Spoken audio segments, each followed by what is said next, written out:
just a... Oh my. This is the one we can sing to.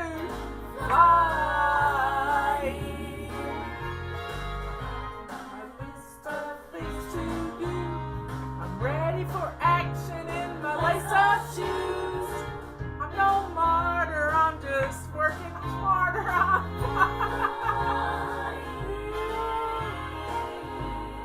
Oh, that's funny. I didn't know I had those on here. That's cute. My voice isn't cute, but anyway.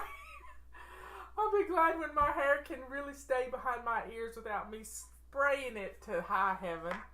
Oh yeah, I had to run and get, thank goodness the mic wasn't on.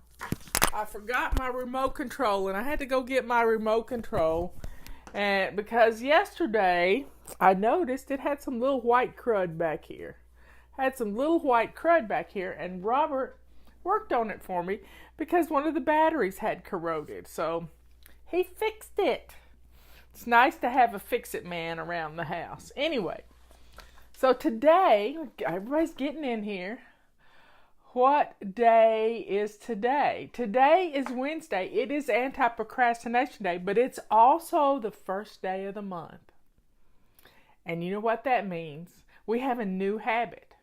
And our new habit for this month is making our bed. Now, I know many of you do not want to make your beds because you hadn't made your beds in a long, long time. And you think, why bother? I'm just going to get back in it. Well, let me tell you. When you start making your bed, you're going to be blown away about how good your bedroom looks. And your bedroom should be the cleanest room in the house. Last week, we were doing Zone 4, which is our bedrooms. Yesterday, we changed the sheets. So, let's get our bedrooms looking nice. Making that bed is the shiny sink of your... Every room has its own shiny sink. And your made bed is the shiny sink in your bedroom. Your coffee table is the shiny sink in your living room. Your shiny sink in your kitchen is your shiny sink. So every room has its own little shiny sink. And when you take care of those things, everything is going to look wonderful. So we're not so much getting back to basics as we're doing Fly Lady immersion class. Right now, we're home. We have no excuse, y'all. So the first thing I want you to do is get dressed to lace up shoes. Got it? Get dressed to lace up shoes. That starts your day on the right foot. Robert's sending me pictures. I went outside to take a picture of my triple trillium and the dog sat on it. I was so not happy. Oh my. She wouldn't pay attention to me. She knew I was taking a picture and she was trained by a cat. And so she sat down on my trillium. My triple trillium. And I was just so unhappy. But anyway, it'll perk back up in a little bit. My cardinal has been I've tried to get video of the cardinal this morning. It's a boy cardinal. It's a bright red cardinal. But let's talk about, right now we need to circle the wagons and we're home and let's take advantage of being home because we don't usually get this kind of opportunity. You're listening to me. Look how many people are in here. We're hitting 400 right now, which is right at 4,000, I think. Now,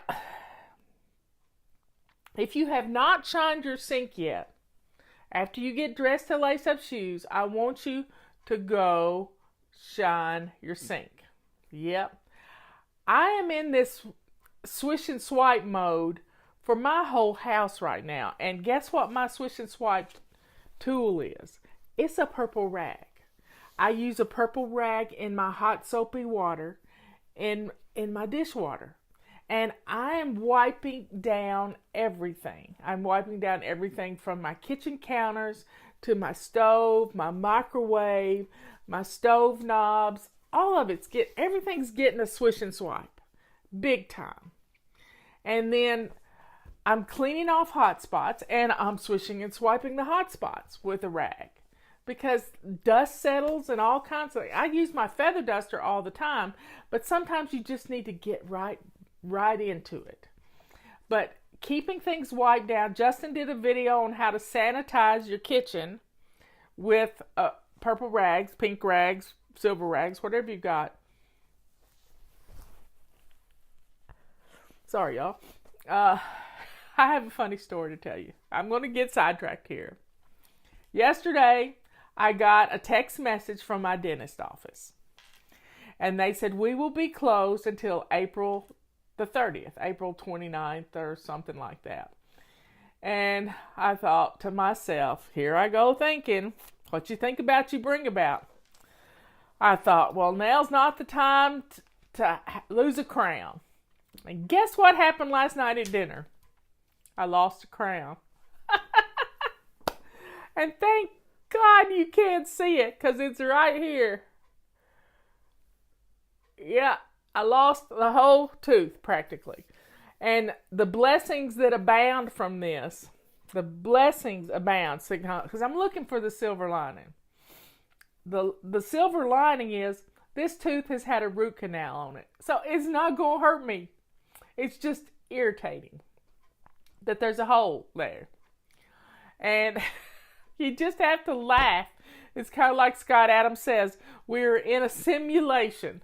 So I got the text message that said my dentist office is closed, and I have my dentist cell phone number. So I called him on his cell phone because he's called me needing favors, and I called him needing a favor. And he said, I can meet you at the office. I said, Dempsey, it's no need. No need. We have been asked to, stay home, and I'm going to protect you because if I start hurting, I'll let you know. But it's not going to hurt because it has a root canal in it. Oh, my bird's back. Did y'all hear that? My bird's back. There it is in the window. Yep. It's coming to the window. Let's see if I can focus the... Let me see if I can... Did you see it? There he is. He's there. He's coming in, but the window kind of blows it out. He comes in right by St. Therese. That's just weird. I love it. There he's back again. He's really showing out today. That's a happy bird. He's really showing out. I just believe, God's listening to us. He knows we're all kind of having a rough time of it. But, we can get some things done in our house. So here are the things, and I keep preaching on this every day, and I'm going to continue to preach on it. If we keep our laundry caught up, I don't know what's going on there. I can't see. There we go. If we keep our laundry caught up, if we do our dishes, if we get dinner in the crock pot ready to go, that frees us up the rest of the day to declutter and get some things done in the house. Angela saw him. Yay, yay, yay, yay. Because the window kind of blows it out unless it's a rainy day like yesterday. But the main thing we got to do is take care of ourselves. If you don't take care of you, who will? So, drink your water. What's for dinner? Yep. I'm trying to come up with an acronym, kind of like only handle it once, like the Ohio acronym, and I haven't done it yet. But let's make a list of these things and just put them on a note card. Put them on a bright, cheery note card, and let's make a list. So, get dressed is the first thing. Get dressed. Make your bed. Swish and swipe your bathroom.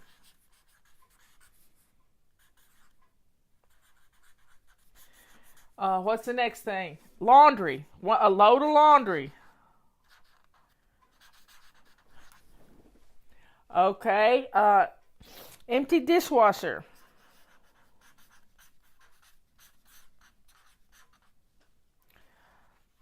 Um, Shine your sink.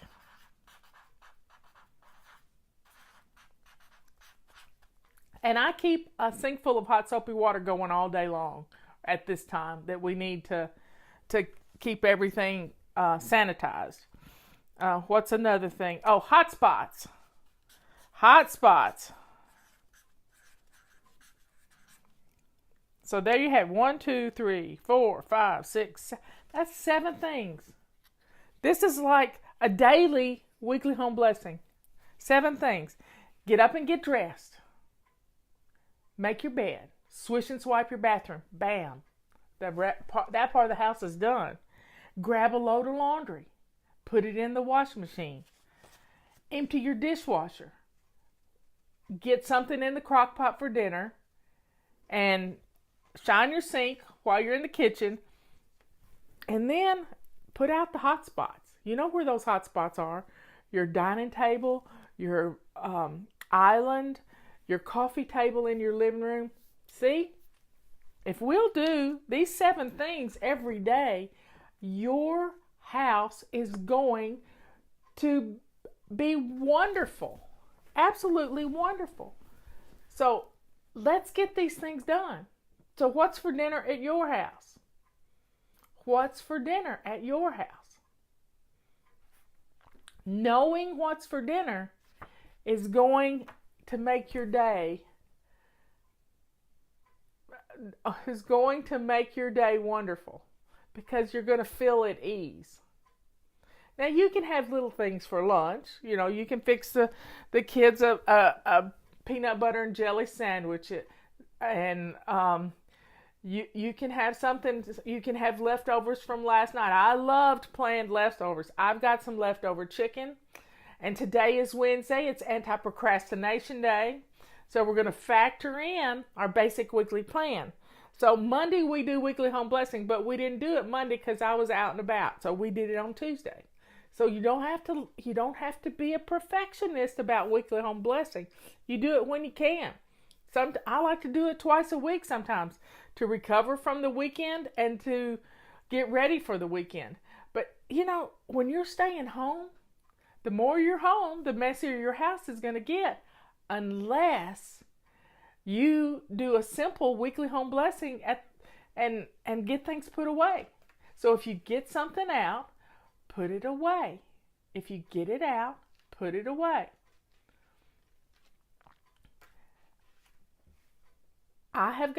We've done inventory of our food in the house and we're good to go. We may not like what we're eating, but guess what? We're not going to be stuck in some rut. So if you come up with 7 meals, and Leanne can help you. 7 meals. And she's got her dinner answers for $7 for a month. $7 a month. Guess what? Since you're not going to Starbucks, you got $7. I guarantee you got $7. And this can help you plan those 7 meals. And if you have 7 meals, you're going to feel at ease. Yeah, you're going to feel good about what you're cooking. And that's just what you have to do every week, these same 7 meals.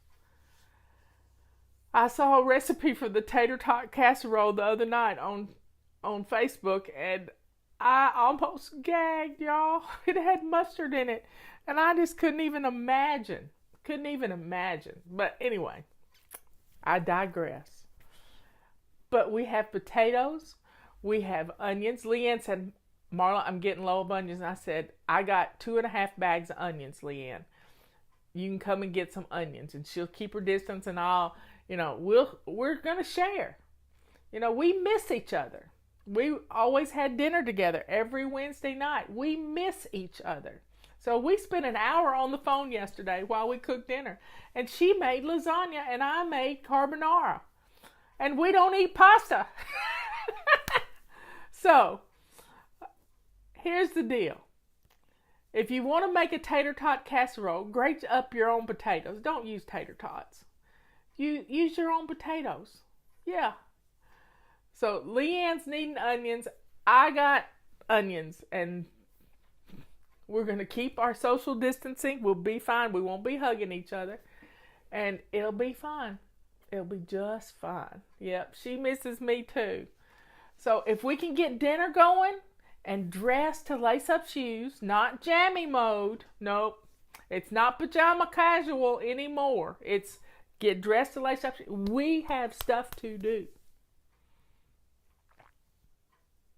We have stuff to do. So,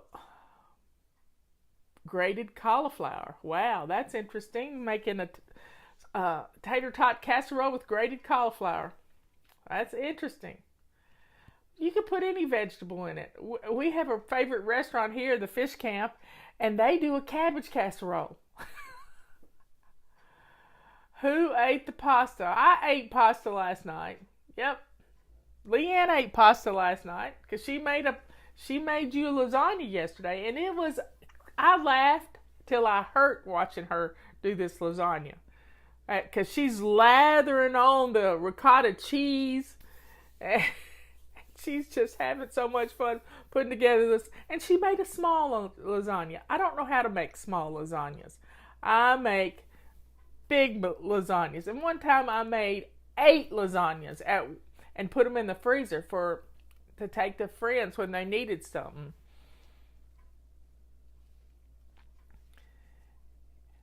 So folks, we can get this done. Get dinner on the table, get our laundry going, get the machines going. Leanne calls them indentured servants. Get the machines going. A lot of you have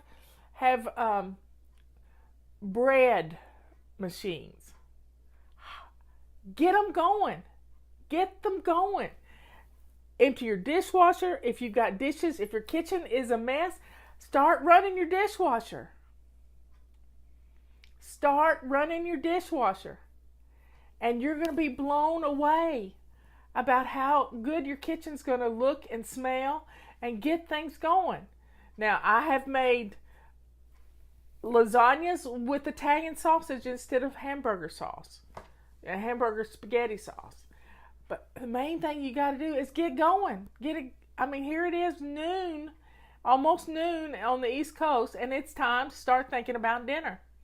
So get your dishes done, get your laundry going, and keep this going every day. If you do your dishes and your laundry and clear out your hot spots, your house is going to be fine. It's going to look great.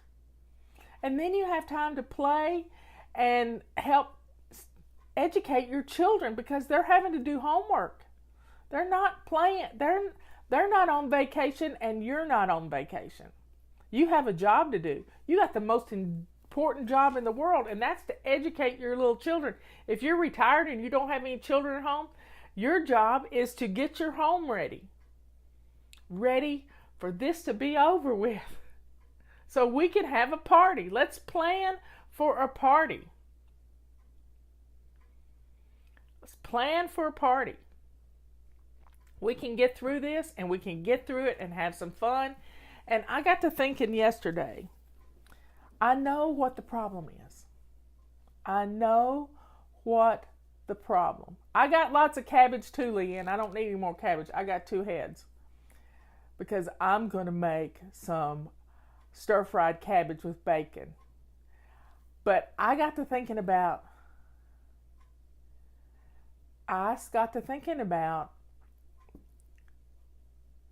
what the problem is. And it's because we live in a just-in-time inventory world. Everything from your home to your favorite business to your state, your county, All of it is a just-in-time inventory. So here's how it works. Here's how it works. With a just-in-time inventory, you only have enough stuff in the house to get you through the week or through a month. But many years ago, I adopted a philosophy that I would keep on hand 2 items of the things that are in my perpetual pantry. Now, Leanne can talk to you about your perpetual pantry. But in 2000, I decided I would always have enough on hand. I would have for two items. So when I used one item, that would go on the grocery list.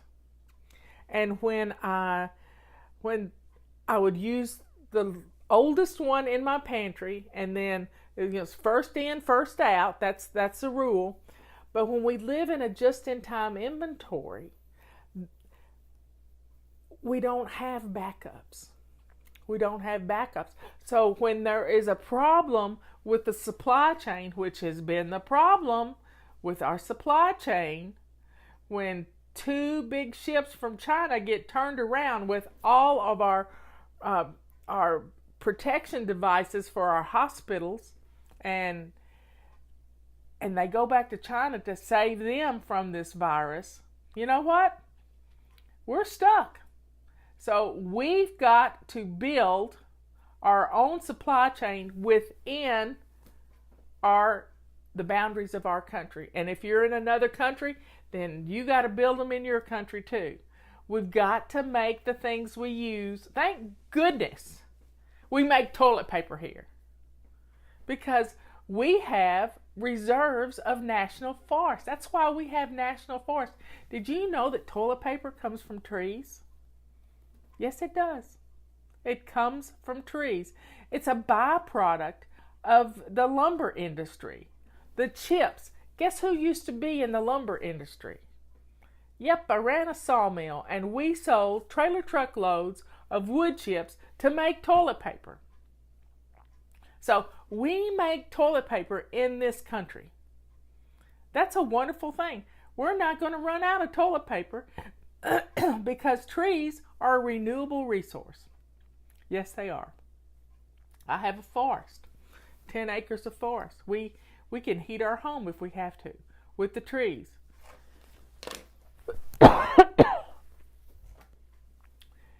Anyway, folks. Yep, I always keep 2 cases of toilet paper on the shelves in the basement. Now, a lot of people are wondering, how can I store stuff like that? If you live in a big city and you have a small apartment, you don't have a lot of room to store things. Sorry, I got strangled a while ago. Let me get a drink of water.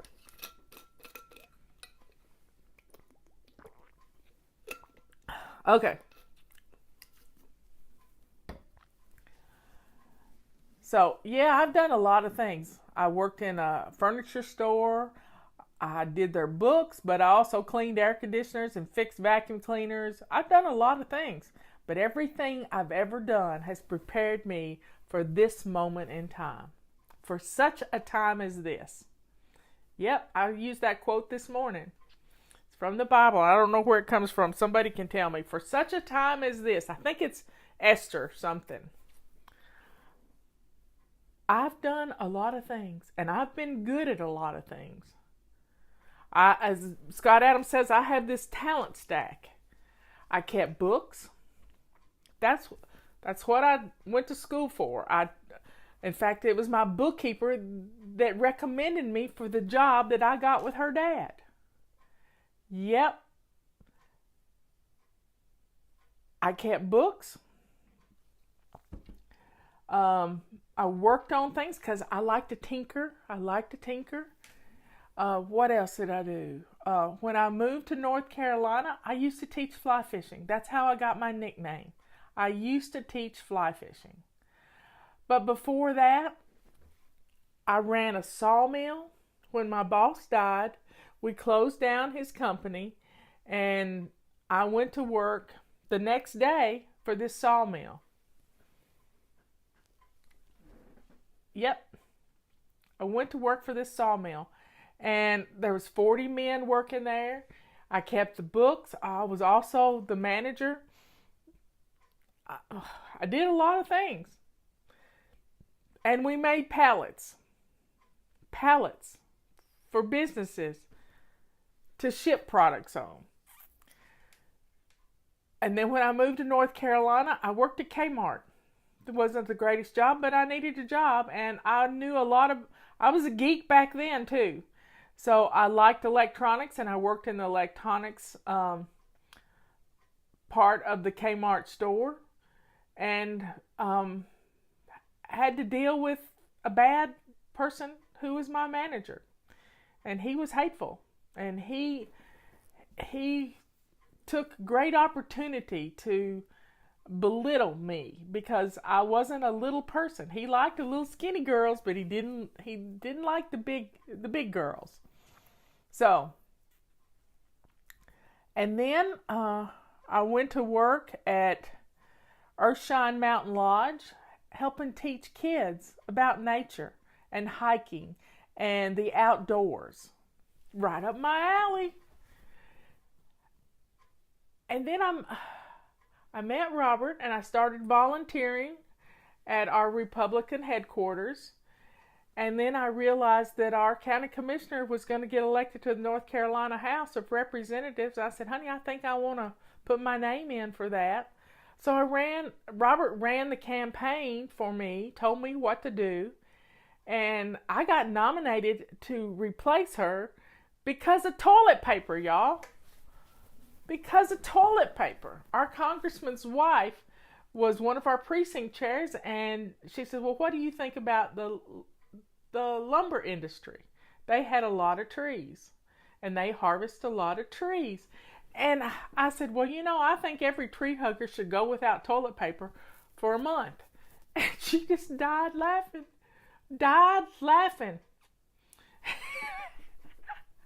And so she nominated me. And I told her about my stint as being a manager for a year of a sawmill.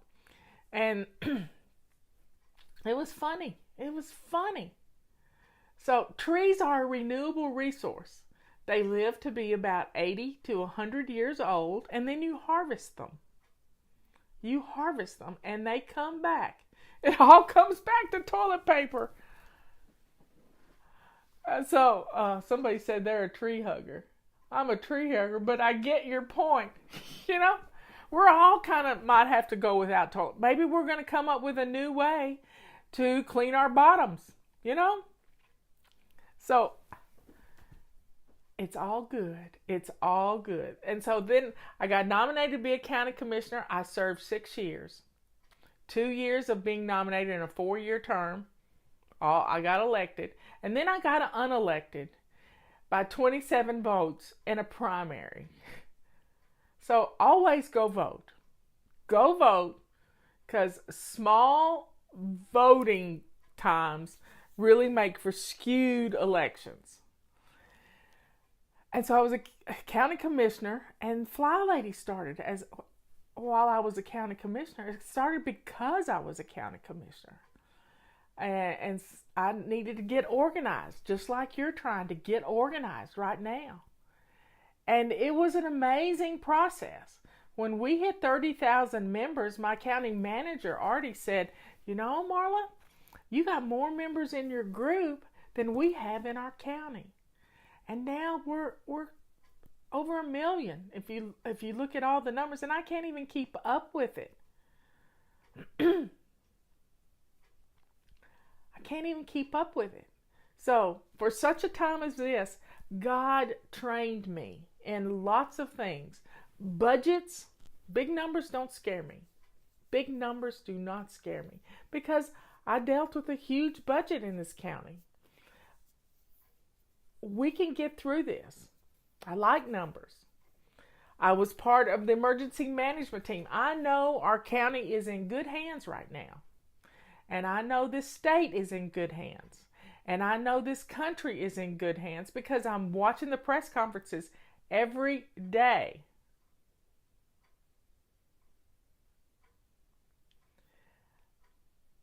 we can do this, folks. We can get through this, and we're all honing our skills. Now, if we can get rid of the clutter in our house, we're going to have storage spaces. Yeah. Let's get rid of those coats that we don't wear anymore and make some space in our closet, our coat closets. Leanne and I were talking about this yesterday. I used to can. I've grown a garden. What is a commissioner? Each county has people who govern. They're the executive board for the county. And so there were 5 commissioners in my county. There's still 5 commissioners. And we still have one lady on the board of commissioners. But I served 6 years, and I did my time for my community. I did it because my house was in order. Yeah, my house was in order. And it was because I was going to be a commissioner that I got my house in order, because I didn't want anybody to find out my dirty little secret that I couldn't keep house. But now I can keep house because I do these things. I get dressed to lace up shoes every day. I make my bed. I swish and swipe my bathroom. I do a load of laundry every day. I empty the dishwasher every day. I shine my sink and fill it with hot soapy water and wipe down things right now. And I clear off hot spots. This is what makes my house work. It's 7 things, y'all. 7 things. You can do one every hour. And your house is going to look good. Your home. You have no excuse right now. So turn off the TV.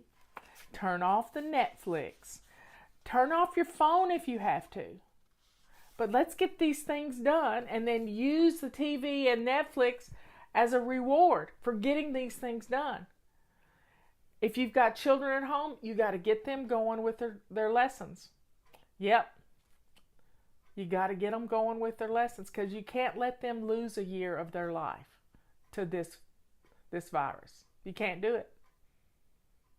So, folks, it's allergy season. Pollen is everywhere. And if you don't dust, you're going to get a sinus infection. So let's get our homes dusted. So grab a purple rag or a feather duster, and let's get some things dusted today. I'm going to clean out my refrigerator. It's Wednesday. It's clean out your refrigerator day. I'm going to clean out and organize my refrigerator, and then I'll see what I've got to cook. Yes, we ship all over the world. We do this thing. We ship all over the world. We have a permit to ship all over the world. Our feather dusters, yep. It's a wildlife permit. So here's the list. Get dressed to lace up shoes. Make your bed. Swish and swipe. Do a load of laundry. Empty your dishwasher. Shine your sink and wipe down your surfaces and clear off your hot spots. You do these things every day, you're flying. And your house is going to look good. It's going to smell good because you're going to put something with your kitchen clean. You don't mind cooking. So let's get dinner on. Let's do it. Now, when it comes to feather dusters, you remember the song, you don't pull on Superman's cape. You don't spit into the wind. You don't pull the mask off the old Lone Ranger. That was from the 70s, I'm telling you. I can't remember the name of the song. But when you take your duster outside, if you have allergies, you need to wrap up with a scarf and put it all over your head and eyes. And then go outside and don't face the wind so the dust is going to blow back. Turn your back to the wind and stretch your arm out as far as you can get it and shake the dust and turn your head away. Got it? This is going to keep the pollen from getting in you. You don't mess around with Jim. Oh, bad, Leroy Brown. Yep, y'all remember the song. So pull it up, listen to it, and feather dust to that song. Let's get the dust out of our houses. Let's do it. your home, and let's get let's get the houses in order, because we can have some fun. We can take care of ourselves. We can drink our vitamin C water. I'm gonna put on Leroy Brown as soon as I get off here, because I just want to hear the song. So let's do these 7 things and put dinner on the table. Yes, we're showing our age, but I don't care. I don't care. I'm happy to be 64 years old. I'm really happy. So let's feather dust our homes. Let's wipe down our flat surfaces, and let's get it done. Let's get it done. And be thankful for this day. And when you're washing your hands, and if you haven't watched Leanne's video she posted yesterday, go to savingdinner.com. I think I posted it too, of how you wash your hands. How you wash your hands. Let's get a system for washing your hands so you don't miss a single spot.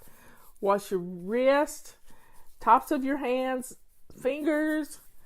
This person put black dye on their rubber gloves and washed their hands, and you could see right where they didn't get it clean. So folks, let's be safe. Let's take advantage of this time. Let's clear out some cubby holes so we can have an inventory in our house of the things we need. And you may need to put together a control journal so you can remember where you stash stuff. Ask me why I know. Yep.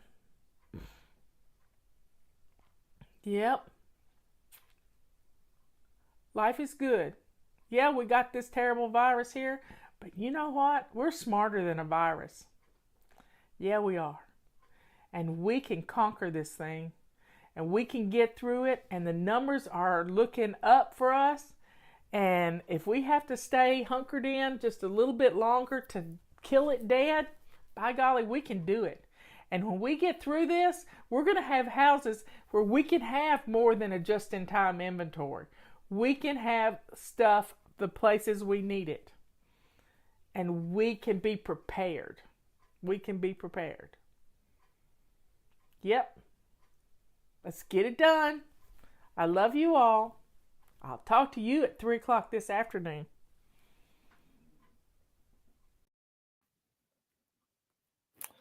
Get on in here. Yeah, it's time. I haven't got some slack in my...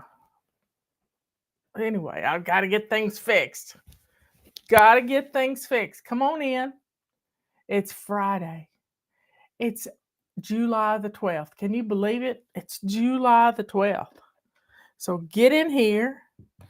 We got to get our dancing shoes on, because I got a dance card that needs to be filled out.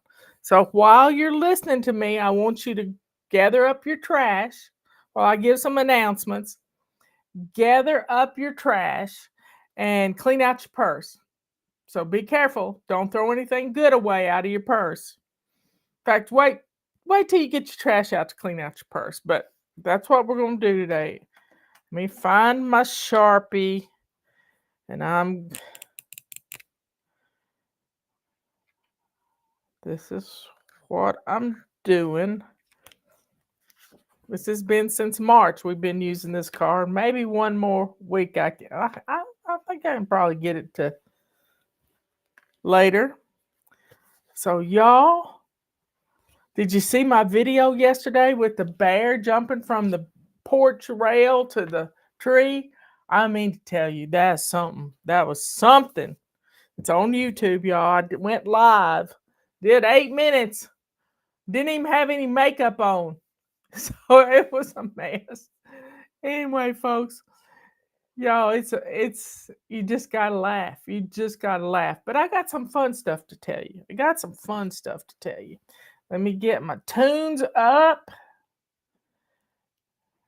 Get that going. Get my antique iPod going. Okay. Yesterday afternoon, Robert always goes and plays well, he doesn't play chess anymore. They sit out in the yard, and Robert walks around with Charles, and it gives Sandy a break. And Robert has to drive up a curvy mountain road, gravel, has to ford a creek. it's just it is it's a long way up there. Takes him about 30 minutes to get up there. And he spends the afternoon. Well, on the way home, he calls me at 4 o'clock and he says, I've had a flat tire. Now, Robert has a car that is a hybrid. He's had it for over 10 years. Well, probably 12 years. And this hybrid has batteries in the trunk, and there's no room for a spare tire. In fact, he has been up on the mountain hiking with his sister and brother-in-law and had a flat tire and didn't have a spare. And luckily, no, it was because it wasn't any luck involved. He had a tire in the garage that he had purchased to get mounted on a rim to use as a spare, but he always figured he'd have a flat in the driveway. Well, that didn't happen. Well, Justin had to go put that tire on the rim and take it up to the parkway, which is a 30-minute drive. This wasn't yesterday. This has been a year ago or more. And ever since then, Robert, per my request, has kept that tire in the back seat because there's no room in the trunk. They just figured you'd have a flat tire, you could hook up this pump and air it back up and it'd be fine. Well, when we have flat tires in the mountains, there's usually something else besides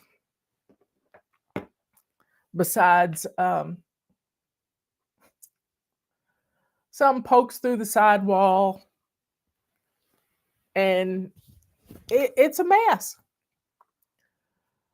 So yesterday he had a flat tire just before we get to the Save More coming home, and he calls me and he said, I've had a flat tire. I said, well, don't get overheated because downtown is hotter than we are up here. And he said, I'll be good. So this morning I asked him, and he was home within 30 minutes or so. And I said, did anybody offer to help you? Because I just wanted to know the temperature of niceness in our area. He said, yeah, quite a few people offered to help me. And he said, one guy wouldn't take no for an answer. And I said, well, what age were they? And he said, well, they're about our age. And I said, well, that's just wonderful. And he said, I told him I didn't need any help. I had everything I needed. He said, I got the tire. He had to buy a jack and everything for this car because I didn't want him to be without. And right now we're with just one vehicle. And so we got the tire. He had to find a place to jack the car up, and he's in a concrete asphalt parking lot, and he got the tire on. Well, this guy started putting the lugs on for him, and lickety split, it was done. Now, if you don't know how to change a tire, you need somebody to teach you how to change a tire. If you have children, especially little girls, that don't know how to change a tire, I watched 4 teenage girls trying to change a tire the other day on YouTube short. And at least they were trying to get somewhere, but sometimes our strength is not what it needs to be. So many years ago, I asked Robert to build me a torque pipe that I could put on to my lug wrench to loosen the lugs. Well, he built it for me. It sits in the door of my ridgeline, but these little girls didn't have an extender handle to put on the lug wrench, and they didn't know about physics. They didn't know about how to break something loose. And I just felt for them that they didn't have somebody to teach them how to take a tire off. And there was nobody around except people filming it. So y'all get somebody to teach you how to change a tire. It's going to happen one day. Especially after a winter and lots of potholes. It's going to happen. Anyway, folks, there's still hope in the world for people wanting to help. And you be one of those people. Justin's had to change a tire on the side of the road on a trailer that he was pulling. And he got overheated one time. So y'all be careful out there. Be careful. Be ready. And yesterday morning, I think Robert had a premonition that he was going to have a flat tire, because yesterday morning he checked the air in all his tires and aired up the spare in case it was low. He checked the tire pressure and got everything the right. He just does things like that. And he got home, he fixed his own tire. He's got a tire fixing tool, aired it up last night, and it's good to go now. So y'all, be aware. Be aware that things like this happen, and be prepared by knowing how to change a tire. Okay. You got your trash all gathered up? Let's play a song. Where is... Let's play Good Deed Doer. Let's get the trash out of the house. We usually play Room Patrol, but it's a Good Deed Doer day. And thank you.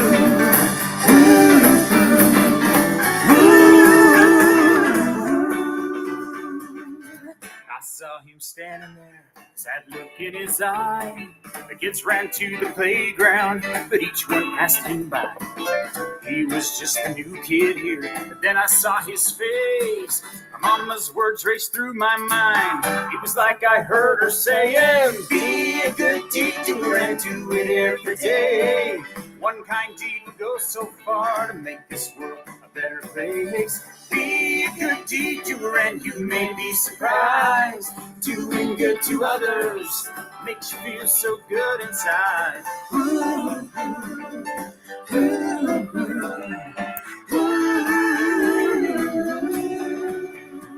Slowly I walked up to him. I said, what's your name? His eyes began to sparkle and a smile crossed his face. He's not a stranger anymore. Now he is my friend. My life has been better, all because my mama said, be a good deed doer and do it every day. One kind deed will go so far to make this world a better place. Be a good deed doer and you may be surprised. Doing good to others makes you feel so good inside. Woo, woo, woo,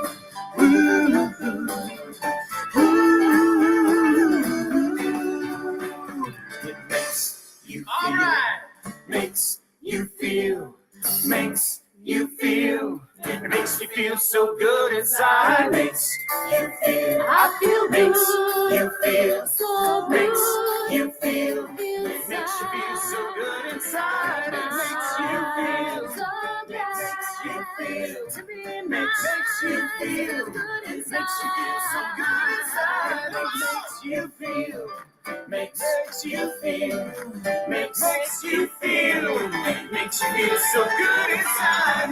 Be a good deed doer and do it every day. One kind deed will go so far to make this world a better place. Be a good deed doer and you may be surprised. Doing good to others makes you feel so good inside. Be a good deed doer and do it every day. One kind deed will go so far to make this world a better place. Be a good deed doer and you may be surprised. Doing good to others makes you feel so good inside. Okay, folks. Well, Robert kept getting a light on his dashboard too. Those lights are good.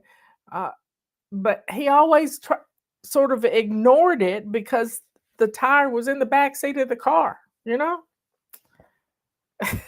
We couldn't carry but one person with us, or we wouldn't have had a spare. But I'm glad we have a spare in that car. Okay. I'm going to roll the dice, and we got the trash out of the house. Now you can clean out your purse just a little bit. Here we go. Number 1, grab your feather duster. Grab your feather duster. And let's get rid of some dust. Put the tool in your hand and walk around the house with it. And let's see what song we're going to play. So Long Dust Samba. Here we go. I forgot to put the first one up, but hey. We're grabbing a tool.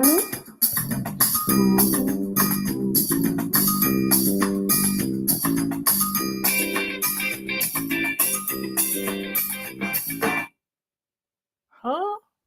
Uh-oh. This isn't good.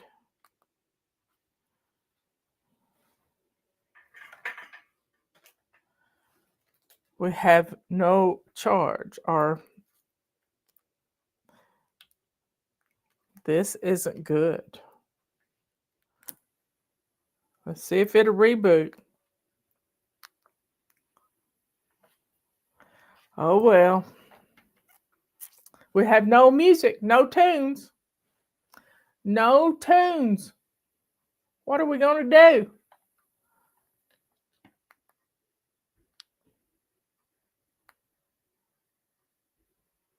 I've got the Apple symbol up. That's what I get for calling it old. I have a backup though. Over there, new in a box. I got a backup.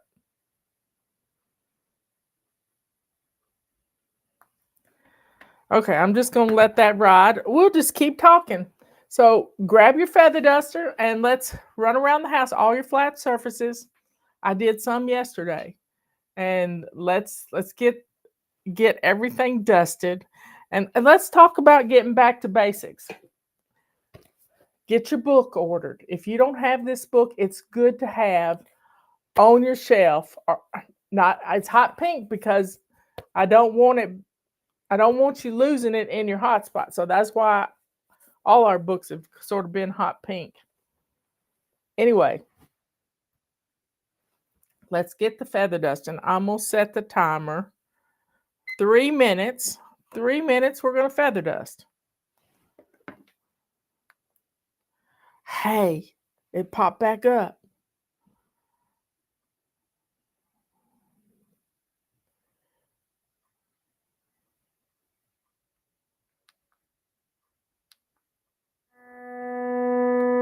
I don't want to listen to that song.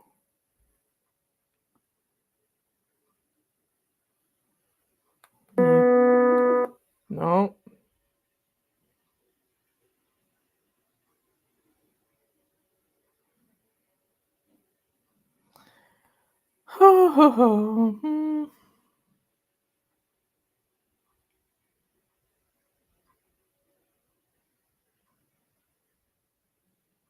I don't know how to get to my songs.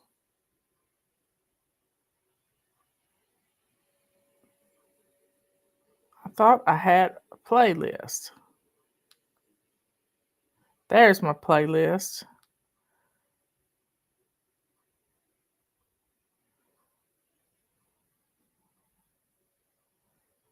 Country music.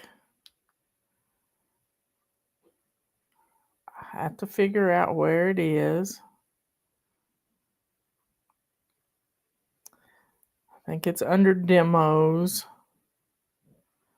Yeah, I'll have to talk myself through this. Demos for Eric and Amy.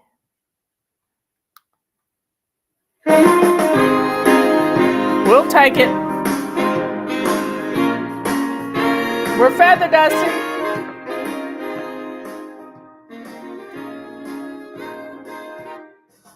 Well, my sink is shining, but I'm not whining, I'm flying. I'm just a baby stepping, and I'm not obsessing, I'm flying. That didn't work.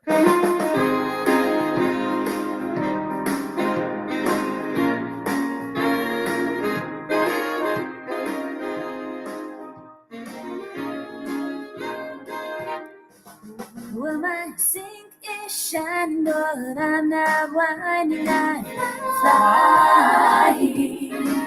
I'm just a baby stepping, and I'm not obsessing, I'm flying. I got my list of things to do, and I'm ready for action in my lace-up shoes. Well, I'm not. Okay. So long, does samba. Here we go.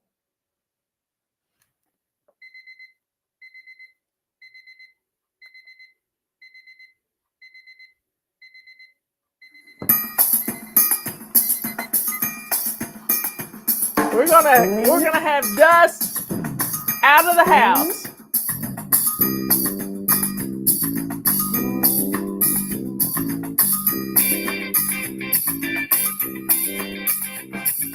You can do all kinds of dances, hip hop or ballet. I will tell you of dance that you can learn today. Hey, you don't need some fancy clothes or need some fancy moves. All you need is a bed duster to get in the samba groove. So long the samba, mama, can I just a little longer? My world has turned gray, I need to brush this dust away. So long the samba, mama, can I just a little longer? My world has turned gray, I need to brush this dust away. So long the samba. Paris, when the music stops, everybody run, yeah. My world has turned gray, I need to brush this dust away. So long the samba, mama, can I just a little longer? My world has turned gray, I need to brush this dust away. Dusting high, streaming high, dusting low. Watch me go, moving to the sound rhythm. I'm solo, dusting show. Then I take the feather dust and shake it good outside. Come back and I feel like dancing. It's samba party time. So long the samba. Mama, can I just a little longer? My world has turned gray. I need to brush this dust away. So long the samba. Mama, can I just a little longer? My world has turned gray. I need to brush this dust away. So long the samba. Mama, can I just a little longer? My world has turned gray. I need to brush this dust away.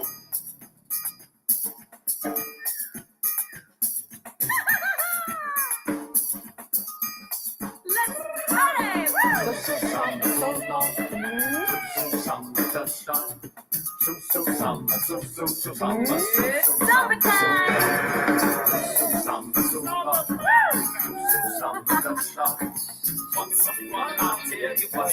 All you need is a feather duster. Mama, can I just a little longer? My world has turned gray. I need to brush this dust away. So long the samba. Mama, can I just a little longer? My world has turned gray. I need to brush this dust away. So long the samba. Mama, can I just a little longer? My world has turned gray. I need to brush this dust away. So long the samba. Mama, can I just a little longer? My world has turned gray. I need to brush this dust away. So long. So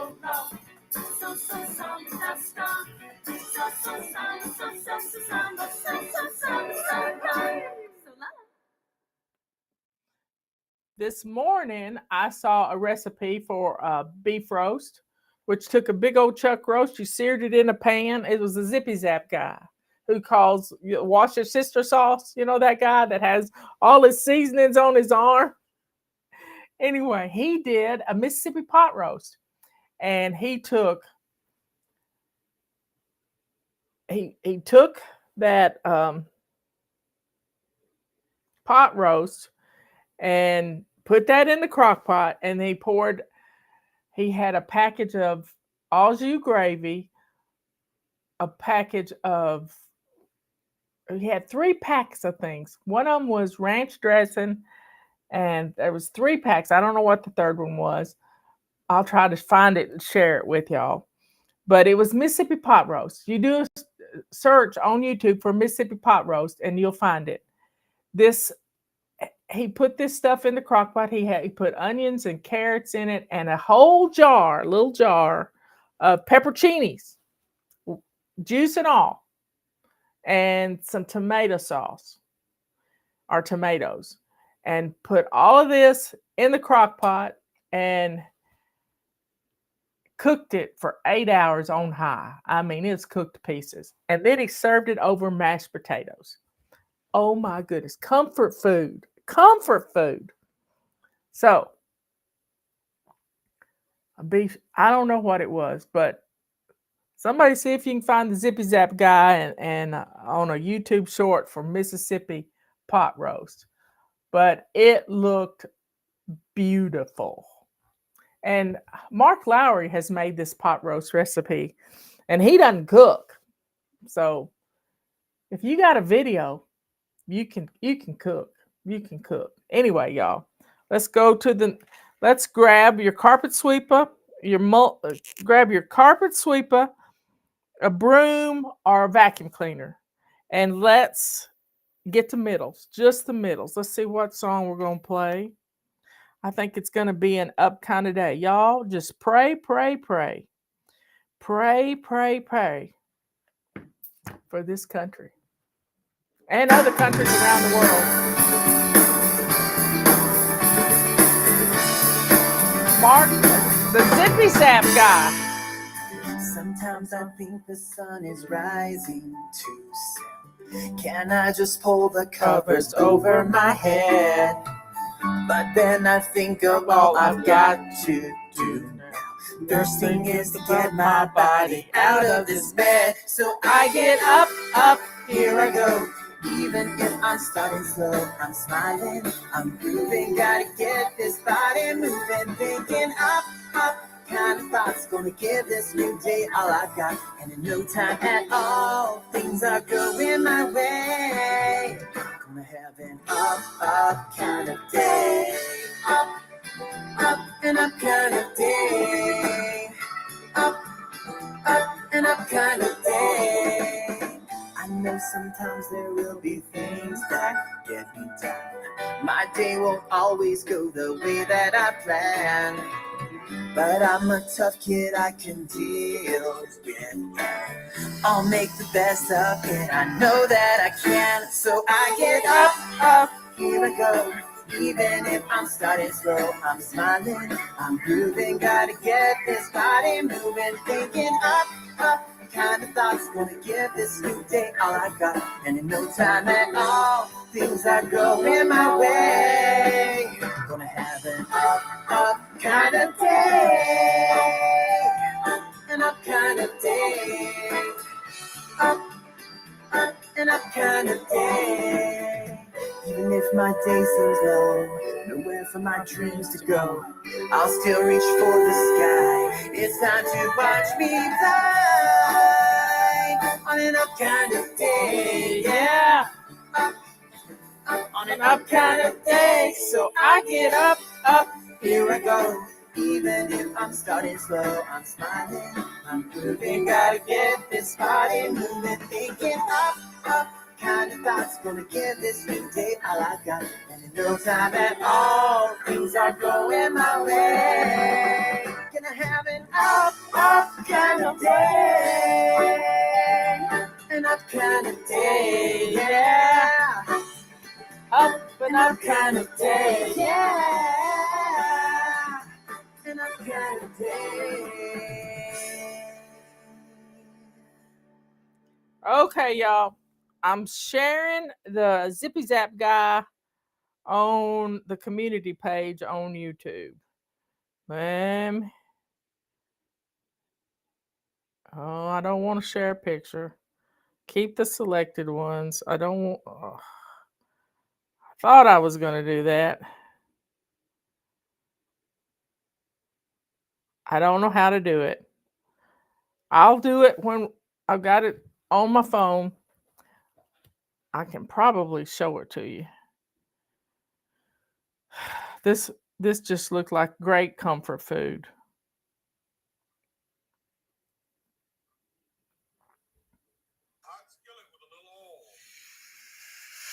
Here's his voice. Now we're going to remove the roast. Look at that. Half a stick of butter, large onion chopped, 3 cups of carrots, 16-ounce jar of pepperoncini peppers, juice and all. Look at that. 1 packet of beef stew, au jus gravy, and ranch seasoning. There you go. We can't play. And he does a can of, looks like tomato sauce in that. And then he pours all that over his beef roast. The main thing is searing that roast. Searing that roast. Anyway, folks, let's get something else going. Grab your vacuum cleaner, your carpet sweeper, or your broom, and let's get some rugs clean. Let's see what song we're going to play. Routines, rockin' routines. Here we go. This is our routine for Friday. Grab a tool.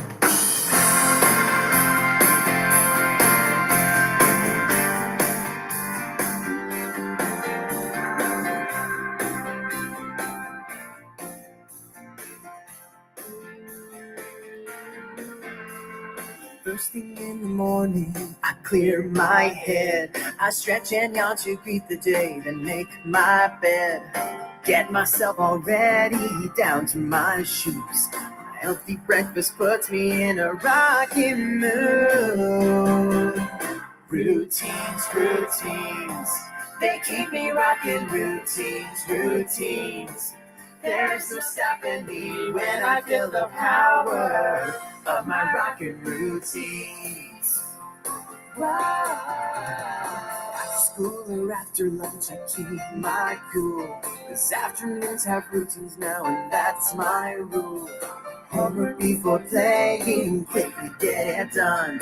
After that, I'm out of here and off to have some fun. Routines, routines, they keep me rocking. Routines, routines, there's no stopping me when I feel the power of my rockin' routines. Routines can organize my day, give me much more time for play, help me know what's coming next. I think routines are the best. With PJs on, I brush my teeth, time for bed. My last routine helps me relax and plan ahead. We close out for tomorrow, think about my day. So proud that my routines have kept me rocking on my way. Routines, routines, they keep me rocking. Routines, routines, there's no stopping me when I feel the power. When I feel the power of my rockin' routines. My rockin' routines. My rockin' routines. Of my rockin' routines. My rockin' routines.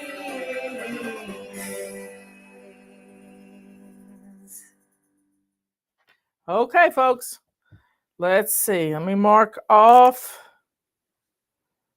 the carpet. I already did. Okay, grab your mop. Grab your mop. Get it wet. We got great deals on the mop, our original mop. It's $9.95, and then the Mop Pack Plus is $29.95. So y'all, Patty found it. She put it in the chat. Yay! She found it.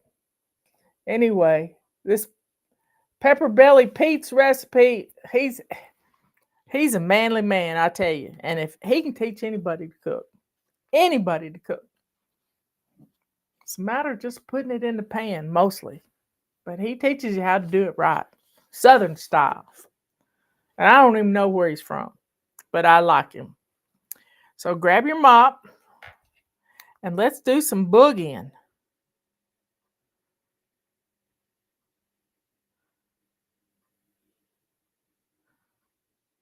Yeah, if you hadn't mopped in a while, this song's for you. Why not today? We're mopping.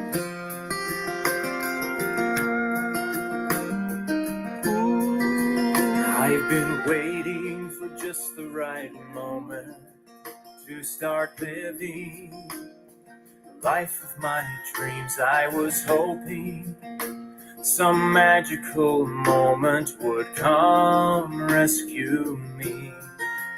But it hit me today, there's no better time to begin.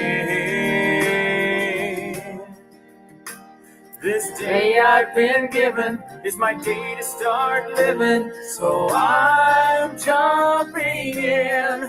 Why not today while the sun is shining? Today while I know I can. The past is behind me, tomorrow can't find me till I live today. So why not today while my heart is ready? Today while it's in my grasp. If I start out slowly, I'm confident knowing I'm still on my way. So why not today? I'm trying to figure this out. I've been searching in all the wrong places for the courage to follow my dreams, but I finally discovered the power lies inside of me. I could spend my life waiting for something to show me the way, but I would be missing the wonderful blessing of embracing today. Why not today while the sun is shining? Today while I know I can. The past is behind me, tomorrow can't find me till I live today. So why not today while my heart is ready? Today while it's in my grasp. If I start out slowly, I'm confident knowing I'm still on my way. So why not today? I'm ready, I'm willing, I'm able, I'm learning to fly. But how will I know how high I can soar if I never try? Why not today while the sun is shining? Today while I know I can. The past is behind me, tomorrow can't find me till I live today. Why not today while my heart is ready? Today while it's in my grasp. If I start out slowly, I'm confident knowing I'm still on my way. Why not today? Why not today? Why not today?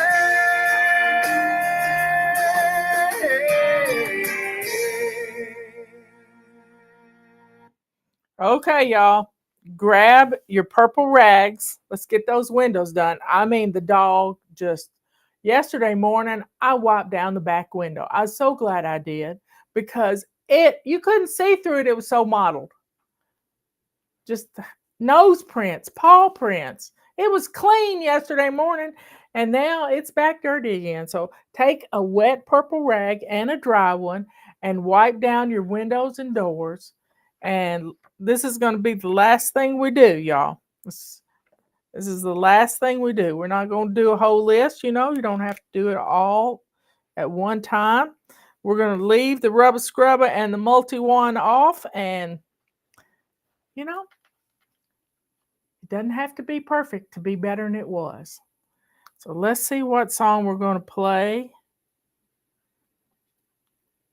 Rockin' Routines.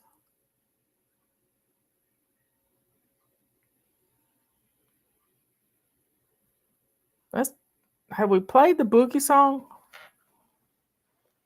Here we go. If we played it, we're doing it twice. No bear prints on the door. He didn't come up to the door. Pull the covers on my head. That would have been Beneath my something, neck though. and face my room today. It's all I could do to keep Stub my you toe going out and there. scrape my knee with all the toys surrounding me. I don't have room to play. I can't find my book no matter where I look. And I just lost my shoes. So many toys around, they're tumbling down. Tell me, Mama, what do I do? She said, pick it up and pack it up. Decide what you can do with it so you have room to play. Having junk around only brings you down. So boogie that clutter away. Only keep the toys that bring you joy and pass the rest along. You can fly when you simplify into the bedroom boogie song.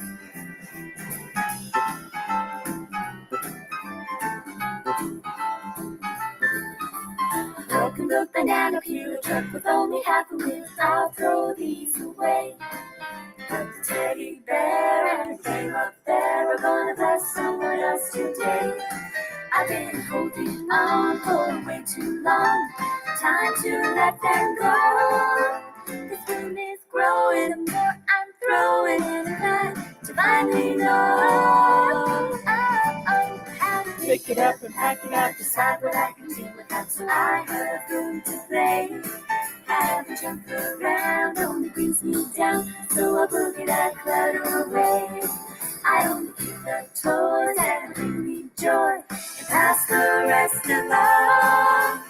I can fly when I simplify into the bedroom boogie song.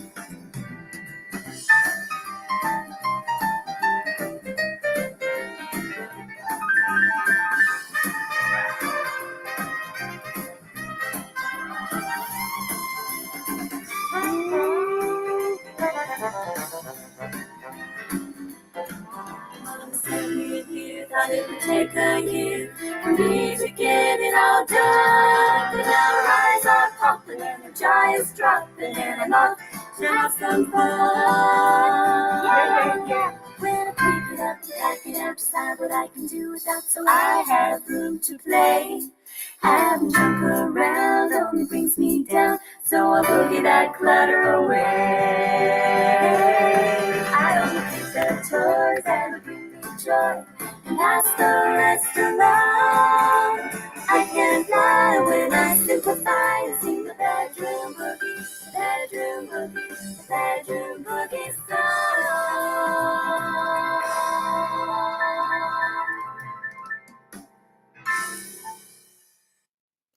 Let me give you a secret for lumpy gravy. We've been talking. I saw somebody who made gravy and it was a bit lumpy. You can take a strainer, like that you would strain tea or something, or sift flour through, and you take that gravy and take a spatula and a cup and you pour the 1 cup of gravy in there and then smear it around and it'll come out smooth. If you have an immersion blender, one of those that you hold the top of it and it goes in there and makes everything emulsified, that'll work too. But I didn't have one of those for many years, and I always used just a tea strainer, and it worked. It worked well. If nothing else, you can just strain all the lumps out. Strain all the lumps out. Anyway, y'all, let's go to the Lord in prayer. Dear Father in heaven, please be with the people in charge in this country. Help us to be protected from evil. Thank you, Lord, for shadowing us with your wings to protect your remnant. Thank you, Lord. Keep us safe from harm. Help people to make the right decisions. There's only wrong and right. That's all there is. Help us to be righteous, Lord. Keep us safe from harm and cover us with your wings. Lord, we love you. We're ready for the revival to come, Lord.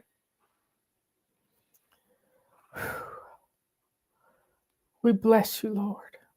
Thank you for sending your Son to die for us on the cross. Thank you, Lord, for standing with us and giving us a path to salvation through your Son, Jesus. All things are possible through him. Thank you, Lord, for giving us the strength to get up every morning and do what we need to do to keep ourselves safe, keep our homes a sanctuary. Thank you, Lord. All these things we ask in Jesus' holy name. Amen and amen. Well, y'all, be good, kind, and sweet. Be good to yourself by making a pot roast this weekend. I mean, there's nothing like a good old pot roast. Be kind to others by taking somebody a plate or inviting them for dinner. That'll get you moving. And let that joy and sweetness that is in your heart that comes from God above, from God, show the world who you are, a child of the Most High, the only living God in the universe. All the rest of them, just evil. Do what's right. See you later. Come on in here, everybody. It's Monday. And it's the Monday that I told you we would start jumping back in on our Fly Lady bandwagon. So get on in here. We're also going to bless our home while we're getting started with all this. I know you just want to talk about jumping on the bandwagon, but this is part of our bandwagon, is doing our weekly home blessing. So everybody grab your sheets off your bed and get them in the wash machine while we get started. Now, the first thing that we do when you join Fly Lady is go shine your sink. It's just that simple. Go shine your sink. And shining your sink, I know many of you can't see the forest for the trees because you think, what good is that going to do me to go shine my sink? The whole house is a mess. Well, you've got to change your attitude just a little bit here, and you got to change your attitude, because the main thing we have to do is we need a little ray of hope. Hope is so important to anything we do. So just a little ray of hope. I am getting all my little tiles laid out, because once you get your sheets off your bed, we're going to go through. Let me get the music. We're jumping back on the bandwagon. We got to have music. And let's just get going here. So grab your sheets. Grab your sheets and put them in the wash machine here. There we have it.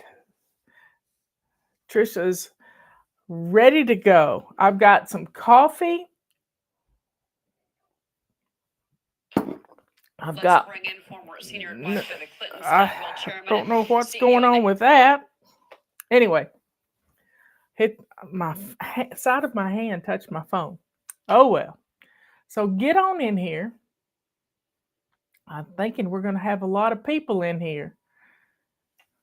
And let me get our music up. So gather your sheets and get them in the wash machine. So let's talk a little bit about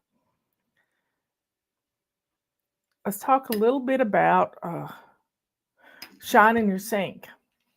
Now that's not what I want you to do right now. We're gonna wrap our heads around it.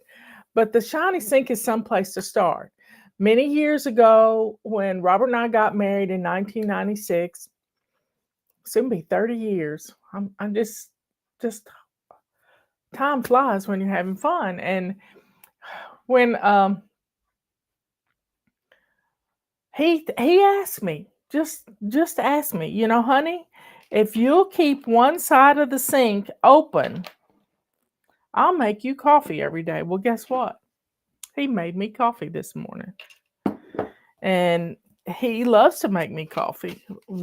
He is a coffee connoisseur, and we have a lot of fun with our coffee, and we've got it down to a science, or he does. And it's just beautiful. Just I keep my part of the bargain is keeping the sink clean and shiny, and he makes me coffee, and it's beautiful. We have a covenant with each other, and I love that. I love that part. Anyway, so shining that sink. All I want you to do is get the dishes out of the sink. I'm not asking you to wash the dishes. I want you to get the dishes out of the sink and take some barkeeper's friend, some baking soda. I don't care what you use to scrub your sink. Even if you just use one little kitchen scrubber and scrub your sink with just Dawn dishwashing liquid, that'll work too.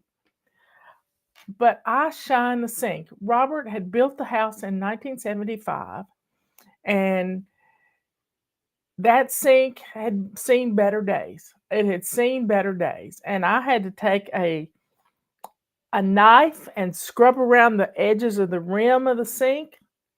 It was an old stainless steel sink, and 20-something years old, and this was in 1999, and I got that sink looking like a brand new penny. I mean, I scrubbed it, I polished it, I rinsed it, I did everything. I scrubbed the faucets, and you know what? That sink made me smile. It made me smile. And it was the beginning of my journey to become Fly Lady. So that shiny sink did it all. I got up the next morning and sink was still shining. And I smiled. I was able to get in the kitchen and cook. The countertops got cleared off and things got put in the dishwasher and washed.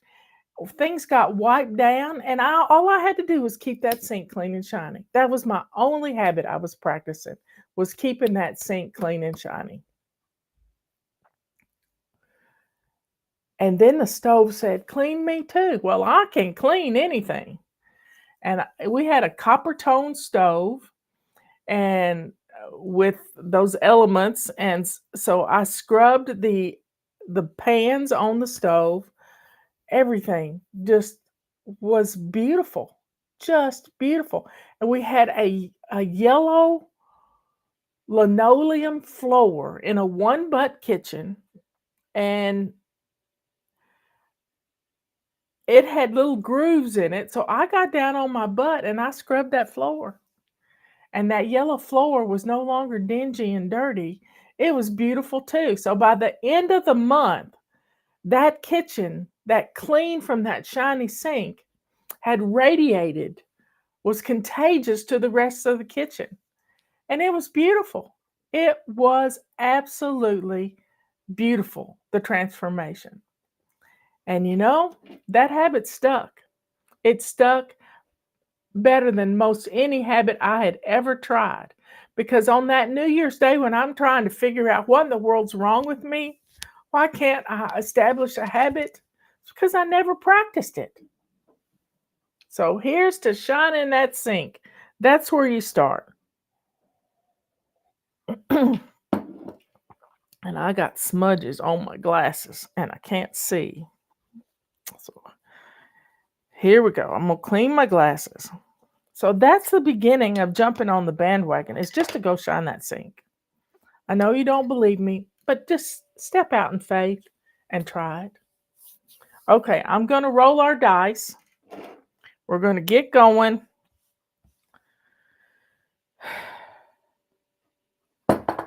Number 6. Grab your feather duster. There's a feather duster right behind me. Right behind me. I used to have it uplit, but I've moved my light over here to focus on my wall. So somebody put feather dust in. Grab your feather duster. There we go, sister. Did you have a big 4th of July? So let's find a song. Gotta get my antique iPod out. This thing is just amazing. Feather duster shake. Let's do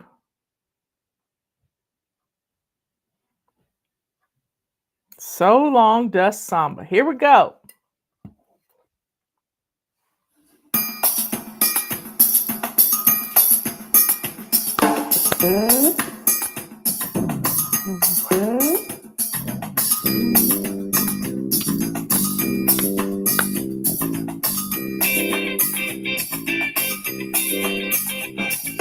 You can do all kinds of dances, hip hop or ballet. I will tell you a dance that you can learn today. Hey, you don't need some fancy clothes or need some fancy moves. All you need's a feather duster to get in the samba groove. So long the samba, mama, can I just a little longer? My world has turned gray, I need to brush this dust away. So long the samba, mama, can I just a little longer? My world has turned gray, I need to brush this dust away. So long the samba, mama, can I just a little longer? My world has turned gray, I need to brush this dust away. So long the samba, mama, can I just a little longer? My world has turned gray, I need to brush this dust away. Dusting high, see me flying, dusting low.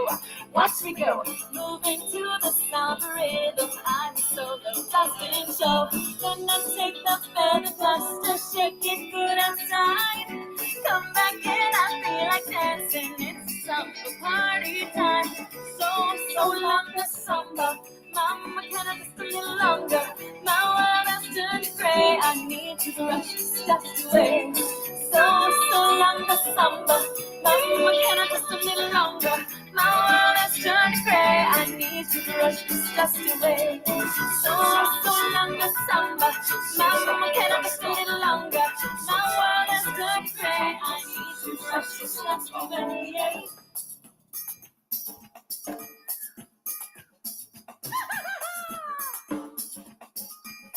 Let's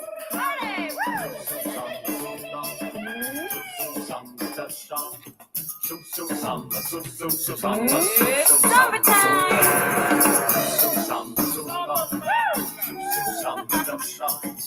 Once upon a year, you was there, all you need to ever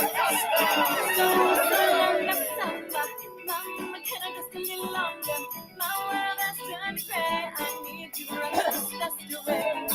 So long the summer, mama, can I just a little longer? My world has turned gray, I need to brush this dust away. So long the summer, mama, can I just a little longer? My world has turned gray, I need to brush this dust away. So long the summer, mama, can I just a little longer? My world has turned gray, I need to brush this dust away. So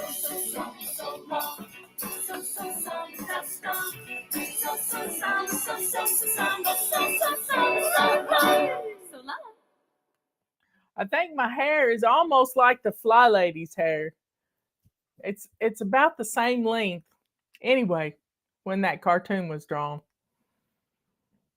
Let's roll the dice. Now, the second step to Fly Lady, the second habit we practice. Because what I figured out on that New Year's Day was that I had never established a habit. So I picked keeping my sink clean and shiny for the first habit. The second habit I picked was decluttering 15 minutes every day. 5 minutes in the morning, 5 minutes in the evening, 5 minutes in the afternoon. It was just amazing the difference that getting rid of clutter did in our home. Uh, we were thinking about doing some remodeling at the time, and I was terrified. I was terrified. As our home got cleaner, the more scared I got that I would fall back into chaos. But getting rid of the clutter was a powerful tool for me. And I came up with fun games like a 27 fling boogie or a 5-minute room rescue. This room I'm in right now was piled to the ceiling. I couldn't walk in here. I had a bathtub in the floor over here. And I couldn't even get in here because I got this big picture window, and I thought, what a great way to take a bath and look out into the forest and meditate and pray. And, I couldn't get in here because this became my stash and dash place. So I started reaching in and grabbing a bag, and I had a rule. And that rule was whatever I took out of this room could not come back in here. I had to find another place in the house for it, or donate it, or put it in the trash. So y'all, our second weekly home blessing item, I'm going to roll the dice, but decluttering every day, consistently, and I had an essay about that yesterday, consistently is the key to getting our homes reclaimed. Jumping back on that bandwagon. We can't stop decluttering because clutter has a way of creeping in our house every time we go to the mailbox. So here we have it. I'm going to roll the dice. Number 2. This is emptying our trash. Our trash takes over our homes. We leave trash on the countertops and in our kitchen because we don't have a place to put it because the garbage is full. And Sage is telling it like it is. Daily decluttering is the key to reclaiming your home. Let's get the trash out of the house. Let me show that one. And we're going to play Room Patrol.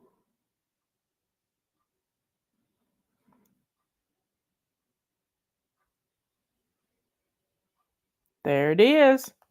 We're grabbing the trash. Now, put your shoes on your feet and get the trash bag ready to go back in the trash can.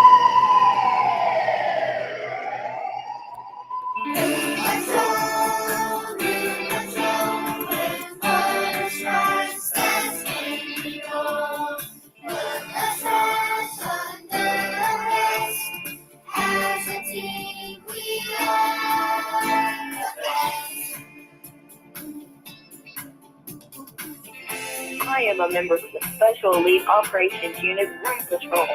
When room needs rescue, you can count on me. Room Patrol, this is dispatch. We have evidence of a hotspot in Sector 2. All members of Room Patrol respond. Move in and eliminate the clutter. Let's go.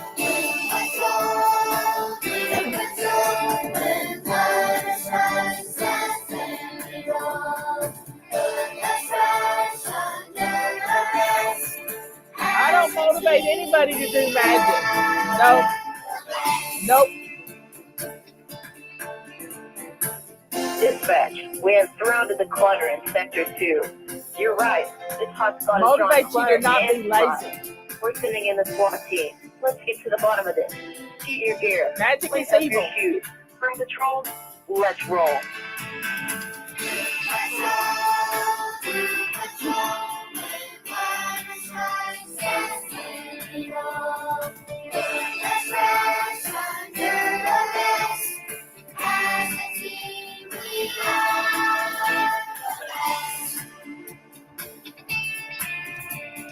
Dispatch, we have newspapers hiding behind the magazine rack.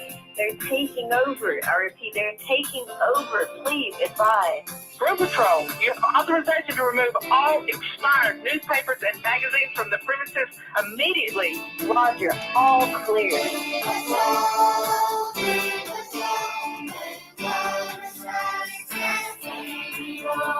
the trash under a rest. As a team, we are the best.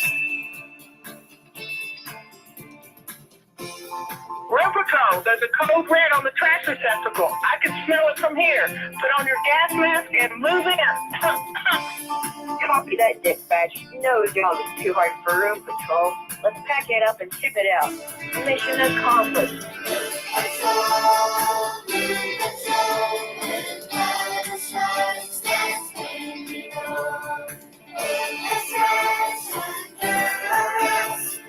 As a team, we are the best.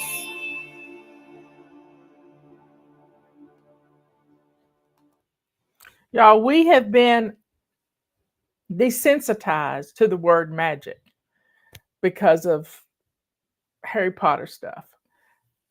This is evil stuff. It's evil. So no magic here. As Hope says, I teach you how to get up and move. Get up and move.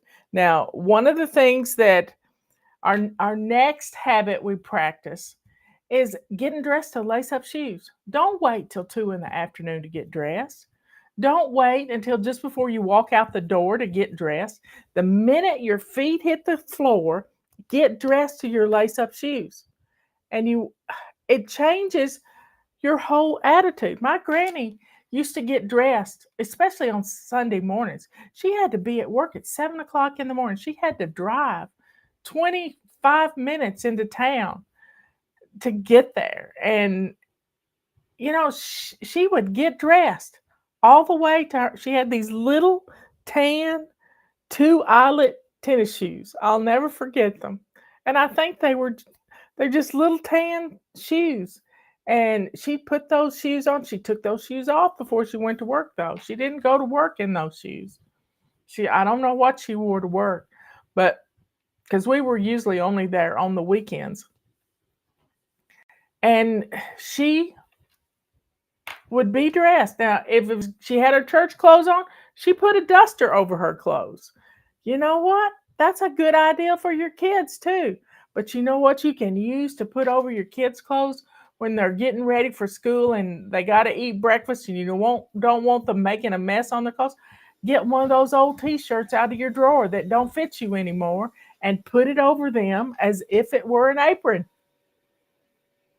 But getting dressed first thing in the morning gets it out of the way. Get that shower done. I take my bath at night, so I don't have to take a shower in the morning. I had to put on a little moisturizer. Coconut oil is what I use. And curl my hair a little. A minute with my curling brush. And I'm good to go. I'm good to go. So getting dressed to lace up shoes is going to change your life because you're empowered. Those shoes are on your feet. You can take your trash out just like we just did. So I'm rolling the dice again. Number 4. We're going to clean off a hot spot. So somebody put that in the chat. Clean off a hot spot. And our hot spots, every flat surface in our home has become a hot spot. So cleaning off our hot spots. I'm guilty of getting dressed to toenail polish.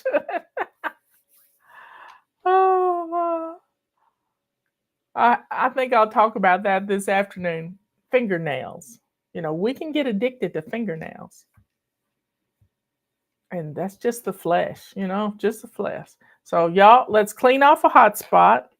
I'm going to play the 2-minute cleanup song. And getting in the habit of cleaning off a hot spot a couple of times a day is going to change your life. Clean up, everybody clean up. Choose a toy to pick up. We're done Mostly with putting paper. our toys away. It's time to clean this mess up. Clean up, everybody clean up. Praise the Choose Lord. a toy to pick up. We're done with playing our toys away. It's time to clean this mess up. Clean up, everybody clean up.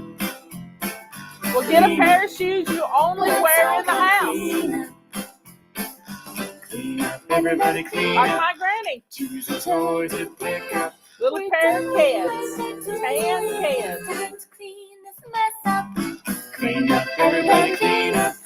Choose the toys to pick up. We're done with playing. It's time to clean this mess up. 1 minute left. Everybody clean up. Let's see how fast we can Finish. finish. Got this one. Let's all come clean up. It's looking better already. Yeah. We can do it. Look, we almost stopped.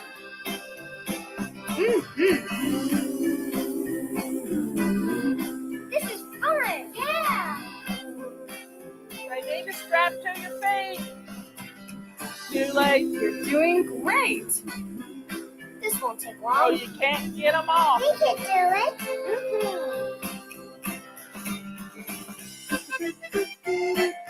Way to go. Good job. I'm so proud of you. Thanks. Clean up. Clean up. Let's clean up. Clean up. Clean up. Let's all go clean up. Let's go play. Erica, go in your closet and get a pair of shoes that are tennis shoes. I know you've got some, and run them through the washing machine with some towels and stuff. And then let them dry for a couple of days, and then you can wear them. Okay. The next thing that I practiced was making my bed. I know you say, I'm just going to get back in it. Why bother? Well, guess what? Make your bed. Because every room has a shiny sink. Every room has a swish and swipe. When you make your bed, you're swish and swiping your bedroom. It doesn't take long. And I teach you how to make your bed while you're still in it. Bring the covers up to your chinny chin chin and slide out the side. Fluff your pillows, and I have to pull my bedspread up, but hey, it's easy, and your bedroom always looks nice. So I'm rolling the dice again. Making that bed puts the messiest room in the house looking pretty good with a made bed. So here we go. And back to the third thing we practice is getting dressed. If you pick your clothes out the night before, it's a whole lot easier to get dressed in the morning when your clothes are already laying out. I'm rolling the dice. Number 1, grab your carpet sweeper, your vacuum cleaner, just a rubber sweeper will do fine. And we're going to get after the middles, just the middles. We're not getting under stuff. We're just going for the middles, and we're going to vacuum. Let's do an up kind of day. I love Mondays.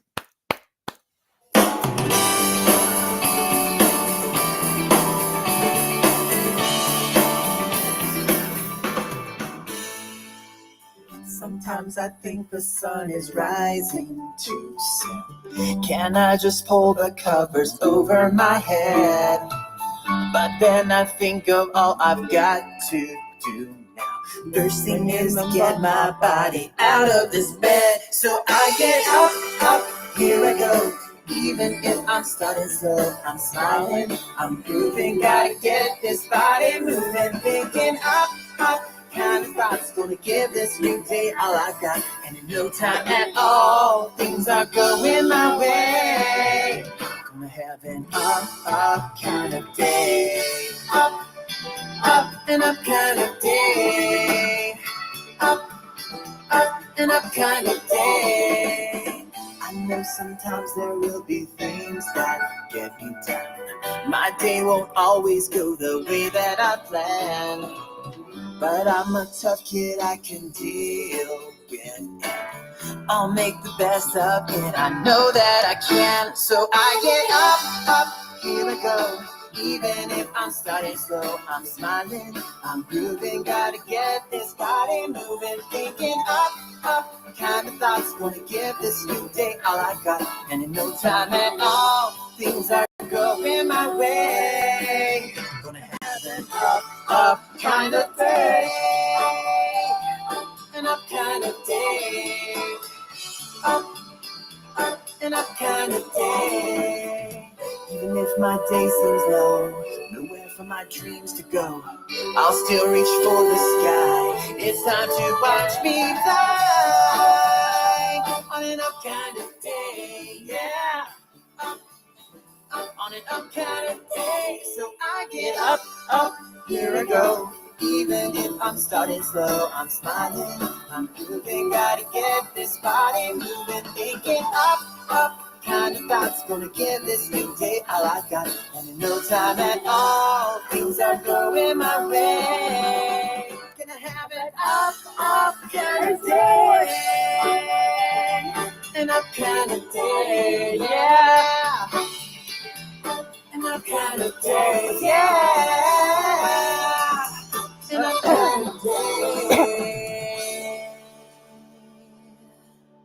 Hope says it's marvelous Monday. Well, after a long weekend, it's time to get back to our praise the Lord routines. Now we need so let's talk about our next habit. Getting up and moving. Working our legs. Walking around. Walking down to the mailbox and back. Walking down your basement stairs. Walking upstairs. Just get up and move. This is going to increase your stamina and your strength. It's going to help you. Sometimes you need to set, I don't know where my timer is. There it is. Sometimes you need to set a timer for every 15 minutes, and every 15 minutes get up and do 2 minutes. 2 minutes of something. You'll have the cleanest house ever if you get up every 15 minutes. Now, I'm working at my computer and getting things done during the day and getting supper started and just all kinds of things. Yesterday was so dark and rainy, and I just looked at Robert and I said, well, what would you like for dinner? And he said, and I've cooked this week like crazy. I've made barbecue and baked beans and all kinds of good stuff. And last night we had spaghetti. Just whipped up something. And because I had hamburger meat pre-cooked. Pardon me. Wow, that came out of nowhere. I had hamburger pre-cooked in like 1.5 cup packages. They weren't very big. And it was just enough to put in some spaghetti sauce and an onion, and we were good to go. And we don't eat pasta much. And it was just a good rainy day. We got 1 3/4 inches worth of rain, and we were so happy. We were just so happy to have rain. And having a stocked pantry, I was talking about moving, but many of our habits are all about taking care of us. If you don't take care of you, who will? So you got to get up and move. You got to get your water in you. You've got to, do some pamper missions. And we're going to talk about our fingernails this afternoon. And Patty, remind me about fingernails because I'll forget. Anyway, let's moving, getting up and moving, and building our stamina up. Drinking your water helps to increase your stamina. And then the habit we're practicing for July is swish and swipe. Swishing and swiping your bathroom keeps it company ready all the time, y'all. Company ready all the time. And it's just amazing. When your bathroom looks clean, you're in good shape. I mean, you're not going to be embarrassed if somebody needs to use your bathroom. So let's roll the dice again. We need a 3 or a 5. 5, finally. Grab your mops. We got mops on sale. We got our regular mop. It's $9.95. The handle by itself is $14. But this whole mop is $9.95. Get it? And you'll have an extra handle. Anyway, sister's got it up there. There we go, Hope. So grab your mop. Let's see what's on. I think we're going to boogie. I like to boogie. Let me back it up one.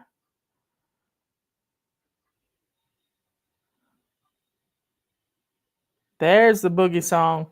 Grab your mop. We're going to dance. Pull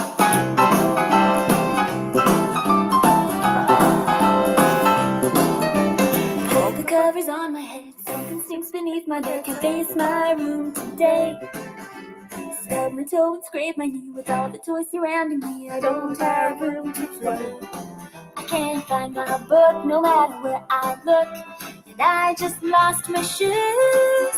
So many toys around, they're tumbling down. Tell me, Mama, what do I do?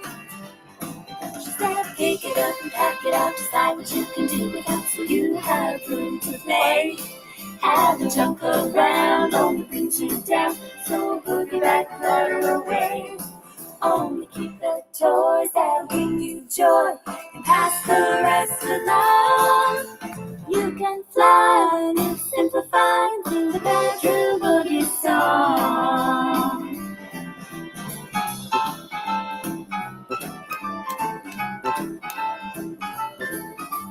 Broken boot, banana peel, truck with only half a wheel. I'll throw these away. But the teddy bear and him up there are gonna bless someone else today. I've been holding on for way too long. Time to let them go. The dream is growing, the more I'm throwing in a plan to finally know. Oh, how to pick it up and pack it out. Decide what I can do with that, so I have room to play. Having junk around only brings me down, so I boogie that clutter away. I only keep the toys that bring me joy and pass the rest along. I can fly when I simplify and sing the bedroom boogie song.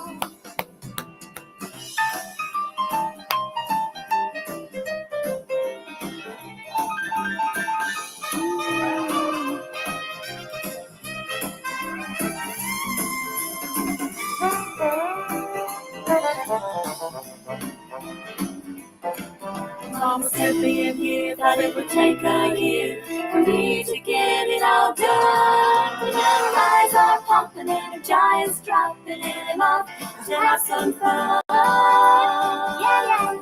When I pick it up and pack it out, decide what I can do with that, so I have room to play.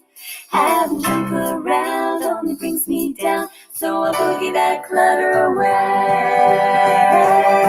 I only keep the toys that bring me joy and pass the rest along. I can fly when I simplify and sing the bedroom boogie, bedroom boogie, bedroom boogie song.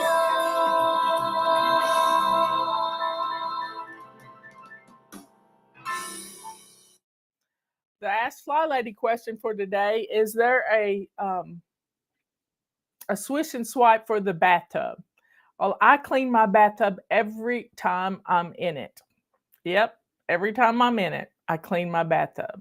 I wipe it down with a purple rag, and I've got a toothbrush in there that I can clean my jets in the tub.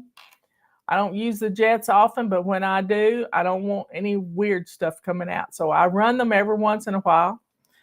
So our next tile is going to be get your purple rag and let's clean some windows. Let's get those puppy nose prints and paw prints off the window, and let's get it done. Now, swish and swipe is our habit for July. Next month's habit, and you need to start doing this now, is doing a load of laundry every day. If you'll start doing a load of laundry every day, you are going to change everything in your home. It's going to make a huge difference.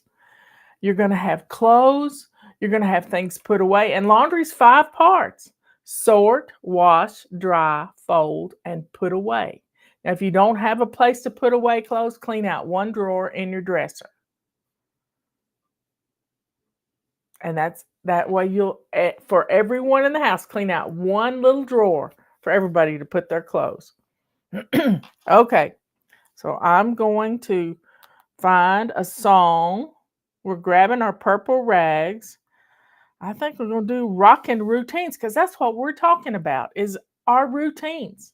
And we take those habits and string them into routines.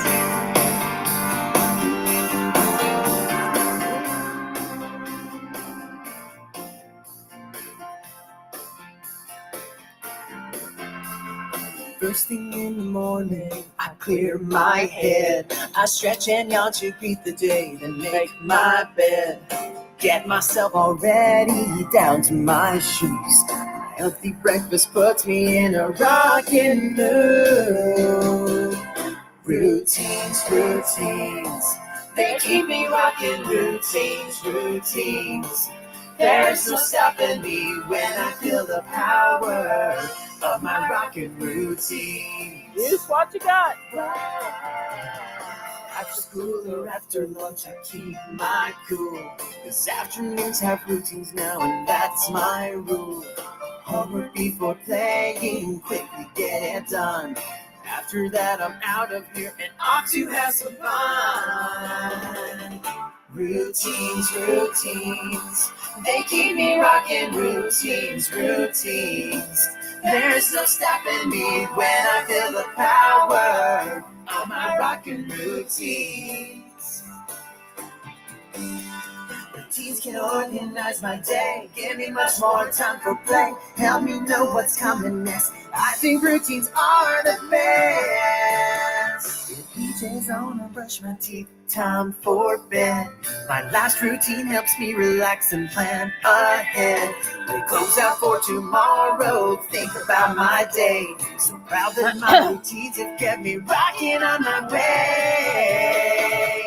Routines, they keep me rocking. Routines.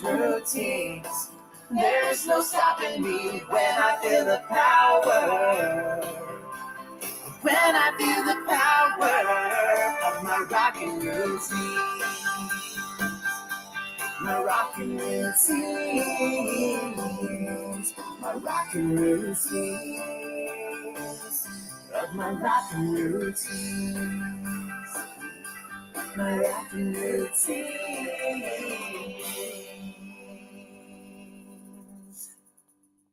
Well, y'all, we've blessed our home. Get your sheets back on your bed after they've run through the washer and the dryer, or hang them outside. And we have 3 more habits to practice. And one of those is your before bed routine. That before bed routine, picking your clothes out, checking your calendar, seeing what you've got to do tomorrow. That before bed routine under your belt is going to start you off on the right foot tomorrow. And it's going to be amazing. October, we practice getting rid of paper clutter. We have paper clutter everywhere. Grab 6 inches of it. Do it every day. Just 6 inches of paper clutter and deal with it. Shred it. Throw it in the trash. If you've got a fire pit, put it in your fire pit and set it on fire, but not if it's been real dry. Don't do that. And do what you need to do. And then menu planning. Every Tuesday, tomorrow, we're going to do a little menu planning for the next week and for the rest of this week and next week. It changes your budget. When you menu plan, you can save real money. And then our last habit is taking care of you. Taking time to sit down and polish your fingernails. I don't like polish on my fingernails, but I've got some clear polish. I got some polish with a little glitter in it. You know, I like to be girly girl every once in a while. I know my sister thinks that's crazy, but of me, because she's never heard me say that. But sometimes you just need a little sparkle in your life. But folks, our habits change our lives. When we take these habits and string them into routines, and then turn those routines into habits of doing them a morning routine, an afternoon routine, and a before bed routine. Those routines are going to change. My sister's laughing at me. Change our lives. And we're here to jump back on that Fly Lady bandwagon. So get back to the basics. I've gone over them today. Every single one of the basic things that we do. And it's going to change you. And I'm going to remind you every day, if you hadn't shined your sink, go shine your sink. So folks, let's go to the Lord in prayer. Dear Father in heaven, thank you for all my fly babies that are still here, that have blessed their homes. Thank you for their patience with me. And thank you for the love that they have for you, Lord. We love you. We lift you up. We praise you with all that is in us. Thank you, Lord, for the wonderful pastors that I worshiped with yesterday. Thank you, Lord, for all that you have done for us. Keep us safe from evil. Help us to pray the prayer that Jesus taught us. And it's so powerful, Lord. Thank you for helping, for sending him to die for us on the cross at Calvary. The biggest debt ever owed. He cleared that debt for us if we'll just accept him as our Savior. The only way to you is through Jesus. We love you, Lord. Thank you so much for all that you do for us. In your Son's name we pray. Amen and amen. Y'all, it was an amazing weekend, but it's time to reclaim our homes. You've just blessed your home with us. Keep going. Keep going. You know, you can pick your clothes out for tomorrow when you do the laundry. I like to put mine in like a file. I just lay them in this basket and they're just like a file. And I can just pull out a whole outfit. I'll see you later. Be good, kind, and sweet. Be good to yourself by jumping back on the Fly Lady bandwagon. Be kind to others by inviting somebody over every once in a while. You know, maybe you want to have a Bible study with somebody. What a wonderful way to get to know people, by studying the Bible together. And let the beauty that is in you overflow and show the world who you are. A child of the Most High, the only living God in the universe. He gets all the glory, y'all. I don't want any of it for me. It all goes to him. Because without him, I wouldn't be Fly Lady. He positioned things so that it would guide me into my purpose.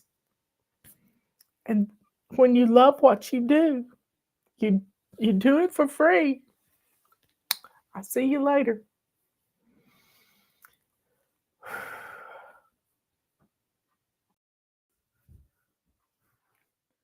Come on in, everybody. You know what today is? It's question and answer day. It's like we have a press conference every week. So get on in here. Let's get the chat up. I have just sent out a help email. For some reason, people aren't getting our messages. And Justin just called as I was putting some makeup on. I've been having a sweet conversation with my next door neighbor. They moved here 5 years ago from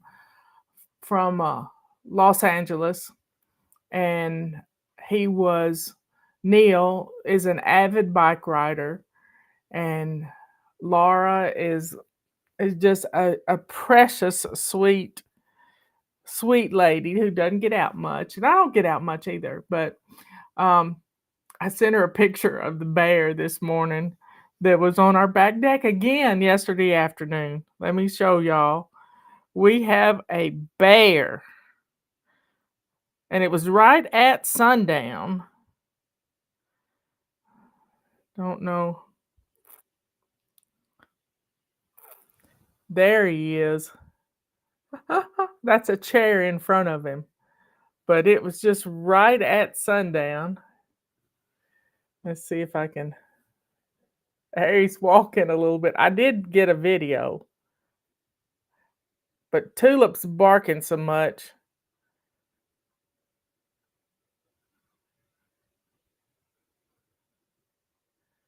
And there's 3 white squirrels.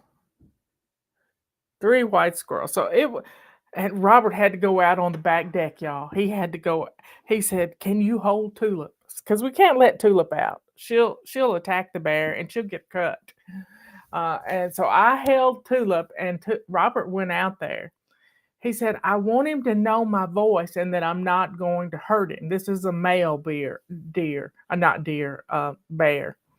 And so Robert went out there and he jumped from our rail to a tree, and he hung on to this tree, and Robert was just talking to him. He said, "I don't want to run up on him in the woods and him not know me." So Robert talked to him, which was, I thought, kind of sweet. Robert talks to rattlesnakes too, y'all. He talks to the crows and the ravens, and he's Dr. Doolittle. We don't hurt the critters and they don't hurt us, and the deer have eaten my daylilies. I had a bunch of daylilies once upon a time, and the daylilies are deer candy. So y'all, we got 4 pages of questions. We have purple rags on sale. You can pre-order your calendars right now. We've got a 45% discount on them. I mean, you just can't beat this. Getting a head start on next year and the school year. So come on in. I got to wipe off my screen on my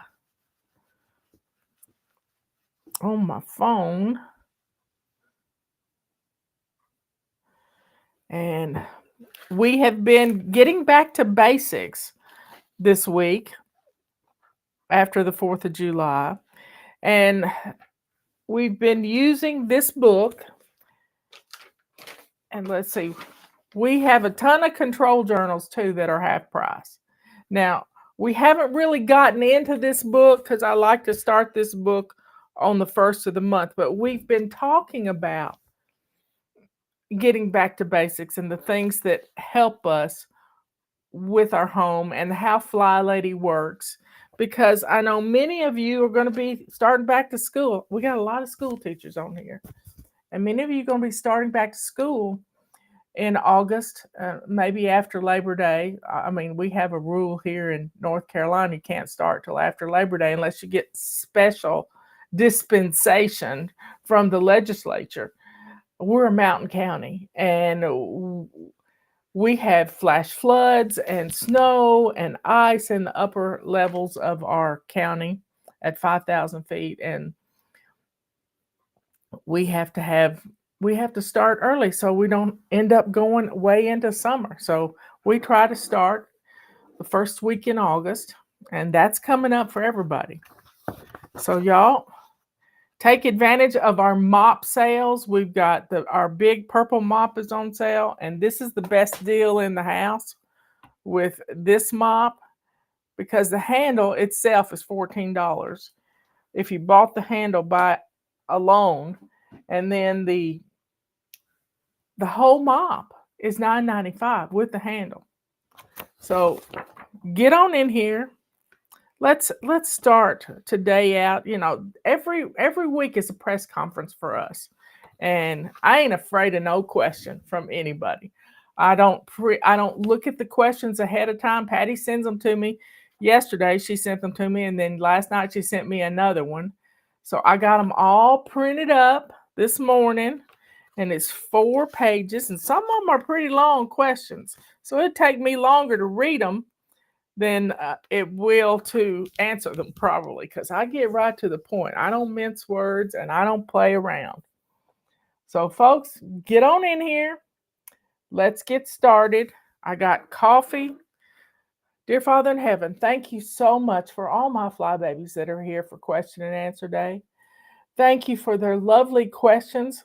Sometimes you just need somebody to point you in the right direction. So we thank you for sending your son Jesus to die for us on the cross. I'm blown away, Lord, that you loved us so much that you gave your only son, that you sent him to earth with a mission, and he chose to take that mission. Thank you, Lord, so that we could spend eternity with you in heaven. Thank you so much. All these things we ask in Jesus' holy name. Amen and amen. Let's get started. Heaven has a new person. A couple of days ago, one of the Oak Ridge boys passed away. I think I told you about it yesterday. And he was such a vibrant personality. And so I got to thinking about being able to sing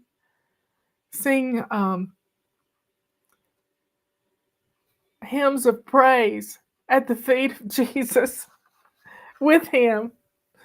We're going to be a heavenly choir one day. Okay, folks, let's get started. We had to celebrate.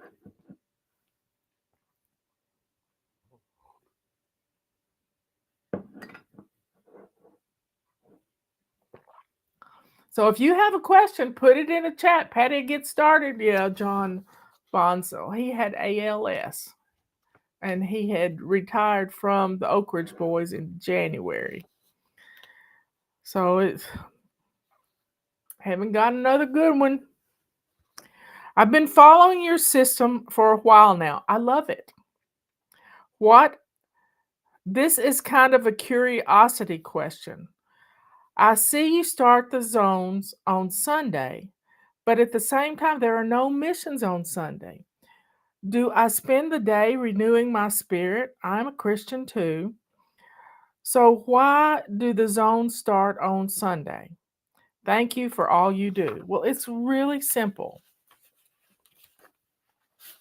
The zones start on Sunday because it's easier for me. The calendar starts on a Sunday to Saturday. And that's the zone we're in. It goes from here to here. That's the only reason. Now, I don't send out missions on the weekends because I want you making memories with your family and renewing your spirit. But on Sunday night, if you get a notion and you want to do a little decluttering and in the zone we're in that week, there you have it. That's the only reason. If you want to do something Saturday morning before you head out with the kids for a hike, do it. But it's all about how the calendar's laid out. It makes it easier for my brain. And anytime you can make it easier for your brain, you are going to actually get things done. Because you don't have to, sometimes we think too hard on things and we have to let go of what doesn't matter. The zones are just laid out by the calendar. Our calendar is not laid out Saturday, Sunday. Our calendar is not laid out Monday through Sunday. It's laid out Sunday through Saturday. Anyway. So I don't expect you to do anything in your zone on Saturday and Sunday, but I do expect you to get up and do a minimal routine. You gotta do the routines every single day.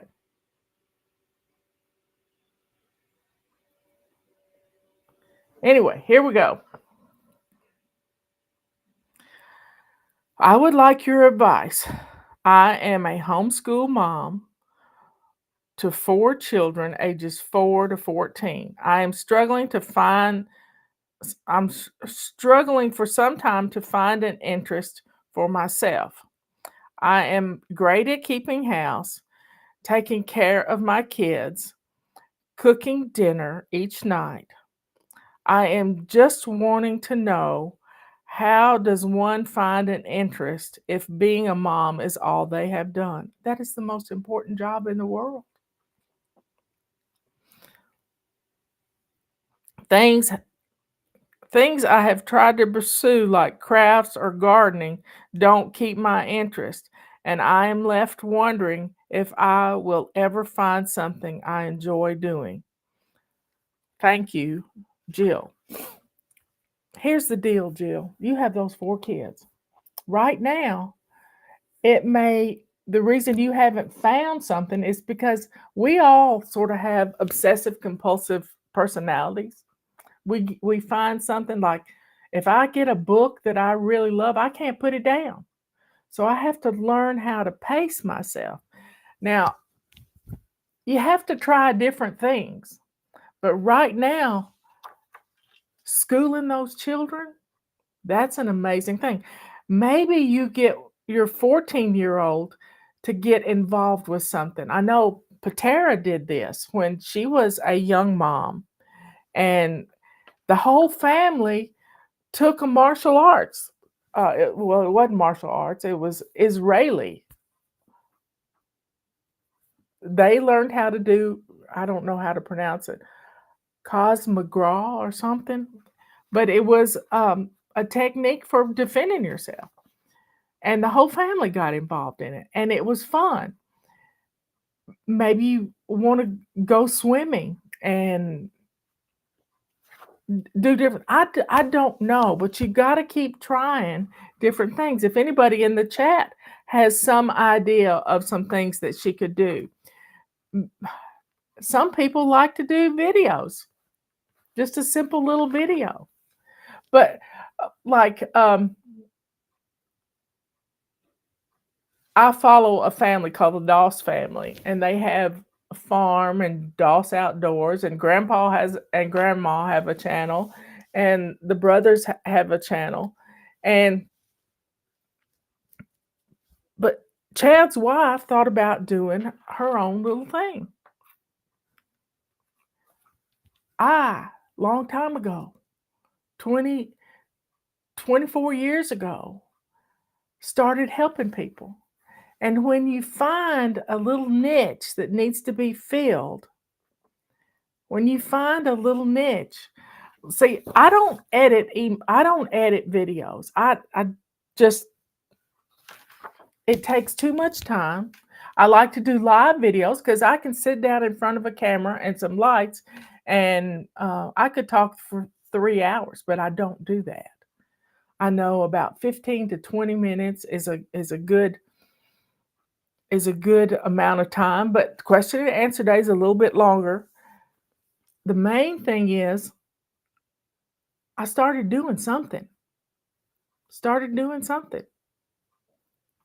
And if you're on here, you got a YouTube channel or a Facebook page.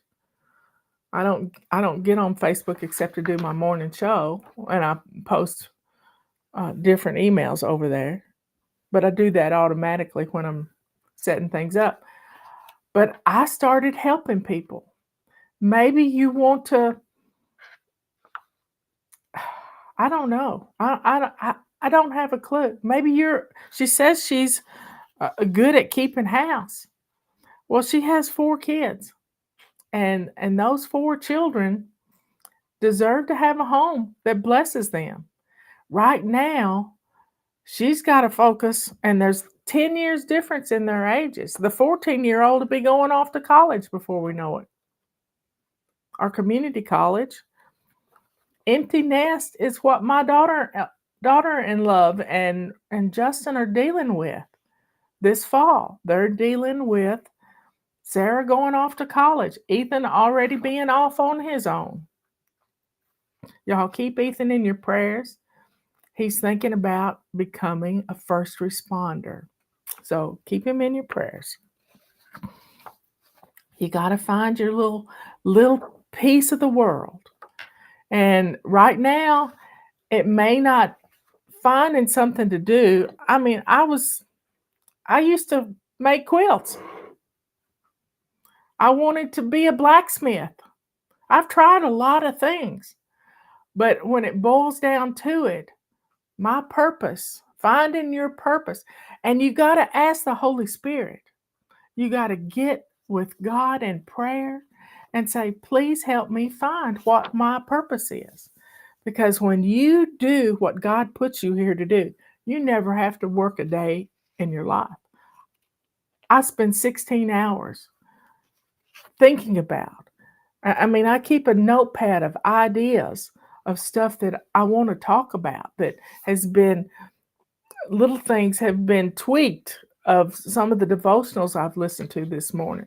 And one of them was really good about filling yourself up.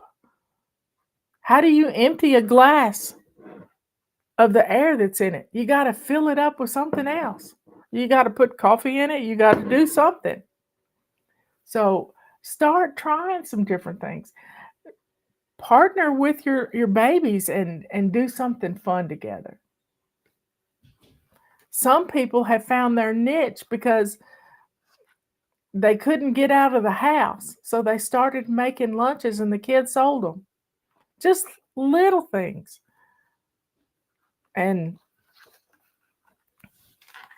it's amazing.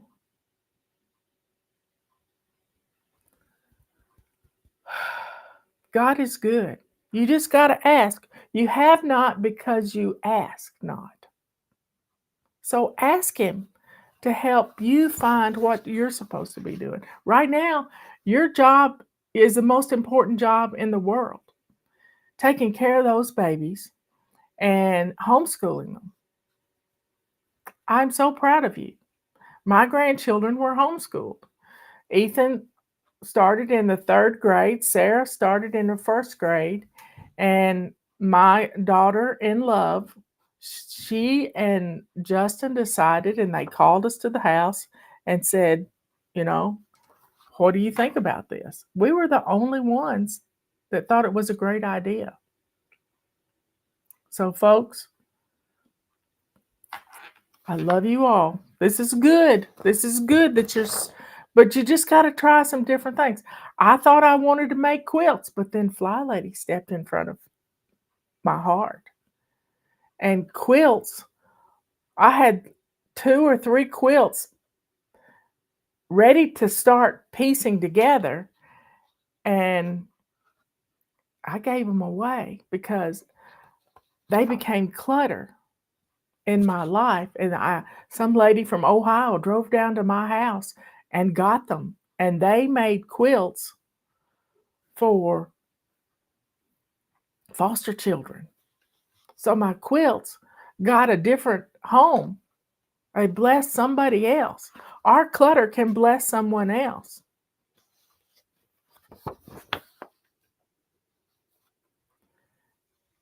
So y'all, don't give up. Don't give up on whatever your dreams are. Think about when you were a child, what you wanted to do. Okay.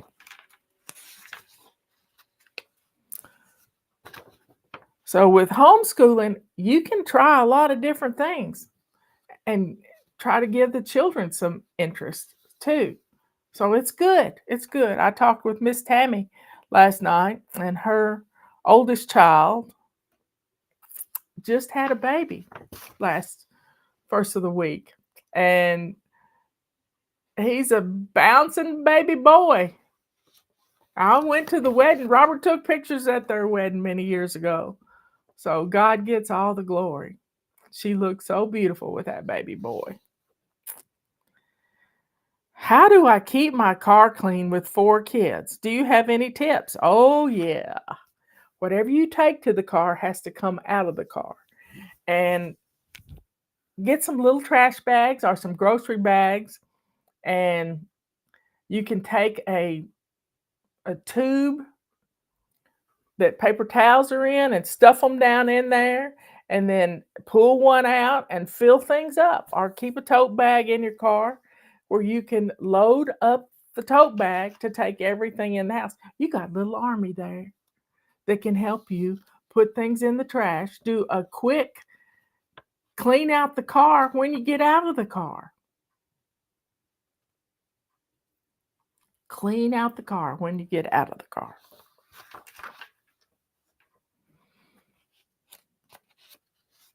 But that's the tip. And stop eating in the car. Eating makes a mess in the car. So don't eat in the car. That's going to solve a lot of problems. And then whatever you take into the car has to come out of the car. It's just that simple. I've been doing Fly Lady routines for months, but I've procrastinated shining my sink. What is going on with that? Well, you think you're smarter. What possibly can that shiny sink do? The whole house is a mess. Go shine the sink. Quit rebelling. It's just plain old rebellion because you don't think you need to. So go shine your sink right now. If you're listening to this show and you have not shined your sink yet, go do it. That was the first habit I practiced, keeping my sink clean and shiny. The very first one. You know, psychologists tell us it takes 21 days to establish a habit, unless you're a perfectionist. What happens when you're a perfectionist? You miss one day and then you throw the baby out with the sink water. Give yourself some grace. 10 days of grace. Keeping that sink clean and shiny is going to change your attitude. You're going to get up in the morning and be greeted with a shiny sink. There's nothing better than that. Housework, it's not work when you love your family, when you love yourself. It's not work. You deserve to have a toilet that's clean. If you get a stomach virus or if you get food poisoning. Brooke's mom got food poison the middle of June. She had it for 3 weeks with some bad chicken. So please take care of yourself. You can do this. Go shine that sink.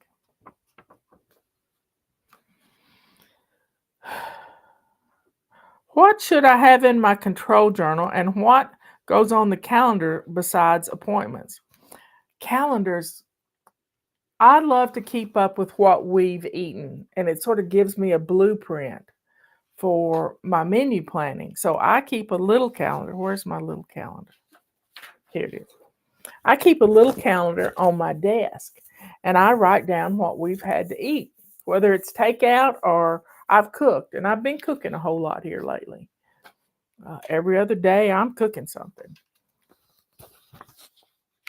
So having a place to put your menus, a place where the big calendar has plenty of room.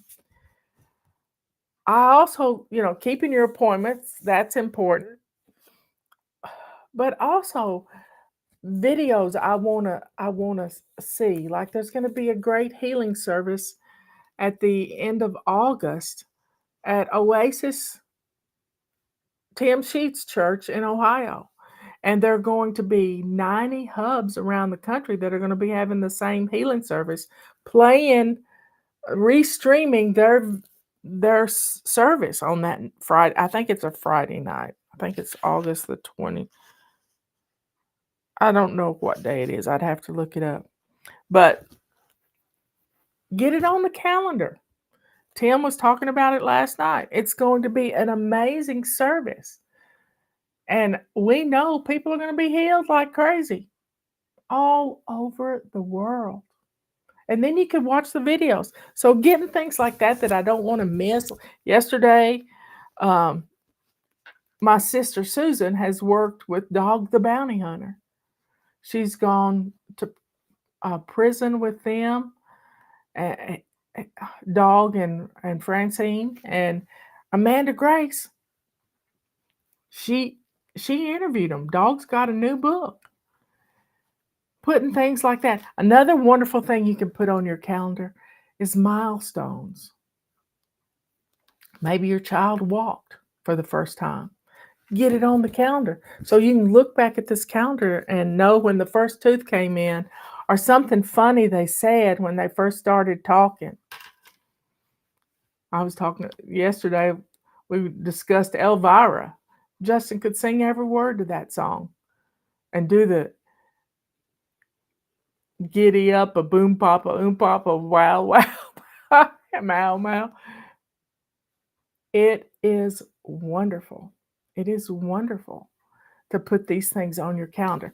I also put on my calendar when things break and when we have to replace them. Flybaby told me about this. So I know when I got a new dishwasher. I know when we replaced our heating and air conditioning unit. I know when we haven't had any major appliance except the dishwasher. Lord, please don't let it happen. I don't like change. I got a great refrigerator. I got a great stove. So, Dog the Bounty Hunter's funny, and he had a great interview, he and his wife, and their story is amazing. Dog the Bounty Hunter's wife passed away. Francine's husband passed away, and they met. He got down in a snowbank, and I don't know if this is in the book. I've heard his testimony many times, but they're just good people doing. And Franklin Graham, Dog can use some strong language, and he met Franklin Graham in a green room at Fox or something once upon a time, and Franklin said, your show is our guilty pleasure, and he said, but you just try not saying so many ugly words. And he said, Dog said to him, well, sometimes there's not much else. And he said, try saying, in the name of Jesus. Get down on your knees. In the name of Jesus. Just try it. See if it doesn't work. So Dog was so funny yesterday. So I sent my sister that interview. I hadn't heard from her this morning. But, fun things go on your calendar. Plan something for the weekend. Check your local websites that tell you what's going on in your area. I know there's some of them out there. Festivals, all kinds of good stuff going on right now.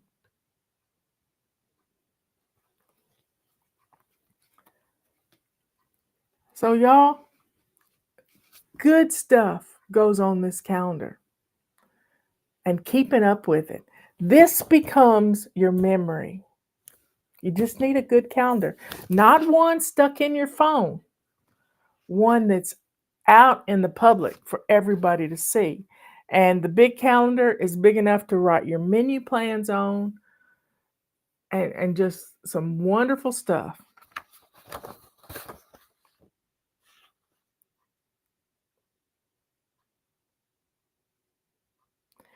What should I have in my control journal? Oh, I just read that one. Control journal is all about your routines. And Justin says we have a ton of these control journals, and that's why he's put them half price. But having your routines written down, somebody comes in the house, maybe you're sick and you can't get out of the bed, like Brooke's mom's been. And she could show Brooke exactly what needs to be done. And, you could show somebody exactly what needs to be done with your morning routine. Having a routine for feeding your critters. If somebody came in to help you, you have it already written out. I need coffee.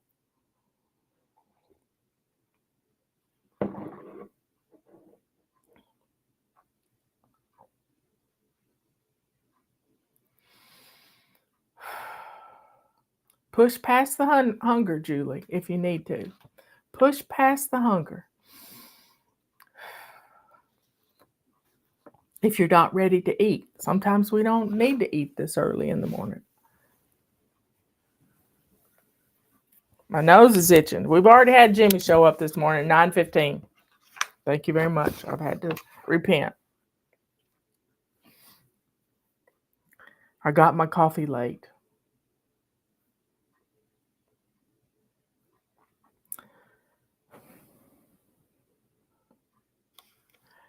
What is this month's focus and where do I find the zones on the website? Well, we have I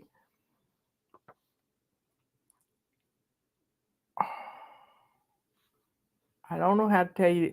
We have a carousel. And you will see one little square that has lots of little boxes on it. You click on that, it opens up the page, and you'll find the zones. You'll find the habit of the month. If you're getting our emails, you know what our habit of the month is. It's swishing and swiping our bathroom. We got a great sale going on, purple rags and a rubber swisher. So get our messages and open them up and read them. You know, you're not going to lay hands on the computer screen and it's going to get in you. You got to read it. Now, you're going to get me started. It just doesn't happen by osmosis. It just doesn't.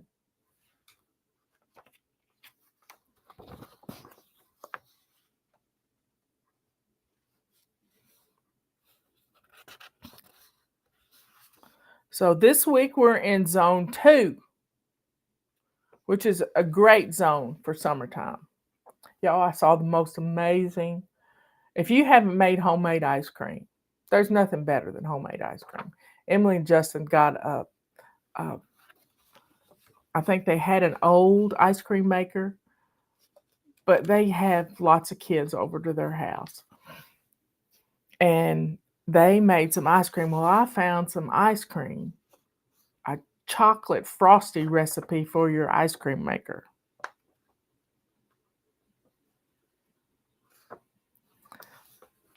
Yep, chocolate ice cream. You get a gallon of chocolate milk and you put some Eagle brand in it and some Cool Whip.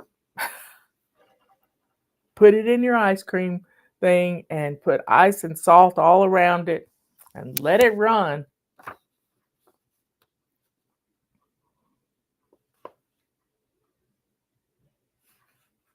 So this week we're in zone 2. Next week is going to be zone 3, our bathrooms. We clean our bathrooms every day, but sometimes we need to do a little detail cleaning. Okay, page 3. It's hard for me to let go of things my family has given me, but my house is so hard to clean because I have way too much stuff. How do I let go so I can enjoy my home? Take a picture of it. You don't have to keep everything. I have my granny's iron skillet, or it's a griddle. I have one thing from my mother. I have my grandmother's table. It's just a little table. But y'all, you don't have to keep everything. Most of what we have is clutter. And if it means something to you, either put it on the wall or bless someone in your family with it. Don't hold on to things.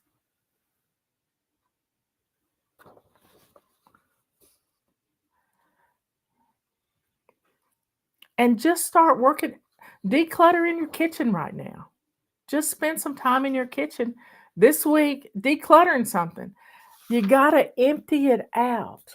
You got to get that clutter out of your house to find some peace. And then you have to continually keep the clutter at bay and fill things up with good stuff, with memories. And your house is not a museum. You know, I like all my stuff on the wall. Fly Lady used to be on our building. when we were on Broad Street, long time ago. That was outside. And I have a great big one.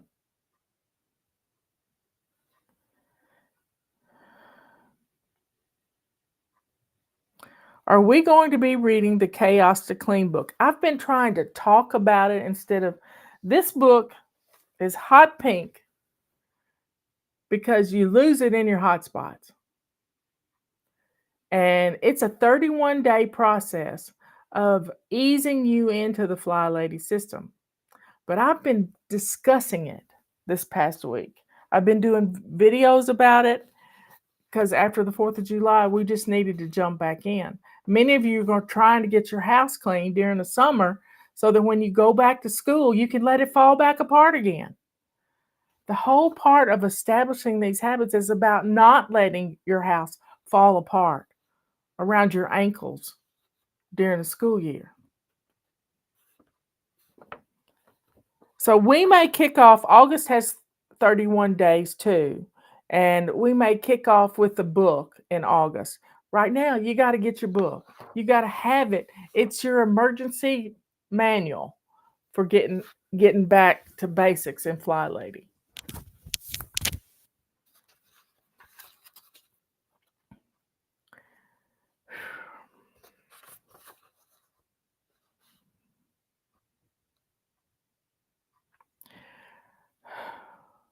We have been living in chaos for years. Now that I've been doing Fly Lady routines for a few months, our home is changing, but the kids are still so horrible. They never pick up after themselves. How do I teach them this new way of living without sounding like I'm nagging? Well, you're condemning yourself. You've called your children horrible. You need to watch what comes out of your mouth. You are the director in your home. Have you ever been to a kindergarten classroom and just watched this kindergarten teacher? Everything has a place around the room. There's little bookshelves. Everything's labeled, even though they can't read. Maybe there's a little picture of a truck or whatever. Everything has a place. Everything's in its place. And they have a rug that they sit on to play or to do reading or to do little activities. They go to that rug. And when they get finished, the teacher says, now put everything away. Get back to your seat. And it just happens because she told them. She wasn't nagging. It's what they do. So set an alarm on your phone for the top of every hour, every single hour in the day to pick up and put away. And play kind of play musical chairs with it. Put on the Fly Lady cleanup song, which is wonderful in purple. In fact, why don't we try that right now? You got children? Let's pick up and put away right now. Let's see what we can find. Where is the cleanup song? 2-minute cleanup song. We're doing 2 minutes to clean off hot spots and get the toys up out of the floor. Everybody join in and get the kids to help you. Hey, everybody. Clean up. The song says it all. You're not nagging. Clean up. Choose a toy to pick up. We're done with play, put toys away. It's time to clean this mess up. Clean up, everybody clean up. Choose a toy to pick up. We're done with play, put toys away. It's time to clean this mess up. Clean up, Everybody, clean up. Clean up. let's all come It's your job Clean up, everybody clean up. to show them. Choose a toy Make to it pick up. fun. We're done with Put play, a basket put in the toys floor. away. It's time to clean this mess up. Clean up, everybody clean up. Choose a toy to pick up. We're done with play, put toys away. It's time to clean this mess up. 1 minute left. Everybody, clean up. Let's see how fast we can finish. Clean up. Not this one. Let's all come clean up. It's looking better already. Yeah.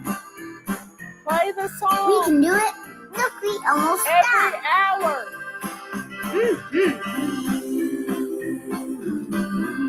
This is fun. Yeah. It's not mama nagging, it's the kids playing. You're doing great. This won't take long. We can do it. And it's we have it on our website. Free download it. Way to go. Good job.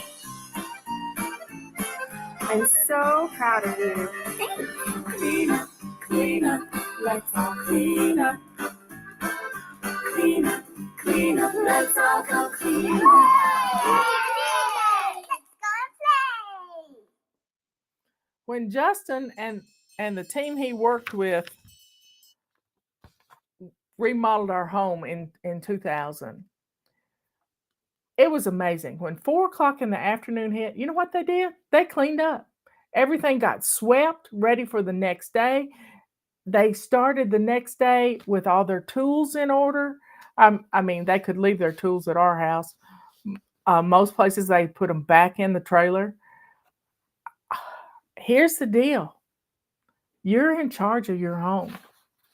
And when it comes 4 o'clock or 5 o'clock in the afternoon, get everything put away. But don't curse your children by calling them horrible. Watch what comes out of your mouth. Be aware of what you're saying and what you're writing.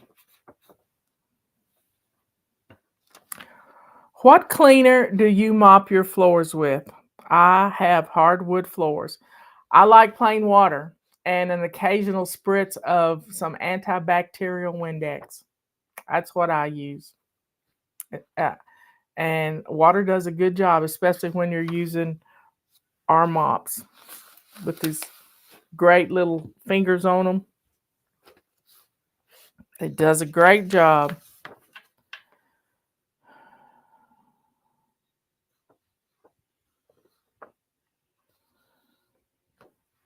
I've never been someone that attends church, but now I want to start going, but I'm not sure how to begin to find a place. Do you have any suggestions?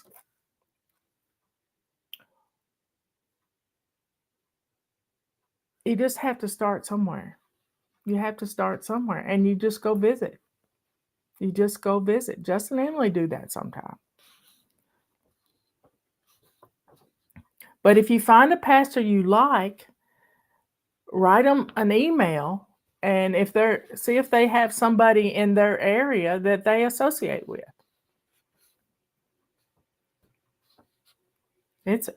I've got 3 churches that I follow on YouTube. Really 4. But I love the pastors. They're good teachers, but I also supplement my learning with Derek Prince and Pastor Kenneth Hagin.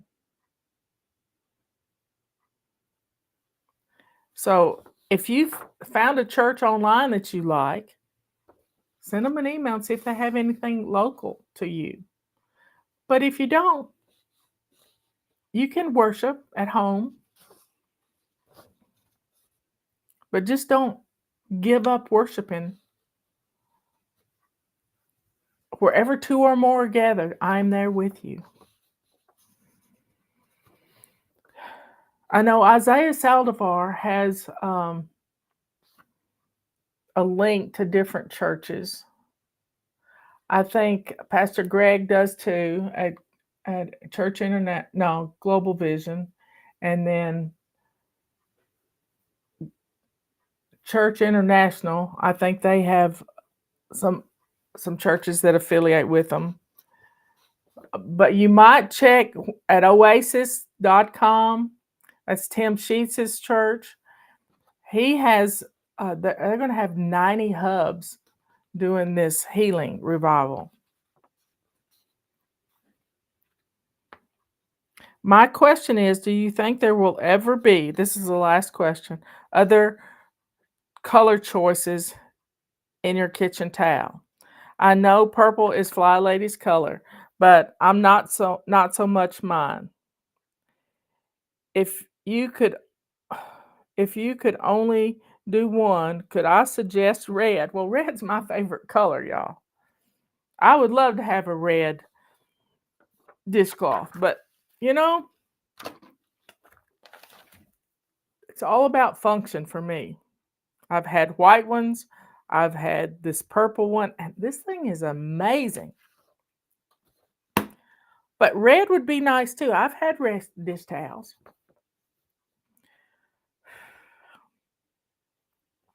And it goes with several holidays. Yeah, it does. I'm looking forward to Thursday's question and answer. This is from Kim.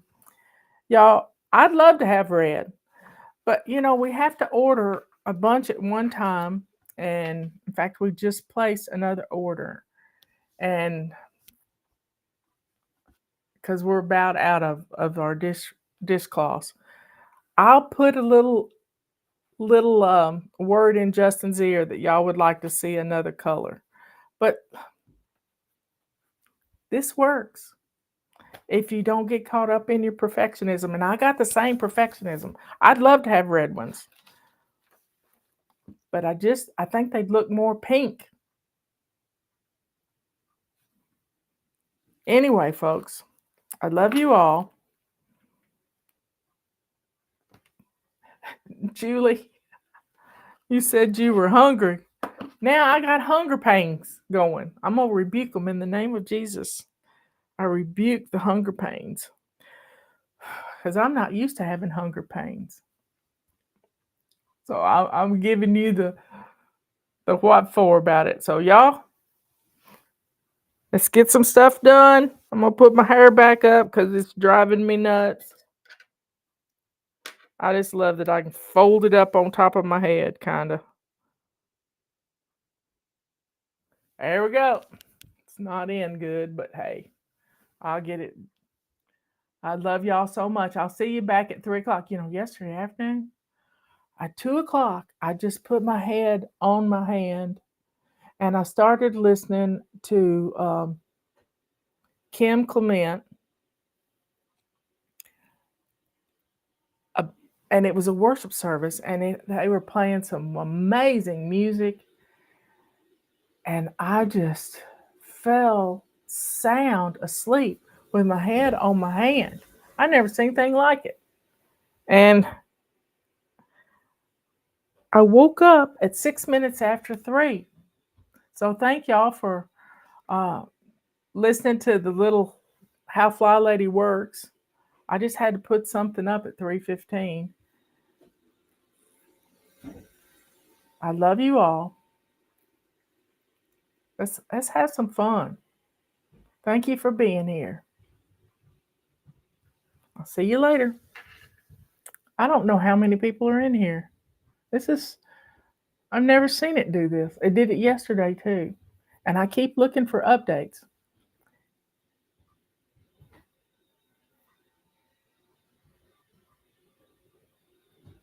I love to listen to Kim Clement's daughter, Donna. She does a show, a live show at about 3 or 4 o'clock on Sunday afternoon. And sometimes I'll listen to it on Monday. And she's going through the archives. She's finding things. It's just an amazing time. She misses her daddy. She misses her daddy. I didn't really know my daddy, but she misses her daddy. And you can see the pain. And he's been gone 10, 11 years. So y'all just keep Nane in your prayers. And Jane, his wife. Anyway, y'all be good, kind, and sweet. Y'all be good, kind, and sweet. I'll see you later. Bye.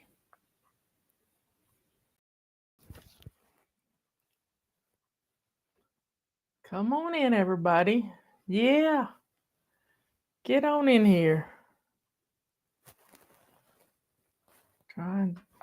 That's in the way right there. Come on in. Yesterday we did a video through our French doors looking out onto the deck with our little bear. I don't know what we're going to call it. Boo Boo. Robert called him Greedy a while ago. He's back, but Tulip went out and got in the pond, so she's really stinky. So she's probably stinkier than the bear right now. But she's in the house, so I don't have to worry about her getting out. Robert's been working on the back deck. We have a tree that's growing into the rail, so he is trying to adjust the rail around the tree. He loves his woods. He designed the tree house. The tree house is a 12 by 12 screened in porch that's 2.5 stories above the ground, and it has a walkway that it goes this way, and then it goes this way, and then it goes this way, and you feel like you're a long distance away from the house, but you're really not. Only about 20 feet from the house, maybe 30. But underneath the treehouse is on pillars that are 9 by 9 posts. And they're not cemented into the ground, but the foundation is in the ground. And these are bolted in. And Justin and Mark Goff built the treehouse, and it's got a little pyramid type roof with a cupola on top, and it's got a ceiling fan in there that can draw the hot air out. Not that it gets hot here; it's beautiful here, and Robert spends a lot of days out there reading and napping, and there's a few months in the year. We bought plexiglass one time to put glass up so that he could turn it into a sun porch in the wintertime, but that never happened. Anyway, it's a beautiful place. I don't know why I can't see how many people are in here. It just doesn't work anymore. They must have done an update. But this morning I was talking about Robert having a flat tire yesterday. And I've had a flat tire, and I had a blowout. And I was right after I moved to North Carolina, and I hadn't met Robert yet. And I know I've told this story, but it's been a while. I was doing some after school education with this costume I had made. It was an 8-foot trout costume, 8 feet. And we called him Travis Trout. And he taught children in the after school program about not littering and not destroying our waterways in Western North Carolina. We have more waterfalls in our county and trout streams in our county than just about any place in Western North Carolina. And y'all say a prayer for my sister Susan. She's on her way to Atlanta. They're going to be ministering to people in the streets, bringing the word of Jesus to them. And she is on her way. So keep her in your prayers. I said they don't call it Hot Atlanta for nothing. And I said stay hydrated. So let's pray a hedge of protection around my sister going into minister into the inner city. Please, Lord, be with my sister and help her to do what she's called to do. God love her. She's just such a pure heart to be there to help people. Keep her safe. In Jesus' name, amen. So I had this kid that would you would put your arms into the trout. The trout was huge. It barely fit in the back seat of my car. And I had a big car. And you'd put your arms in the trout and you could swim the trout upstream. And your head stuck out right at the dorsal fin, like shark fin, but right at the dorsal fin. And I had made this costume out of foam rubber, spray painted it like you'd spray paint a tag on a wall, but I spray painted it like it was a rainbow trout. I don't know how I even knew how to do that, but I did it. And we called him Travis. And this kid that was helping me lived almost on the South Carolina line up a mountain. And so I had to take him home after we had the little after school event where I pretended like I was a fisherman, and I had on my fly fishing clothes and my waders and boots and my vest, and had a lot of trash that I'd take. I had a Coke can, and I got through the Coke and I threw it on the floor, and I just did. It was horrible what I was doing, and the kids were booing me, and I just loved it. I just loved it because they were country kids. They were just country kids, and they knew better than to throw Coke cans and stuff in the water, and plastic wraps and candy bar wrappers and fast food packages. But they knew what to do and how to treat the forest in a proper way, God's creation.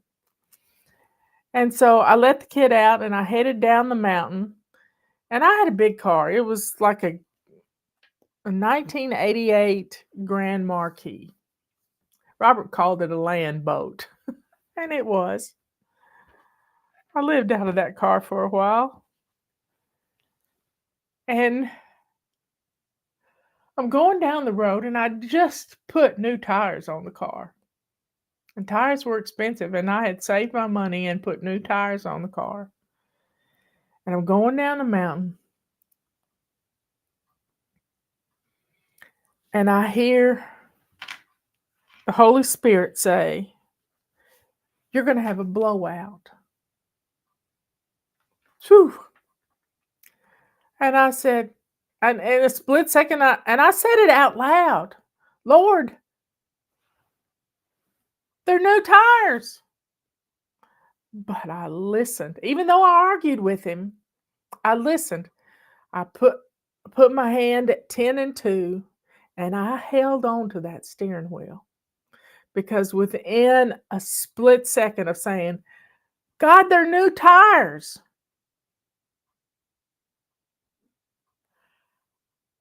I had a blowout. And I'm so thankful that the Holy Spirit prepared me to have a hold of that steering wheel. So I guided that car down the rest of the mountain because there was no place to pull over. It was a little road. And I guided the car, and I had to. There was a river. It's called the East Fork of the French Broad, and I lived on the North Fork of the French Broad, up a mountain on the other side. And I had a trunk full of sweatshirts. Patty remembers these sweatshirts. They used to make these sweatshirts, so she and Alex's dad filled the trunk of my car up with all these sweatshirts one time. And they had been in there a few weeks. In order to get to my spare tire, and I had to park the car on the road because there was a ditch on one side of the road and a river on the other. There was no place to change the tire. There was no pull-off area. There was nothing. So I crawled down. I had to get the tire out of the trunk, move all these sweatshirts, get the tire out, get my jack and lug wrench and all that stuff out. Practically, I had to crawl in the back of this car. It had a huge trunk. We bought the car because it had a big trunk. And I started, jack the car up, and it was dark. It was getting dark. And this truck with a bunch of bubbas in it kept driving past. And there were 3 people in the front seat, but they never would stop to ask if I needed help. Well, I put on my fishing cap, which is a man's Filson hat. I put my little friend in my pocket, and I was ready. I was changing that tire, and God sent me an angel. I don't know who it was, but this lady came by, and she had her child in the car with her, and she rolled the window down, and she said, "Can I help you in any way?" And I said, "No, I'm good, but if you'll just pull up in front of my car and wait right there while I finish up changing the tire, then I can go up to my friend's house, Mr. King's, and I can get him to help me tighten the lugs up." And she sat there. I said, "There's been some men driving past, and I'm not a little girl. I'm not a tiny thing. And when I had my waders and stuff on, it was, I looked like a guy. My hair was up in my hat, and she waited for me to get that changed. And I went up to Mr. King's house, and then I drove. He tightened up my lugs for me so that the wheel wouldn't fall off, because I couldn't get them as tight as they needed to be. And went up the mountain, 78 curves up this mountain. And then the next morning I had to go to college, so I had to put the little donut on the tire. Well, you only get about 50 miles out of that donut. I got to town, and I didn't have any money. I had 13 cents in my bank account. Had no money, none whatsoever.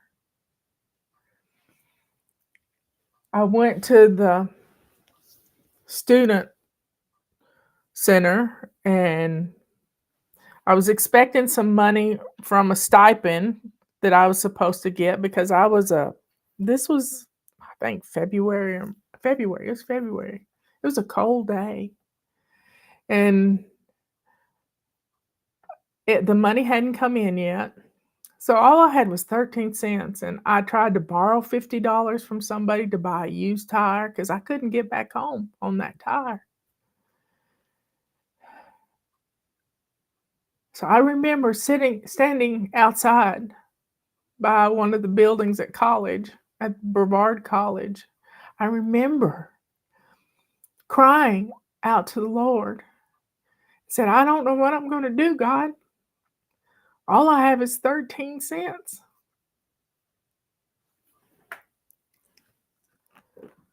I didn't have a credit card. I didn't have anything. I had 13 cents. So I go to Charlie's Tire to try to get the tire fixed. And Mr. Charlie was there, and he's not with us anymore. I get to see him one day. But I got to tell his son Danny, a few years ago, we bought some tires from him. I said, "I don't know if you remember me, but y'all really did help me out one time." And I told, when I first moved here and I got the new tires on the car, he said, one thing about driving Danny told me this, one thing about driving in the mountains is people don't know to slightly pump their brakes instead of slamming on their brakes. We get more new people into Transylvania County after 6 months, they've worn out their brakes. So he had taught me that. And I went up to him and I said, "I don't have any money, but I have a tire that needs to be fixed. And I don't think it can be fixed because it's got a hole in the sidewall." Because I knew this stuff. And he said, we'll take care of you. We'll take care of you. Well, it was cold outside. And to get to the tire, they had to take those sweatshirts back out of the trunk. I'd been messing with them. Had to move them around to get the tire in the trunk. And the guys want to know, what are you going to do with all those sweatshirts? We got a guy that works here that likes to paint things on sweatshirts. And they're really cold. And they want to know what you're going to do with those sweatshirts. And I said, well, I don't know. I was going to give them away or sell them at a yard sale, or I'd given a few away. And the guys want to buy them from you. So before I left there, I sold $200 worth of sweatshirts out of that trunk.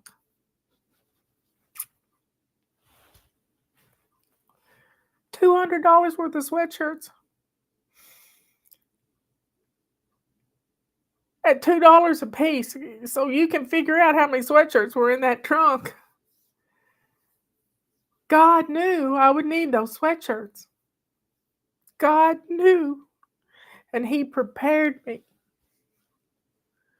He prepared me in more than one way, more than just saying, you're going to have a blowout. He prepared me by having the answer to my problem in the trunk of my car.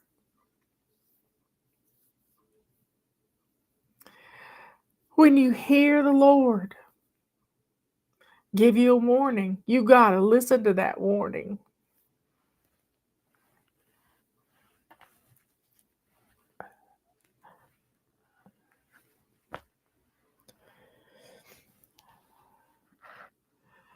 When you see an opportunity to help others with what you've been blessed with, this is so important. I mean, Charlie hired, they had a lot of people working. They still do. We get our tires there. We get our cars inspected there by Papa T.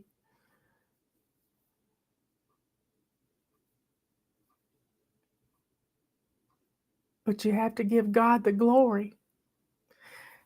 Danny and Mr. Charlie were willing to help me in a bad situation. They were willing to step up and help me when I had nothing. I told them I have 13 cents in the bank. I didn't think about the sweatshirts. If I'd have tried to sell them, it wouldn't have worked. But God planted the seed in my sister and my brother-in-law to put those sweatshirts in my car. And God gets all the glory, not me.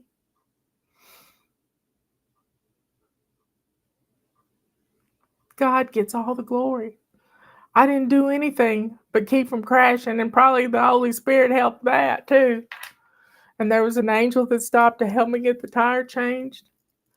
You know, I hadn't thought of this story in years. God gets all the glory. He knows the steps we take. He knows the number of hairs on our head. He knows our tomorrows. Do you know Him? He guides us on our steps.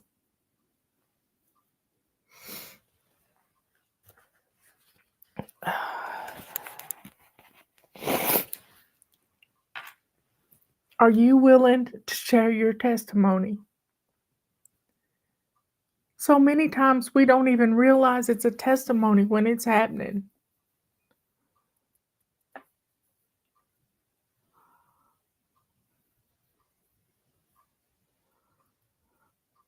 We don't even know.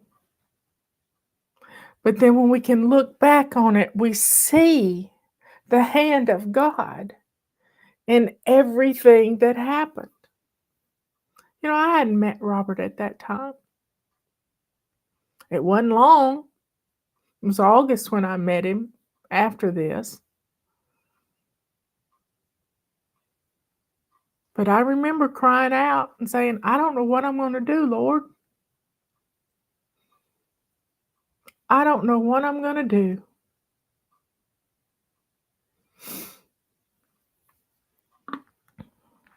But God knew. He had me prepared. God knew. He got all the glory. Still gets all the glory. Well, folks,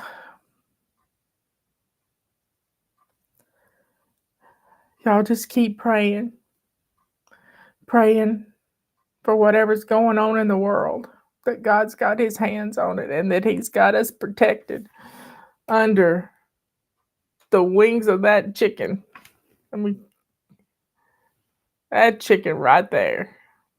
I need to write that testimony down and put it in my chicken.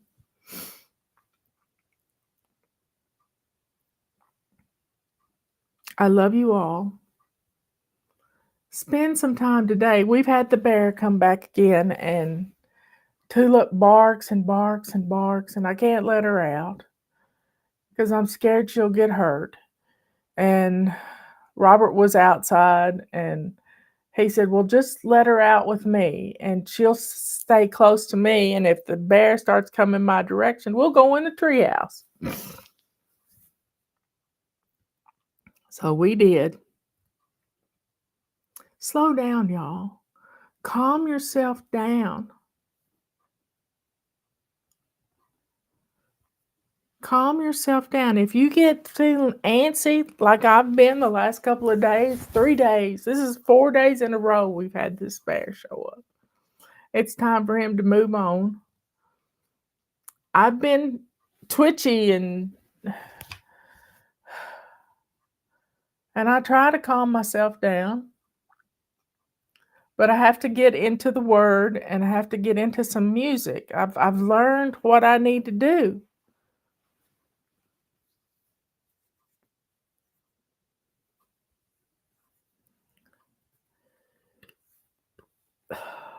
So take some time today to slow down.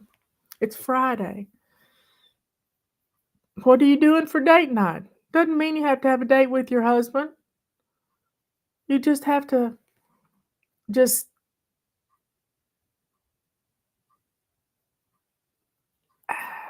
calm down. Maybe you want to take a bubble bath. Last night, I washed my hair. I had about this much shampoo in the bottom of my bottle, and I thought, well, I'll just clean this bottle out. I put some water in it, poured it over my head. Y'all, it was like I put 10 pounds of shampoo on my head. I like to never got the suds out of my hair. I bet I could wash my hair right now, and it still makes suds. But I took a bubble bath with my shampoo. It's the little things.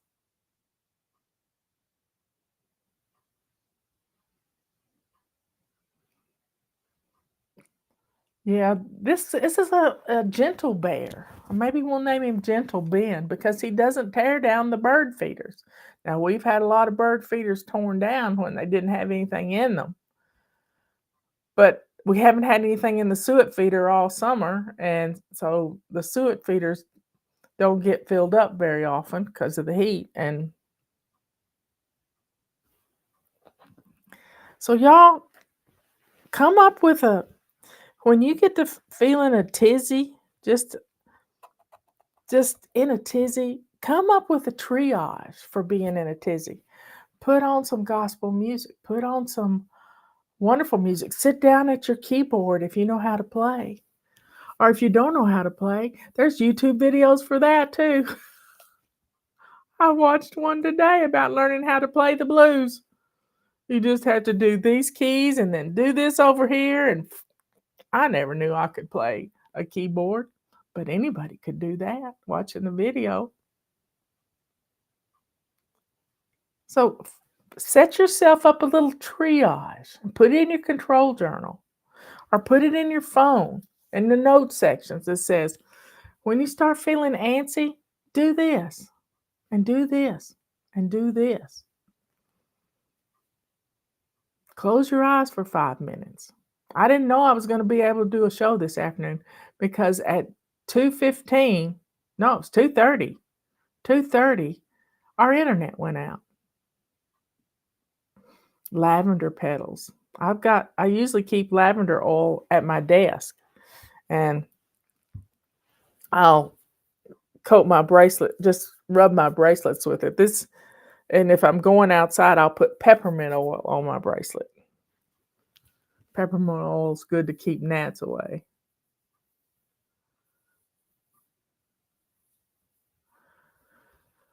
So y'all, be good, kind, and sweet. Have a great rest of the evening. We're having pizza for dinner. It's our Friday night splurge. I love you all. I'll catch you later. Bye.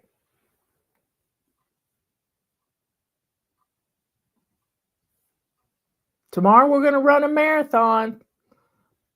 Fly Lady Marathon.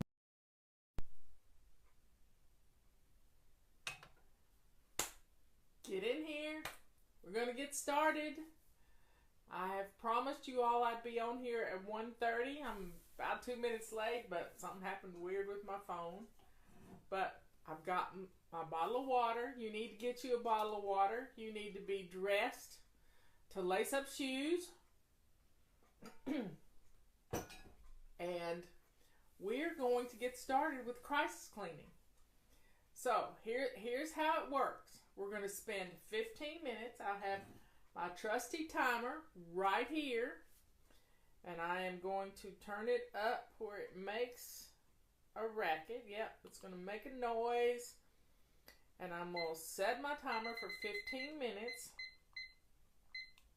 and we're going to start in our kitchen. It is the heart of our home, and this is exactly where we're going to start. Now, this is, let's just say you get a call from somebody you went to high school with, and you haven't seen them in 20 years, and they're in your neighborhood. I mean, they're gonna be coming to your town, and they'll be there in an hour, 15 minutes tops. Yep. So this is what you do. Okay, so you're dressed to lace up shoes, and you're going to set your timer for 15 minutes. Are you ready? And we're going to our kitchen. Now, I'm going to talk you through this. I'm going to talk for 15 minutes on what we're going to be doing in our kitchen. So go to your kitchen, and the first thing, sorry. I forgot to put my microphone on. Okay, what we're going to do is we're going to go into our kitchen, and we're going to put a stopper in the sink, and you're going to fill your sink full of hot, soapy water. Always, when you go into the kitchen to do anything, you fill your sink full of hot, soapy water. And this is how you do it. I use a silver rag, and you're in luck. Silver rags are there's a special deal on them right now. I keep a silver rag or a purple rag in my sink at all time for washing dishes. They make the best dishcloths you've ever seen. So we're going to focus on the sink full of hot soapy water. Do not leave your kitchen. You're going to stay in your kitchen for 15 minutes. And this is how we're going to do it. Sink full of hot soapy water. And you're going to start putting dishes in the sink while the water's filling up. And I want you to open up your dishwasher and think about, is it clean dishes in there, or are there dirty dishes in there? If there are dirty dishes in there and it's full to the brim, I want you to start the dishwasher and get it running. This is half the battle. Let's get the dishwasher going. Let's get those appliances going. Now, you're not going to clean your oven out right now. You're not going to clean out your refrigerator. You're focused on the surface clutter, your countertops, your sink, and your dining room table or your kitchen table. And this is all we're going to focus on right now. So if your dishwasher needs emptying, let's do that while I'm talking. It only takes 3 to 4 minutes to empty your dishwasher. So let's get the dishwasher going emptied so you can put more dishes in there. If it's full, you're going to have to let it run. Let it run. And then start washing dishes. Now, wipe down your countertops so you can put a dish towel out to lay your clean dishes on. And I just got through washing a bunch of dishes. My dishwasher had dirty dishes in it. I started it, but there were still a few that wouldn't fit in there. And I am running my dishwasher, and then I washed a few dishes, wiped down my countertops, wiped down my stove. So that's what you're going to focus on, just your kitchen. Focus on the left side of your sink, and just look at your kitchen as if you never looked at it before. And let's just clean everything toward the sink that's on the left side of your sink. And then focus on the right side of your sink. That's where I dry my dishes. I lay my dishes out to dry. That's also where, when I empty things out of the dishwasher, they go right there, so that I don't have to make steps over to where they belong, and then I will move them all over to where they're supposed to go. So let's get started. You're already going. We got 11 more minutes to go, and it's going to be fun. We're going to get this kitchen clean, and the kitchen is the heart of your home. It really is. Now, you could put on a teapot full of hot water right now, and just, get the water boiling, so you'll have some tea for when you're through with your crisis cleaning. And let's get that. And sometimes you can even put some spices in there. If you just have a pot that you boil herbs in, get that wonderful smell of herbs, like cinnamon and cloves, and maybe an orange peel or something, or a drop of orange oil. And let's get our house smelling good at the same time that we're doing the crisis cleaning.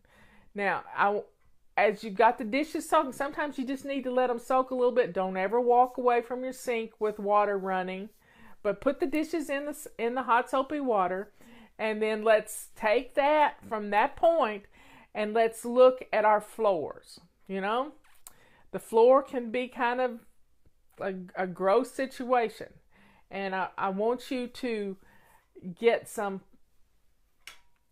hot water and put on your mop cloth, and let's mop our floors. It doesn't have to be perfect. It just has to be done. Just a quick once over, done. I'm doing this crisis cleaning to help you get ready for the holidays. Sometimes we need to see a little success to feel empowered. You know what I mean? Let's feel a little success in what we're doing, and then that way we're spending 15 minutes in our kitchen. So let's mop real quick, just the floor, around the sink, around the stove, just a quick and dirty mop. Just a quick and dirty mop. It doesn't take long. It just has to be done. And then you can take that mop cloth and put it, you can lay it out under your sink to dry, or you can take it to the wash machine and throw it in the wash machine and turn it on. It's all about getting those appliances running. That's what we used to say. Just get the appliances going, and it'll look like you're doing something. But this time we're really using a little elbow grease, and we're getting things done. Getting your kitchen clean, that is the heart of the home. So when your friend gets there in an hour, the tea water will be simmering, and you can pour you a cup of tea. You can already have your own cup of tea, because that's what we do at the last thing. So we've spent 7 minutes already, half our time's done in our kitchen, and we're staying focused. This is focus on your kitchen. We're not leaving the kitchen for anything. We're focusing on our kitchen.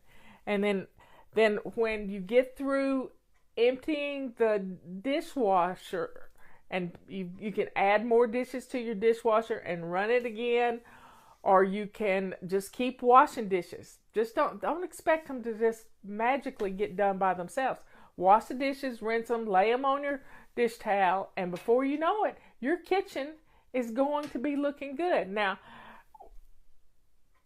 it doesn't take long to do the floor. So you've done the floor. I want you to rinse out your your purple rag or silver rag. There goes my magic wand. Purple rag or silver rag. And I want you to take your cloth and we're going to wipe down our stove. Now rinse it out really well. Do not get distracted. Kitchen only. Yes, yes. We're going to take our purple rag and we're going to wipe down our stove. We're going to wipe down. I have a glass top stove. It gets to looking pretty rough.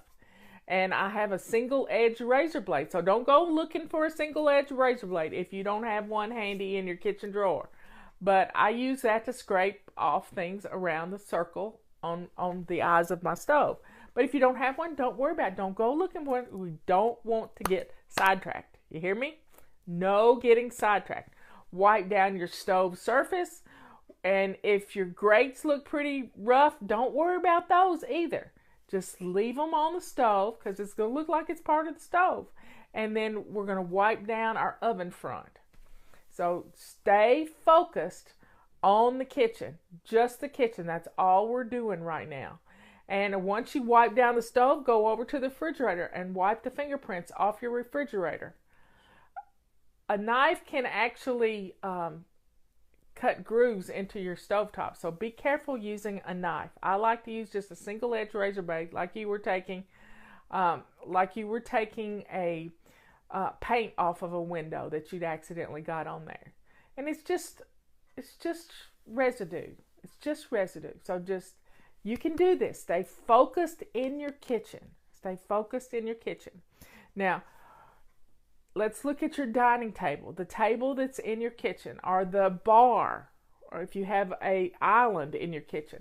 Let's look at that island and see what's on there that needs to be put away. You got it?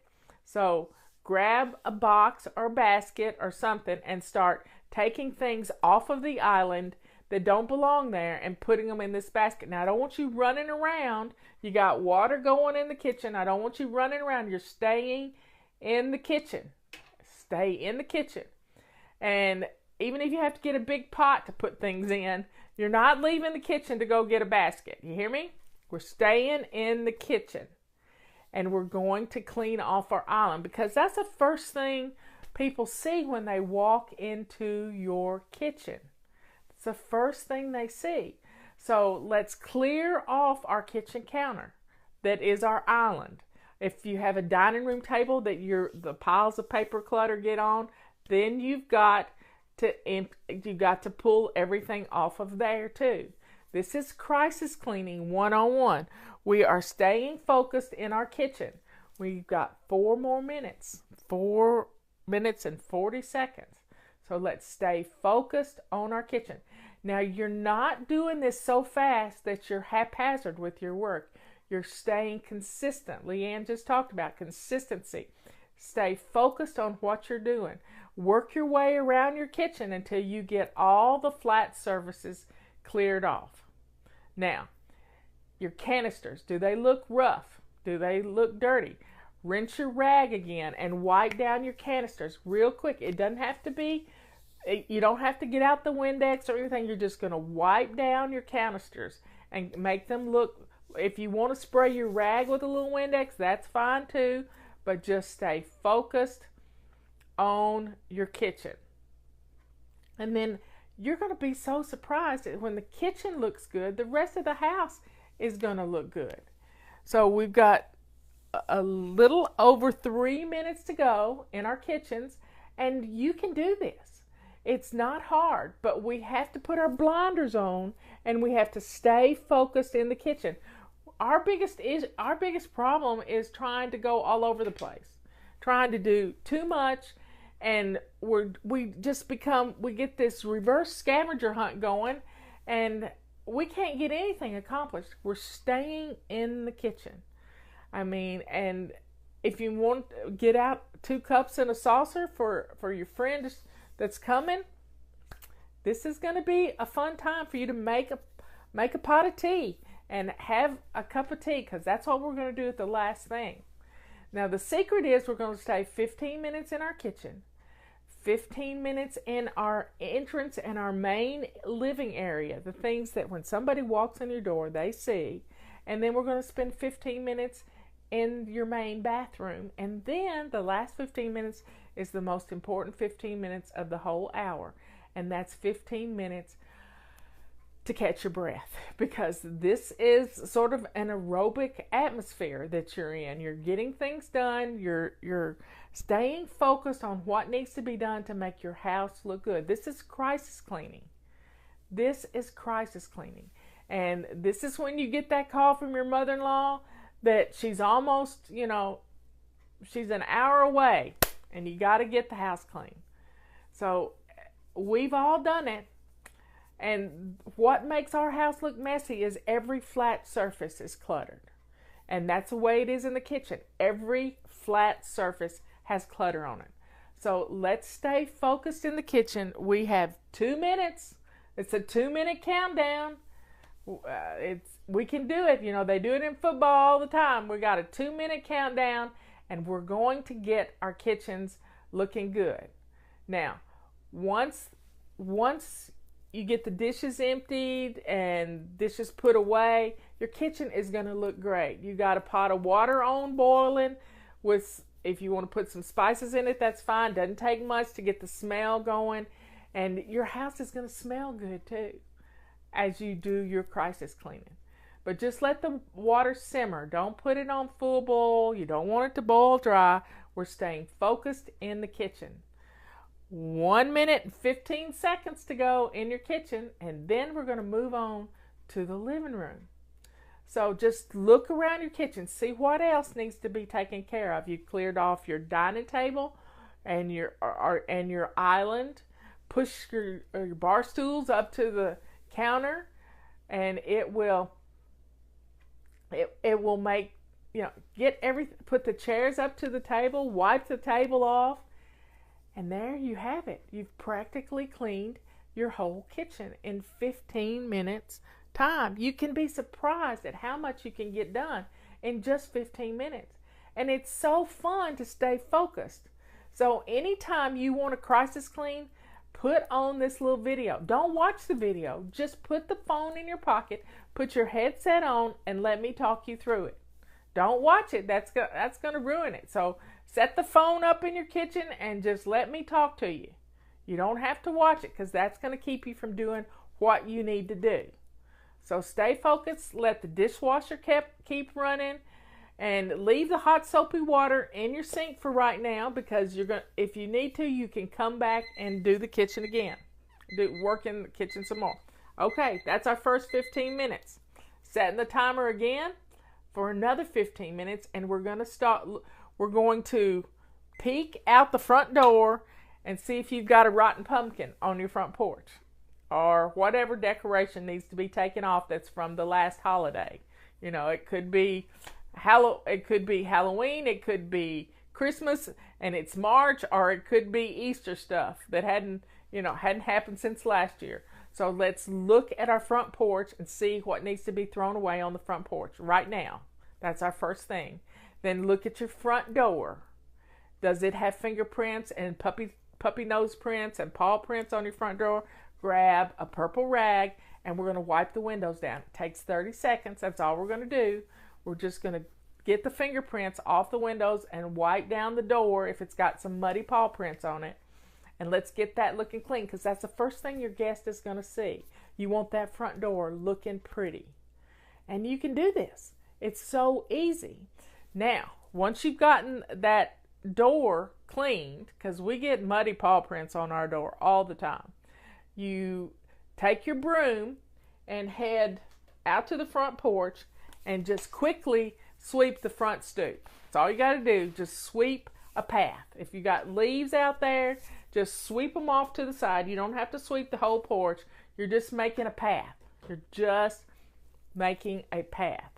Now, once that's done, we're going to go into the front door and shut the door behind you, and we're going to look at what you see in your living room. Don't look at the whole thing. What's the first thing that catches your eye? Is it the credenza? For me, it's the credenza right behind my couch. It is a catch-all. Sometimes it piles up with things. If packages come in, that's where Robert puts them, and they have to be emptied every day. So let's clear off the flat surfaces. Grab a box or a laundry basket, and let's go to every flat surface and let's clear it all off. Now, this is crisis cleaning. This is not fly lady cleaning. This is crisis cleaning. Somebody's coming to your house and you need the house looking halfway decent. Yep, that's all it is. But it will give you some success. It will show you that there is hope. So let's walk around the living room and the entrance area of your home and gather up everything that's on a flat surface. Yep. And you're going to put it in the basket. Laundry basket should hold it all. And you can do it. You can do it. Don't say I don't have time, because you do have time. You have 15 minutes and we're staying focused. We got 12 more minutes to go in our living room and we're clearing off the flat surfaces. You can't dust a flat surface with stuff all over it. So what we're going to do is, once again, once we get the stuff off our flat surfaces, go put that on your bed, because that means you have to deal with it before bedtime. You got that? There's a method to my madness. You have to deal with it before bedtime. So what we're going to do is we're going to put that basket on your bed. So you have to deal with it before you go to bed. Yep, after your company leaves, then you're going to take that basket and you put everything where it belongs. But right now we're clearing off the flat surfaces. Then I want you to take your feather duster and a damp purple rag. Feather duster and a damp purple rag. I want you to feather dust right quick. It takes 2 minutes to feather dust my whole house. And you can do this. We're going to feather dust the living room. And then if it's no time at all, just run around the house and in your living room and feather dust everything that has a clear flat surface.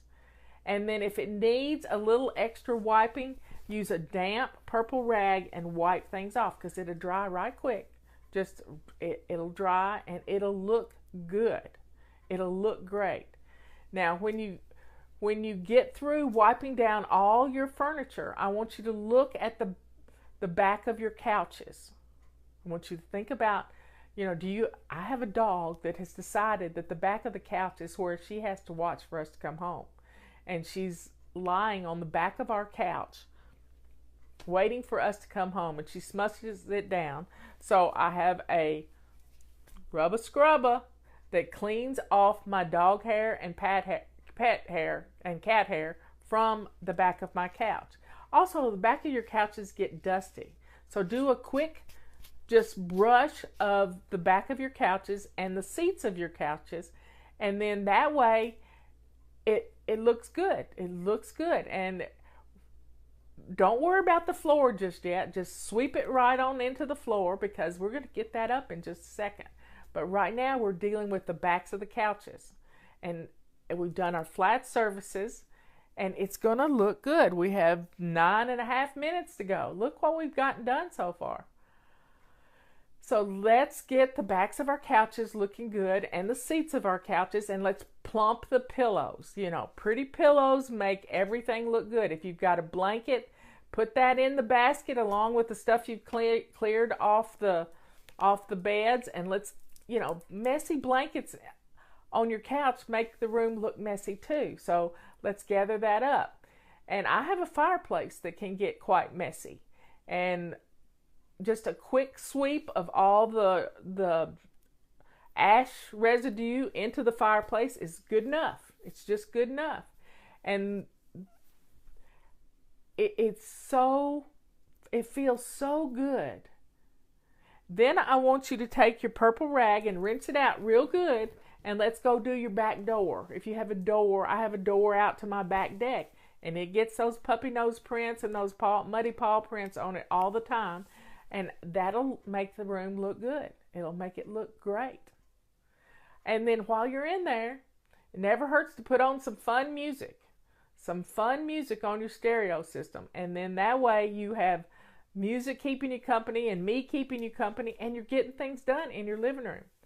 Now, the next thing I want you to do is I want you to think about the floors. If you have hardwood floors, grab your mop again, and we'll do a quick mop. If you've wiped down the couch with a rubber scrubber and that stuff's in the floor, your quick mop around will gather all of that up. If it's gone under the couch, don't worry about moving the couch. We're not moving the couch. We're clearing off our coffee table, and we're making everything look presentable. You've done a little feather dusting and wiping down the flat surfaces. We've wiped down the back door, and it's looking good already. You can't believe the difference that getting all of the stuff off of your flat surfaces has done for your home. It's going to change everything. We have 7 minutes to go. We're halfway there. And I'm trying to think of other things. Are there magazines and books that are out of place? Put them on the basket, and that basket's going to go into your bedroom, because nobody's going to go in your bedroom, even if you have to lock the door.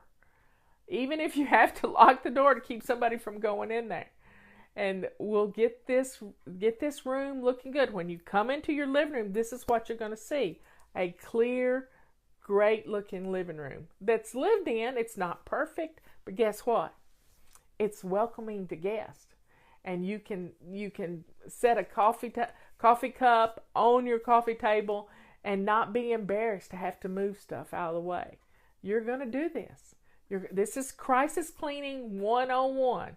15 minutes in your kitchen, 15 minutes in your living room, and then we're going to do 15 minutes in the bathroom, because you do not want to be embarrassed by somebody going into the bathroom, the main bathroom of your home, and it being a disaster area. We're not going to do it. But we're staying focused in our living room. We've got 6 more minutes. 6 more minutes. Now look around and see if there's anything that I've missed. Do you have rugs that need a good carpet sweeping? So grab your carpet sweeper and do your rugs right quick. Takes 2 minutes, 2 minutes at all. And this is going to be, your rugs are going to look good. If you need to, you can sweep it with your sweeper or your broom, and then use your mop to gather it all up and get it out the door. You'll be so blown away that what 15 minutes can do to make your living room look absolutely amazing. You walk into the entrance of your house, and there you see this beautiful living room all put together. And you know how to karate chop those pillows like they do on HGTV. Make your pillows look good. And let's just get this room looking wonderful. Wonderful. And then we're going to take some deep breathing. And after our 15 minutes in the bathroom is up, and you're going to compose yourself, because you've worked out pretty good. Getting this done. This is crisis cleaning 101. And it's all about kitchen, living room, bathroom, and then you. And you're the most important part of this. You are the most important part. So keep focused on your living room. We have 4 more minutes to go in our living room. Do you have some magazines that need to be put in recycling? Do you have a bunch of paperwork on your coffee table? Let's get that stuff off of there. Get it in a basket, and you can look at it in just a little bit after your company leaves, because we're not going to get sidetracked going through paperwork. You got that? And you might need a drink of water, because I did. Let's get some water in us, and let's keep moving right along. The carpet sweeper gets up that pet hair like you wouldn't believe. You don't even know that there's that much pet hair on the rug. You don't have to empty it right now. We're just going to get the pet hair up. That's all we're going to do. Gather up all the stuff on our flat surfaces. These are hot spots. These are the place where you put one piece of paper and it starts multiplying like rabbits. I'm telling you. So we are going to gather this paper up, and And then you can breathe. Then you can really breathe. Yes, we have a lot of paperwork, and it needs to have its own home. Everything has a home, everything in its place, everything has a place, and everything in its place. But right now is not the time to try to figure out where that place is. Do you hear me? We're staying focused on making the living room look clean. What we want to do when we know company is coming is we want to start painting or doing something stupid. All we got to do is clean off our flat surfaces. We just have to clean off our flat surfaces. That's it. And our houses will look clean. Our houses will look wonderful. And it will be fun. It will be fun to do. But we're staying focused on our living room right now and the entrance of our home. Do you have a bunch of shoes right by the front door where people come in and they trip over these shoes? Gather up all those shoes and put them in a basket and take them to your bedroom or take them to the kids' room, whoever they belong to, and get them out of the living room. Don't start putting them away, but just get them out of the living room for right now. That's all you got to do. I keep saying that's all you got to do, but we're staying focused in our living room. We got 1 minute and 44 seconds in our living room to go. 1 minute and 40 seconds. And we can do this. And your living room is going to look good. And you'll be able to go, wow, my living room can look like this. And it will look like this. It can look like this. It can be beautiful. But you just have to stay focused and not be running around all over the place. Yes, I know people who have done this. Now, take your damp purple rag and wipe down some your switches. Sometimes they get dirty handprints and we don't even notice it. So wipe down some switches right quick. Doesn't take but just a second to do this. And we got 1 minute to go, and your living room is looking good, honey. It is looking good because you have stayed focused. You haven't left the living room. And the next thing we're going to do is we're going to go into the bathroom, but we still got 30 seconds. So take a deep breath. I want you to look around your living room and see if there's anything else out of place. Just look around and see if there's anything else that's out of place. And deal with it. That's all you got to do. Anything else out of place. Put your purse where it belongs. And just, here we go. 7, 6, 5, 4, 2. There we got it. Living room. If it's not done, it's real close to getting done. So I'm setting the timer again. And we're going to go into our main bathroom. This is the bathroom that people would use if they asked to use your restroom. Okay? So, setting the timer, 15 minutes. We're going to go in the bathroom. Now, this person isn't going to be taking a shower. It's not going to be taking a shower. So, we're not going to worry about our bathtub. What we're going to worry about is our toilet and our sink and our countertop. We're going to start with our countertop. What is out of place on the counter? Do you have things that need to go somewhere else? You know, last week I had emptied a bag of things from Leanne's house. I undid them, in most of the things went in my medicine cabinet, but I had a jar of perfect paleo protein sitting right on the counter. So I moved that to the kitchen where I keep it.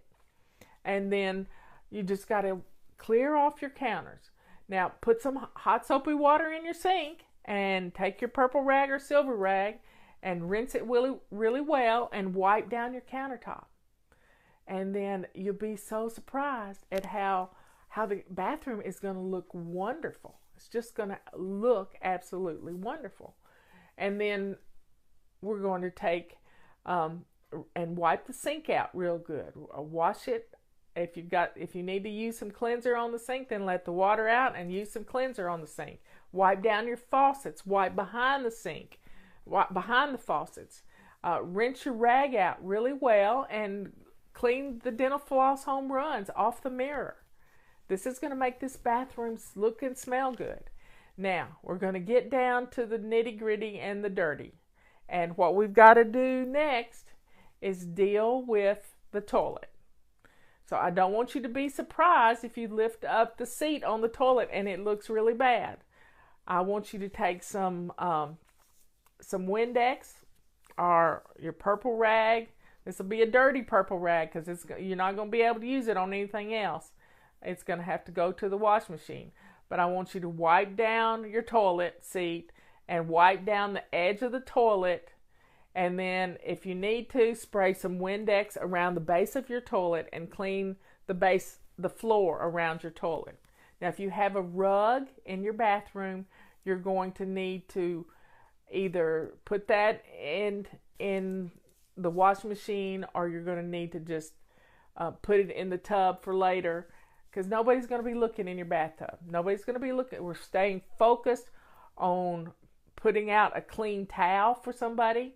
Put their dirty towel in the hamper and get out a clean towel so someone can dry their hands. And let's just get your bathroom smelling good and looking good. And the next thing you're going to have to focus on is your floor. And a bathroom floor is pretty small. You can take a wet purple rag, not the one you just used on your toilet. We're going to get a different one. And we're going to wipe down. We're going to wipe the floor. Yep. With your foot. That's all you got to do. Just keep wiping the floor. And this room is going to smell better. It's going to look better. Now look at your doors on your vanity. Are they nasty looking? Wipe them down right quick with a clean purple rag or a washcloth. I don't care what you use. Just stay focused on your bathroom. Mirror, countertop, sink, faces of your vanity, the floor, around the base of the toilet, the back of the toilet. What do you have on the back of your toilet? Do you have too many books on there? Let's get rid of those books and clear off the back of the toilet and wipe it down with your clean rag. And it gets dusty. Do you have too many things on the shelves? Do a quick rearranging of shelves. Shelves are the towels just folded any which way. Take a minute and refold some towels and put them on the shelves. I'm trying to think of how my bathroom looks. Do your canisters need to be refilled? You have plenty of toilet paper in your bathroom. You don't want your guests saying, I'm sorry, I couldn't find any extra toilet paper, and look under your bathroom cabinet. Wow, that would be make sure you got plenty of toilet paper in your bathroom so that they don't have to holler, I'm having a drip dry in here. So please get plenty of toilet paper in your bathroom so that they will not have to look for toilet paper. I've had that happen to me at somebody's house, and it's embarrassing. It's embarrassing for them. It's embarrassing for you. So stay focused. Let's get our bathroom company ready. Company ready. And we're going to have to swish the toilet eventually.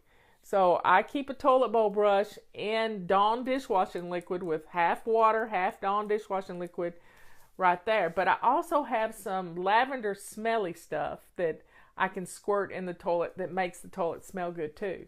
So do a quick swish and swipe in your toilet after you've already wiped down the seat and the rim, and your bathroom is going to smell good. It's going to look good. If you have some lavender oil, you can take a little drop of it and put it on the inside of your toilet paper roll. And then when they roll it off, it's like air freshener. You can use orange oil too. It all is good just to make your bathroom smell wonderful. And it's just, we've done 7 minutes in here already, and look how good it's smelling. Now, put all the toothbrushes where they belong. You know, sometimes we need to just put the toothbrushes in the cabinet and leave them in the cabinet for right now. When it comes time for the kids to brush their teeth after getting ready for bed, you can pull them all out again. But right now, let's put everything away. Let's get everything up off the counter and clear your counter so it looks wonderful. And make sure you got hand soap in your soap dispenser for someone to wash their hands. Is that empty? So let's get everything looking. We're not dealing with the bathtub right now. Pull the shower curtain or the door shut. Now, if it looks pretty rough in there, then take a basket and gather everything off the edge of the tub if you need to. And then put it in your bedroom because you're going to deal with this later. You can put it all, then you can put it all away when they leave. Right now, you just want the bathroom looking company ready, because you do not want to have to deal with being embarrassed. This is not about you being embarrassed. This is about you feeling empowered. Do you hear me? This bathroom is going to look good. Now, if you need to get the mop out and mop the floor rather well, then do that. But it doesn't take long to mop. It's a small room. And I have a scale that gets really dusty, so I might wipe down my scale because it's got an inside and an outside, and just wipe it down so it looks good with little Windex and my purple rags. I keep a supply of purple rags in my bathroom because I use them for everything. So folks, don't get all bent out of shape that company's coming. Because when we get in a panic, we lose all sight of what the priority is. The priority was the kitchen, then the living room, and now the bathroom. And you're getting it looking good. You're going to make your bathroom look and smell good. And you can even pour a little squirt of lavender oil down your sink, and it's gonna smell good in your bathroom. Another thing you can do is put a little bit of lavender oil on a little piece of toilet paper, clean toilet paper, and wipe down your sink, and it'll make your sink shine. And it's gonna smell wonderful. It's gonna smell great. And especially if you have little boys, anything you can make a bathroom smell better, it's gonna be good. It might not be totally disinfected, but it'll smell good. And put some in your trash. Yep. Oh, and empty the trash. Thanks, y'all. Let's empty the bathroom trash. Go stick it in your kitchen trash and put the lid on it. And just have a clean trash bag in there. I keep a roll of trash bags underneath the bottom, in the bottom of my lavender, right? Doing the lavender, lavender makes everything smell better. It really does. And I have Epsom salt in my bathroom. I have a huge 20-pound bag of Epsom salt. And I take about 3 cups of it and put it in a smaller bag with lavender oil. And I can open up that bag of lavender Epsom salt, and it just, the aroma is, it's just beautiful and relaxing. It really is beautiful and relaxing. And we can do this. We can, we're staying focused for 15 minutes. 15 minutes in the kitchen, 15 minutes in the living room and your entrance, and 15 minutes in your bathroom. And we're down to 4 minutes in the bathroom. Now look around. Do you have anything hanging on the back of your bathroom door? Are there any dirty clothes in the floor? Let's gather up all of your dirty clothes and everything that's on your bathroom door, and let's put that in a basket and put it on your bed, because you're going to have to deal with it after the company comes. And we're only going to spend 15 minutes dealing with it after the company leaves, and then it'll be ready to go. You can put things back where they belong, but don't junk it up. Clean things up as you're getting rid of it. You can do it. Clean things up. I got my heart rate up there just talking to you. Just talking to you. So keep going. We're down to 3 minutes and 30 seconds. Wow. Y'all are really getting stuff done. I'm so proud of you. And if you do swish and swipe every day, your bathroom always looks pretty good. It always does. So let's stay focused in this bathroom. Do you need to put out some other fresh towels? Fresh, clean towels actually smell good too, especially if they've just been washed. So put them on the towel rack, and it's going to help make the bathroom smell wonderful. So what else can you think of that your guests might need in the bathroom? Do you have too many magazines in the bathroom? Let's get rid of some of those. You can do this. We're going to stay focused in this bathroom. Now look around and see if there's anything else. Look at the light switches. Do they need to be wiped down? Do you have too many cords on your counter? Stick them in the drawer. And then that way you can be able to, I keep my, not my phone in my bathroom, I keep my watch charging in my bathroom. And that's where I like to keep it, because when I get up in the middle of the night and walk in there, it comes on, it tells me what time it is. I don't have to search in the dark for the clock to look at it. So everybody just please, please, please stay focused. We got 2 minutes to go. And your bathroom's looking wonderful. It's smelling wonderful. And everything is, everything's just beautiful. And when it smells good, you feel good about it. You really do feel good about it. So folks, please stay focused on this bathroom and start slowing down just a little bit. We got 1 minute and 40 seconds. And just look around and see if there's anything that's out of place. And you can take care of this. Anything else that's out of place. And, take the dirty laundry, start winding things up. Are all the light bulbs working in your bathroom? Yep. Sometimes they burn out and we don't know it. I'm not going to climb, so don't you be climbing. If the bathroom is one light bulb's burn out, don't worry about it. You can change that later. But if you have no light bulbs in your bathroom, that's pretty bad. But hey, you can get it done. You can get it done. So we're down to 1 minute. 1 minute. You can do this. You've done, you're going on 45 minutes of staying focused on what's the job at hand.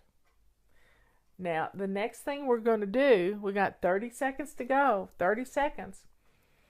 Yeah, get a load of stuff going in the wash machine, and that's going to make your house smell good too, because, washing things, that soap smell is in and around, and you can do it.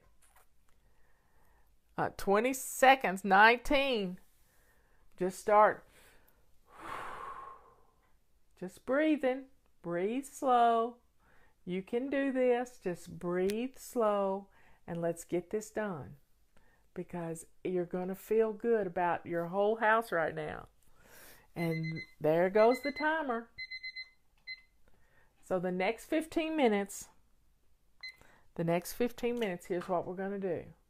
I want you to pour yourself a cup of tea. Yep, a cup of tea. A cup of ice water. Get yourself something to drink, because we are going to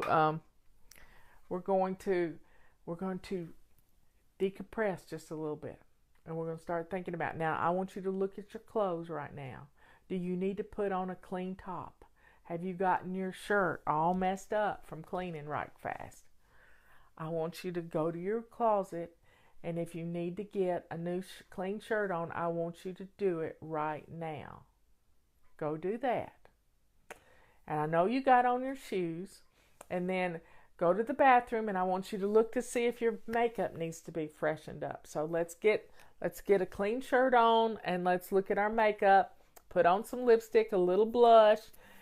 This is a quick and dirty way to look your best. Put some lipstick on, and then take your fingers and go like this and make blush out of it. And rub it in real good, and you'll have blush. Look at your glasses. Do they need cleaned? You don't want all spotty glasses when your friend comes to the door. So let's stay focused on yourself right now. Now get your cup of tea, and I want you to go sit down in a comfortable spot where you can see the door. You're going to look like the hostess with the mostest, and or maybe be standing at your kitchen waiting to see somebody come down the driveway. I have a long driveway, and I look right down my driveway from my kitchen sink. And just, empty out the sink and just stay calm. We're just staying calm. I want you to breathe. I want you to sit down, put your feet up, and I want you to relax just a little bit. We're not going to jump back in and get started. We're just finishing up and looking around at the house and feeling really proud of yourself. Really proud of yourself, because look at what you've accomplished in 45 minutes. And now we're going to take care of ourselves. We're going to get some water down us. We're going to get a cup of tea, and your house is smelling good. And just think about this. This is wonderful. We got 12 minutes to chill. She'll be here in 12 minutes. And I just want you to relax. I don't want you out of breath when you answer the door. I want you to be calm and cool and collected. How cool is this going to be? Calm, cool, collected. Because your kitchen is the heart of your home. Your living room looks wonderful. Your bathroom is not going to embarrass you if somebody has to go in there. And you are going to feel great. Feel great when you get to have a visit with your friend that you haven't seen in 20 years. So let go of all your anxiety and let's just breathe. In fact, my watch just told me to breathe. So let's focus and breathe and say a prayer for old friends and just stay focused on loving yourself, being kind to yourself, and not trying to kill yourself by running all over the place. Just staying in one room while you're being focused on that one room is going to keep you cool under pressure. We're staying focused. And right now, our focus is taking care of us. Taking care of us.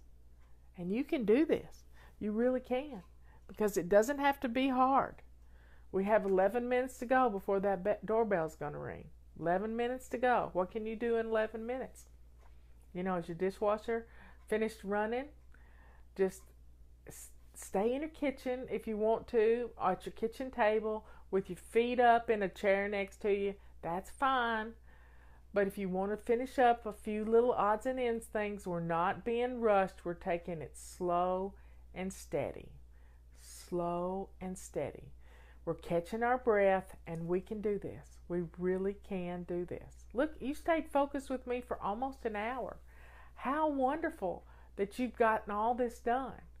And this is a great way to get your house ready for company, because once you get all of this stuff gathered up that was making your house look messy, when the company leaves, you can go in one basket at a time and start putting things away or putting it in the trash. A lot of times it's just trash.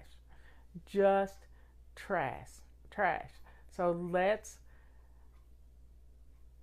do what we need to do to be ready for this company to come. Now, look in your refrigerator, and do you have something that you can serve as an appetizer, some cheese and crackers, or some little something, a little plate of cookies. I'm not eating cookies, but that doesn't mean my guest wouldn't want some cookies. So start thinking about putting together a little cheese plate or some cookies or something to put on a plate to go with your tea. And it's wonderful. It's absolutely wonderful. It doesn't have to be anything special. I always keep a package of designer crackers in my pantry, and I always have cheese. So there you have it. Anything you can do that can put a little bit of stuff on your table. Butter cookies are a good way to keep things on hand. It's nice. You don't have to cook anything. You just open up a pack. So folks, you've done really well. I want you to calm yourself and just relax so that you can be ready for your company to knock on your door. Yep. So turn some lights on in the house. If it's rainy and nasty outside, get some lights on. Put some fun music on, just some light jazz. We had, Patty and I found a new jazz singer the other day, and her name is Can't think of her last name. But Melody Gardot is a nice little jazz singer. So if you've got an Alexa, just say Melody Gardot music, and just have a nice atmosphere going. That's what this is all about, is setting the tone for your home. And when you set the tone in your heart, then your home is going to fall right along with it. You're not going to be, light a candle is good. A lot of people can't have Edmund. Yeah, that's what my sister said.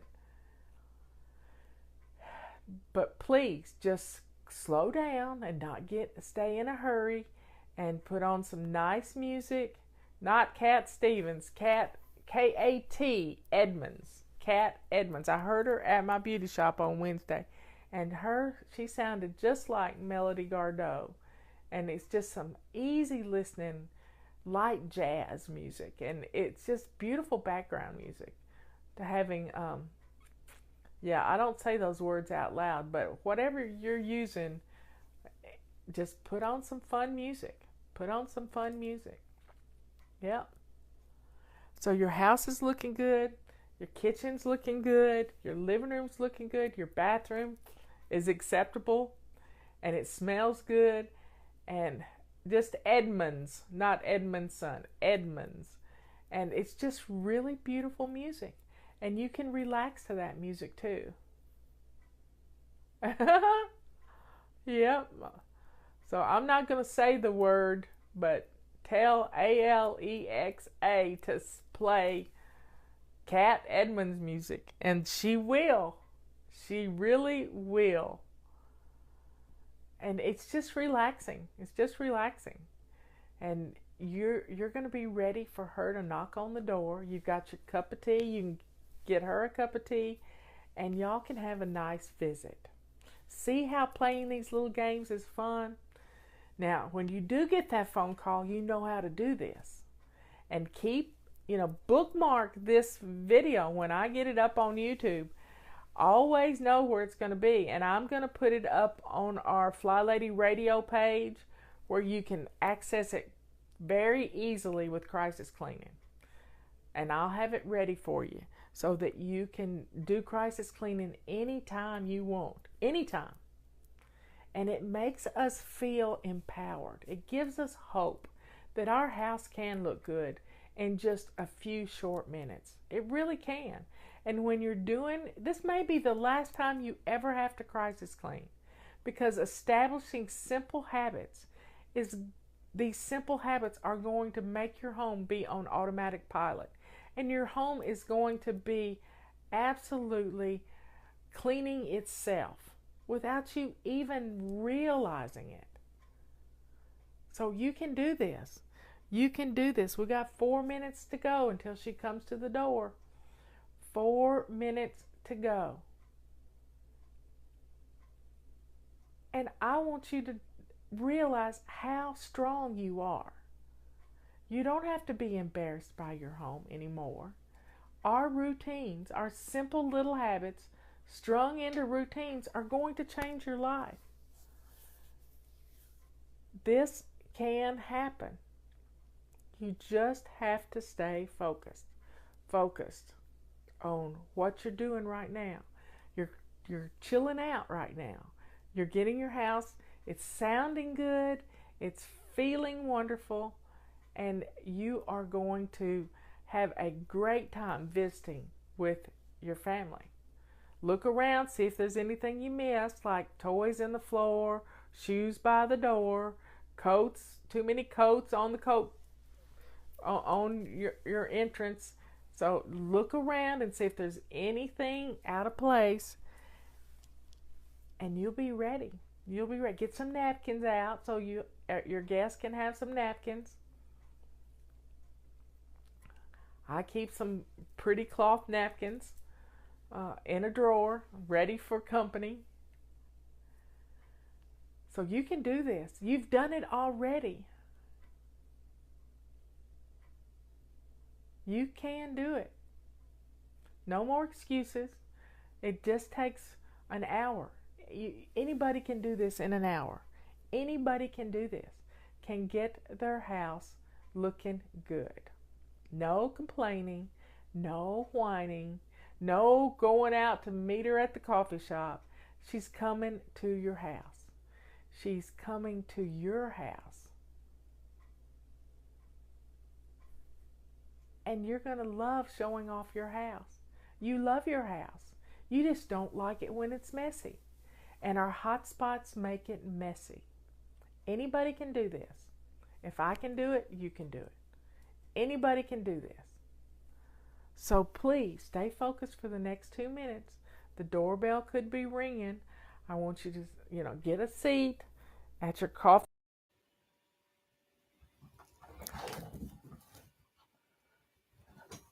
Come on in, everybody. Trying to get situated right here in River City. I'm in a mountain town. That's where I am. Come on in. I got coffee in one of my favorite cups. I made this picture, and let's see. Where is that picture? I know it's on the wall somewhere. I don't know where I put it. I'm pretty sure it's on that wall somewhere. Da-da-da. Oh, it's low. It's right behind me. I can't even show it to you. There it is. It's right behind. But you get a better picture of it right here. This is a rose that grew in my garden that I took the picture of. Just a beautiful rose. And it had a double center. And it makes me happy. It's the little things that make us happy. It's the little things. And we've got to celebrate those little things all the time. We have to celebrate the little things and be thankful. Somebody shared a Gaither homecoming 40 minutes this morning, and I spent 40 minutes in worship pleading the blood of Jesus. It was just amazing. I just loved it. So I'm going to get the chat up. I've got 4 pages of questions. There's Miss Peggy, all my other fly babies. It's getting dark outside. I don't know if we're supposed to get some rain. Let me check the radar. Let me check the radar here. Where is my radar? There it is. Yeah, there's some stuff around us. Let me hit that. But it's around us. It's not on top of us right now. So I'm happy. It's a little cooler today, although it's always cool here. Somebody asked me what my temperature was yesterday, and I said it's 80 degrees. 80 degrees is just nice. Anyway, folks, get on in here.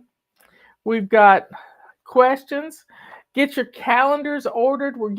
They're getting ready to send us the prototype that we can go through and check and see if everything's the way it's supposed to be. They're really good. They are really good.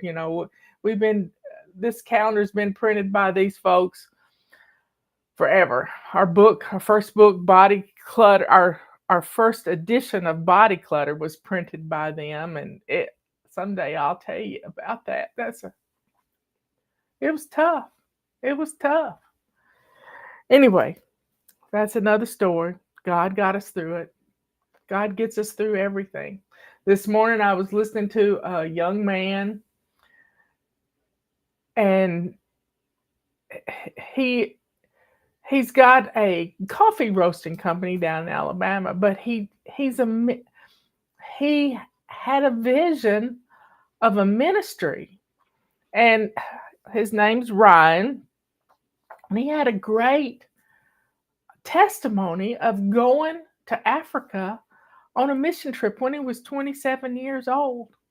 And it was just precious, just precious. And that, after I listened to the Gaither homecoming stuff for 40 minutes, the next thing that popped up in my news feed was this young man talking about a mission. And the people on this mission trip were doctors and nurses, and he was the only one that didn't have a medical profession, but his job was to pray for people. And they put 2 women with him to pray over him. And they just held on to him all day long. And he called them his African mamas. He's 27 on a mission trip. He had 2 little kids, 7 and 4, and first time they'd ever left him. First time his wife had flown. And they went out, and I don't even know what country they were in, but they were ministering to people who needed help. And it was beautiful. So we've all got a purpose to our lives, and God will reveal it to us, just like he revealed mine to me many years ago when somebody wanted me to start an email group to stay in touch with them. So y'all, life is good. Life is good. And sometimes we just need to slow down so we can hear what the good Lord is telling us. The urges we get, and it's powerful. It really is powerful. So get your calendars ordered. We're going to be seeing a prototype soon, and by the end of July, we should be shipping. So to God be the glory. We've got purple rags on sale. This next month's habit. Here it is, Thursday. It's our errand day. Our next month's habit is keeping our sink. No, our next month's habit is swishing and swiping our bathroom. But every room has something you can do a minute and a half in and change the way the whole room looks. So in our bathroom, it's swishing and swiping. In our living room, it's cleaning off some hot spots. In our kitchen, it's keeping the sink clean and and shiny, and emptying our dishwasher's running right now. Robert put some coffee cups in there this morning, or put one. He said, I think it's time to run it. And I said, the tab is in it. Hit the button. And we're just pleased to be here. Our routines keep our homes working for us. So let's get on with our questions. Get your Swish and Swipe packages. If we got a great deal going on our big bundle pack, that's the only place you can get these towels, and get the whole Swish and Swipe package there. Some of these. So let's get started. Dear Father in heaven, please be with my fly babies all over the world who are tuning in to learn something today. Open their eyes, open their hearts to a new way of doing things. Help us to help them, because they make my life worth living. Thank you, Lord, for giving me my mission. Thank you, Lord, for helping me to stay focused on what my purpose is, because we've all got a purpose and we need to stay in our lanes. Thank you, Lord, for helping me to help all these women to turn their homes into a sanctuary for their families and for themselves. In Jesus' name we pray, and thank you for sending your son to die for us on the cross. In Jesus' name we pray. Amen and amen. I got up this morning and I was praying for both people, in the debate tonight. Both of them. Both. So keep praying, y'all. In God we trust. It's right up there. See it? In God we trust. I trust God's got this. He's got it. Okay. First question. I am 59 and work full time. I have time at night to clean, but I am physically and mentally tired after work. How do I get a little extra energy in the evening to stay on track? Morning cleaning is not an option during the week. I do exercise, take vitamins, and drink a cup of coffee when I get home. I do exercise, take vitamins, and drink a cup of coffee when I get home. I don't know why she says that cleaning is not an option. Morning cleaning is not an option. Well, on our control journal section, we have a list of one weekly home blessing that you can do every day. And that weekly home blessing will keep, you can do it. You can do it in the morning. This is how I like to bless my home. I'll take 2 minutes and feather dust the whole house. I've done it on video. I don't think I ever posted it on video, but somebody else posted it many years ago. And I did 2 minutes to feather dust the whole house. And it's just amazing what you can get done when you have energy. Last night before I went to bed, I prayed for God to give me energy this morning, because I had a whole list of things that I need to get done before I started the show. And it worked. It always works. It always works. I went to bed last night, and before I went to bed, a Derek Prince short 10-minute Derek Prince video popped up in my newsfeed. And I think I shared it on the community page. But he encountered an evil spirit that drains your energy. So I'm rebuking that evil spirit that drains your energy. I know work is hard. 59, work is hard. But I don't think drinking a cup of coffee when you get home is a good idea, because it may be keeping you up too late, and that's why you can't do things in the morning. But you can do 2 minutes in the morning of something that's weekly home blessing. Like, I've practiced running a mop for 1 minute after I do the morning show. 1 minute. We don't have to get all caught up in our perfectionism to get some stuff done. I don't know why my face is so blown out. Let me see what this looks like when I turn this off. No, that's not going to work. I may need to play with my light some more. Anyway, folks, she said she can't do it. Well, guess what my granny said?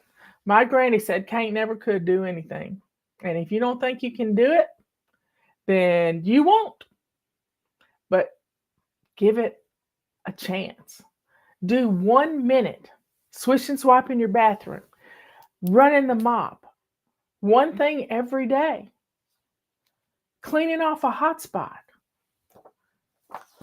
And sometimes when you get an area that's beautiful, that energizes you. But I wouldn't drink a cup of coffee in the evening when you get home. I wouldn't do that, because that could be messing up your mornings. Where do you fit in paper clutter as ongoing task? Where do you fit in paper clutter as ongoing task? Well, paper comes into your house every day, and you want to know how it does it? The mail. The mail sends paper into your house. Amazon, we order the packages, we get the boxes. That's paper clutter. But you know what I do? I take one of those boxes and I utilize that. Yesterday, Robert went out to our fire pit on the ridge, and he took a box, an Amazon box full of boxes and paper clutter out to the fire pit, and he stayed out there with it. He happened upon a deer and he spoke to it. But we have the ability to deal with paper clutter as it comes in the house. As it comes in the house, process it. Don't let it pile up. When you put it on a hot spot, you are procrastinating because you tell yourself you don't have time to deal with it. And it takes 20 seconds to sort through that mail and get that junk mail in the trash so that you can get rid of it.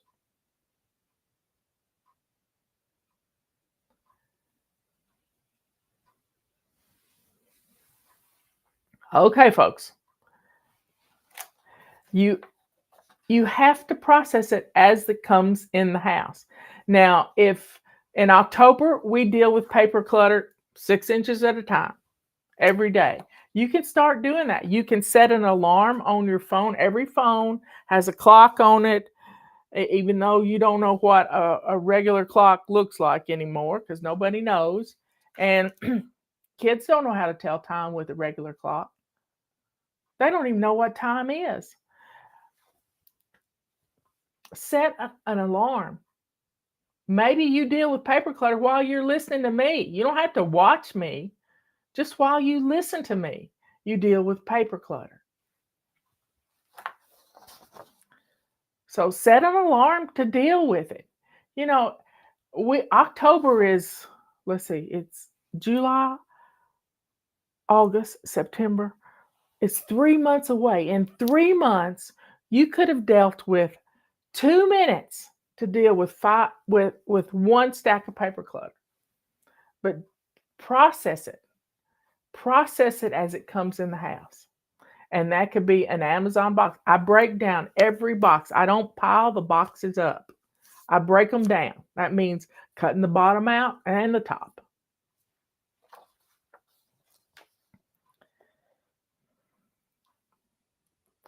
Where do you fit in garden, weeding, etc. in the zones? Thank you. Well, you are such a needed blessing in mine and everyone's world. Yard work is not work. Getting out, if you're on the phone with somebody, get you some AirPods or some headphones. Put the phone in your pocket so it's not going to fall out. And in fact, I leave my phone in the house.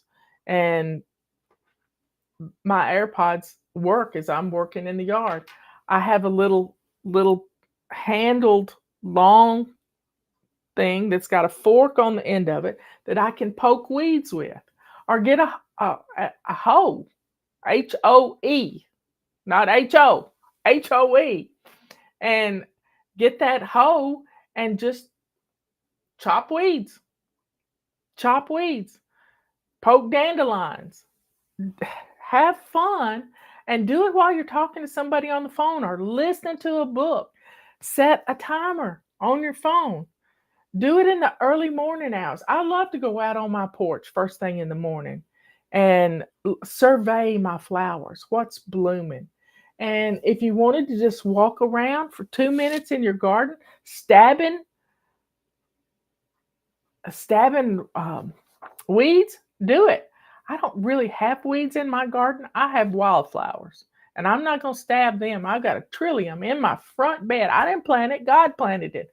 I've got Jack in the pulpits along the edge of the driveway. I've got May apples blooming and setting fruit right now. And I love our wildflowers. One time we went for a walk in the woods, and it was in the fall, and there were these white berries with red stems. And I went home and I went back to the house and looked them up, and it's called doll's eyes. It's a medicinal plant growing in my garden. One year we planted 25 plants of ginseng, and it comes up every year. Robert's so happy to have this ginseng in our garden, in our woods. Makes him happy. We don't have any morel mushrooms, but maybe one day we will. If I pray about it, God will send them. So set a time every day to spend 15 minutes just walking through your garden, or 5 minutes. And yards need weeded, yards need mowed. You know, get a little. Robert likes to have these battery operated tools. He has battery operated chainsaws, battery operated. I've got a little battery operated tiller. I could till up my front garden, but I don't want to, because I want the wildflowers to come up.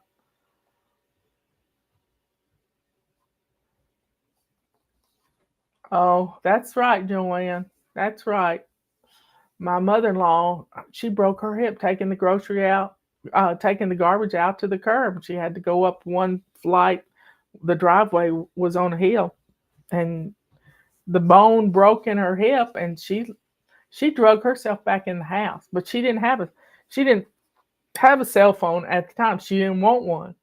I have had my cell phone in the house, and you really need an apron to put your cell phone in with a zippered pocket. That's a good thing to do. Anyway, she drug herself back in the house. I fell at the base of our back deck steps one time and fainted. I didn't fall because I fainted, because when I fell, it was an adrenaline rush and I fainted. And we had a dog named Harley. That dog is in this video about cleaning the back doors. But that dog, I had a necklace on that my sister had given me. And that dog pulled that necklace and kept pulling on that necklace to wake me up. He was a sweetheart. And I didn't have my cell phone with me. So Joanne is absolutely right. She is absolutely right. I don't know why you use all caps. It just makes it easier. So set a timer every morning. When you got your cup of coffee, go outside and enjoy your garden. I mean, I look outside and I got something blooming all the time. All the time. Okay. Page 2. How do you keep going when tragedy strikes your family and your home? Well, I don't usually get on Twitter X during the day because it's a big waste of time. But at night, I get on there and I see people who have lost their parents, who have lost a spouse, and I spend a few minutes praying over them, just praying over them. And maybe I'll comment. This one little girl came back from camp this week. Now her daddy has just gone through. I don't know him. Don't have a clue. But he's in my X feed, and he had a leg amputated. Don't know why. But his daughter came home sick from camp, and that happens. And so I prayed for his daughter, and she's getting better. Not that I prayed for her, and it's Jesus is doing it. And by his stripes we are healed. And it's just precious to be able to pray over people that don't even know you. We all come together in prayer. So what I have seen over the years is when there is a tragedy, if you have your routines established, if you have these habits ingrained in your life, when you get up in the morning and your feet hit the floor, that bed gets made. When you get up in the morning and you go to the bathroom, you've already picked out your clothes for tomorrow. When you get up in the morning, you have a list of things that you do. Now, they may not be written down. It's always good if you have them written down in your control journal. And a control journal is just as simple as a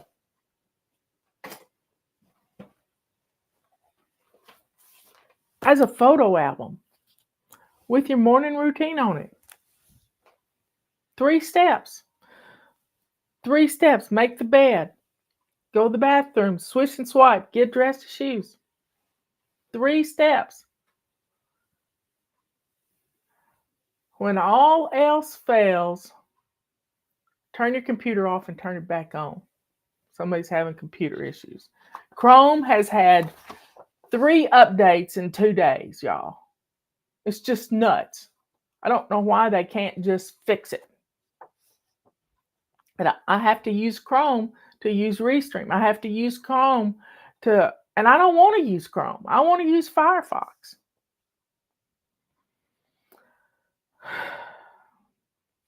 But when you've got your routines that are part of you, it doesn't matter if you're in a hotel room or at the beach or camping out, you got to do your routines.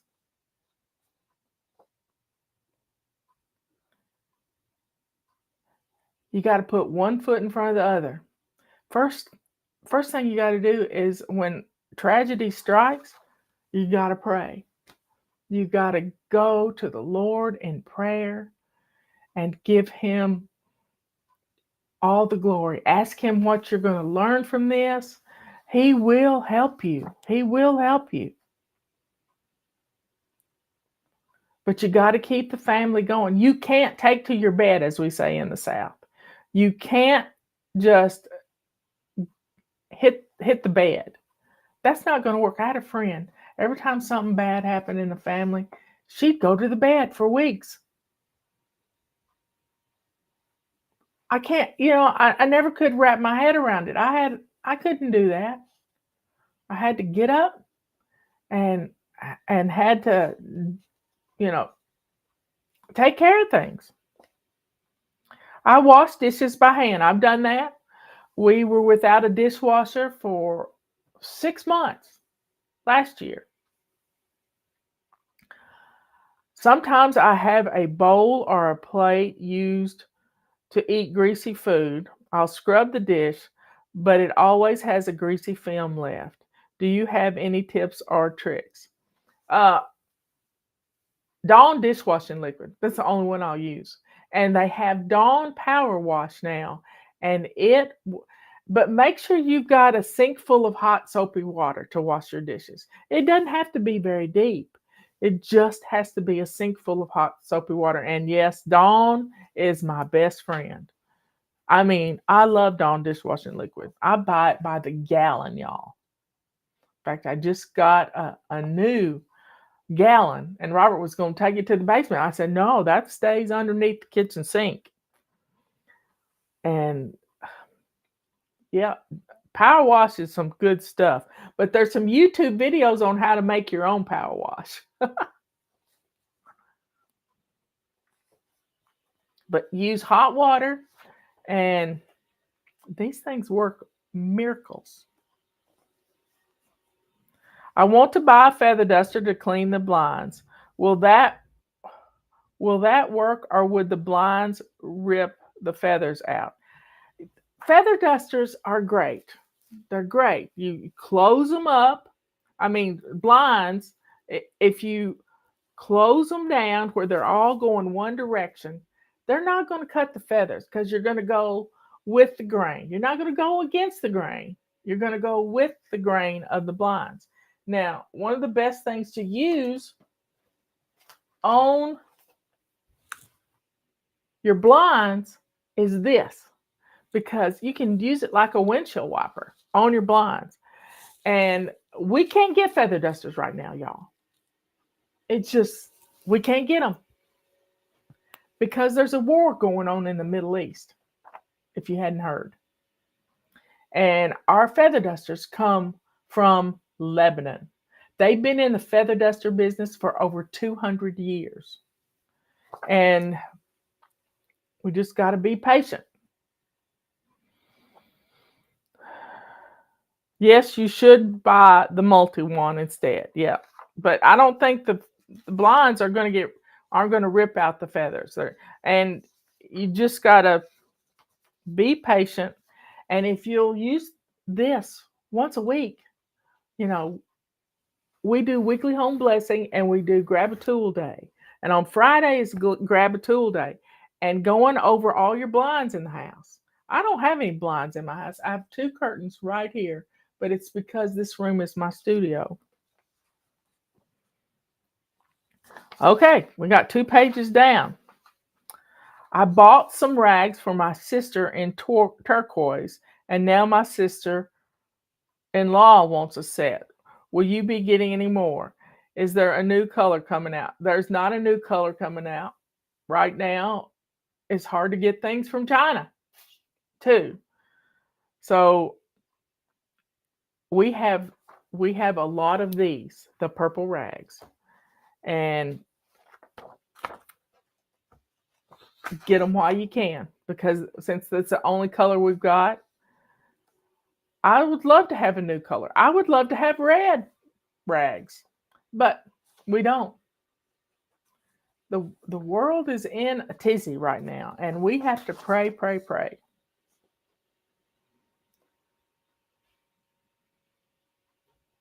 But they're all the same fabric. They're all the same fabric.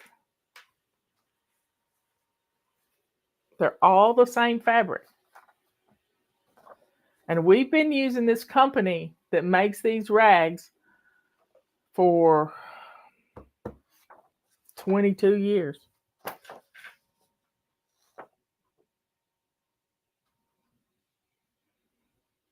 How can I learn more about what zone we are in? Should I mark it on my calendar? Would that help me to stop forgetting to do it? Are you getting our emails?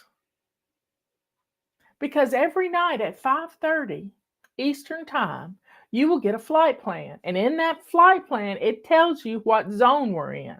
Right now, we're in zone 5. Zone 5 is the last week in the month up until the first of the next month. We're in zone 5. That flight plan helps you to know where you are. You can print it out. You can take a picture of it and put it as your screenshot on your phone so you see it. It's got the missions in it, which are part of the detailed cleaning stuff we do every day. Get our emails. I don't know why you're not getting the emails. I don't understand that. Email is not a bad thing, because you can hit Control A, which selects all, and you can hit delete and empty out that inbox anytime you want to. Sometimes I do it once a day.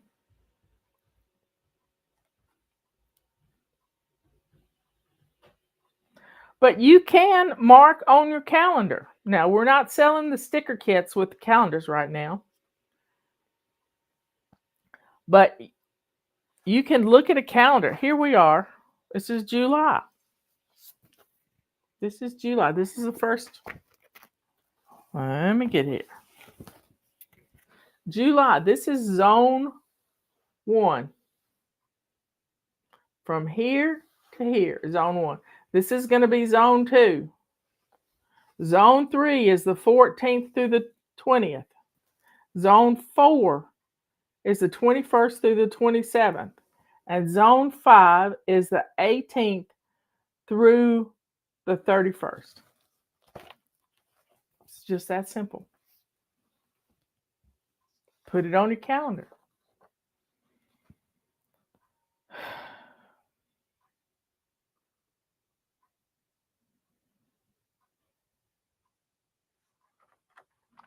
And we have a zone section on our website too. And somebody said the app.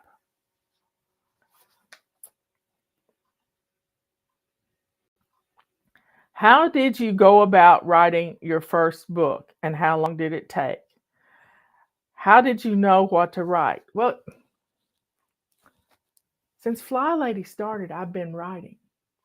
And about a year into Fly Lady, my sister said, "You need to write a book."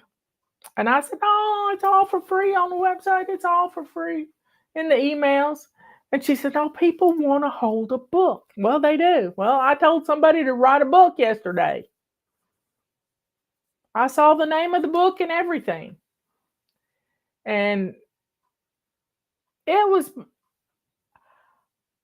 I didn't need to sit down and write a book. I have sat down and written a book, but I did it in baby steps. And I never worked with an editor, but when I wrote Sync Reflections, where is it? I can't reach back there and get it because I'll fall off my stool. But when I wrote Sync Reflections, I pulled together 2 years worth of essays. I came up with an outline and started pulling together the essays I had written, because all a book is chapters in a book. So you come up with an outline. That's the headings for each chapter. And then each chapter is broken down into sections. And they are 300 words or less. Guess what? My essays are 300 words or less. Testimonials, 100 words. And it was amazing. And it started the month of July of 2001. I started pulling it all together. And I pulled together the manuscript. And it was 100 pages, single spaced, and 62,000 words. But I didn't know how to put it together into a book form.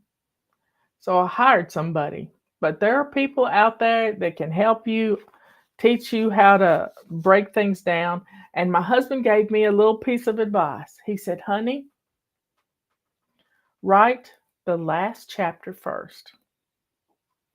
Now see, Sync Reflections is a self-help book.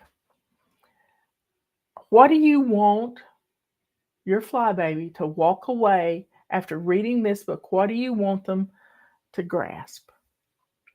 And that's what I wrote in that last chapter.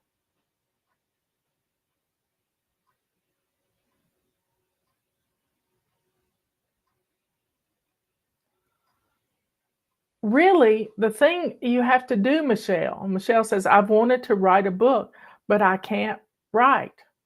So, well, can you talk? There, you can speak to text on your phone. One of the podcasters I follow, he wrote his book texting himself stuff. He got carpal tunnel syndrome in his thumbs, but he did it, and he wrote it in a month. I put together Sync Reflections because I'd been writing for 2 years. Been writing and helping people in essay form, because we didn't have YouTube back in 2000. We didn't. And so in July, I started pulling those essays together because I had an outline, and I sort of put those headings in the outline, and I just started adding essays along the way. And you know what? I got 62,000 words, and we self-published that document. We printed it ourselves. Now, with Create Space on Amazon, anybody can publish. Anybody can, and use Amazon to publish. You got to share the royalties with them. Well, you got to share the profits with Amazon, but you can get print on demand. And we sold our books on Amazon, and we were in the top 50. And this was in 2001. We were in the top 50 of best-selling books on Amazon, and people started calling the house.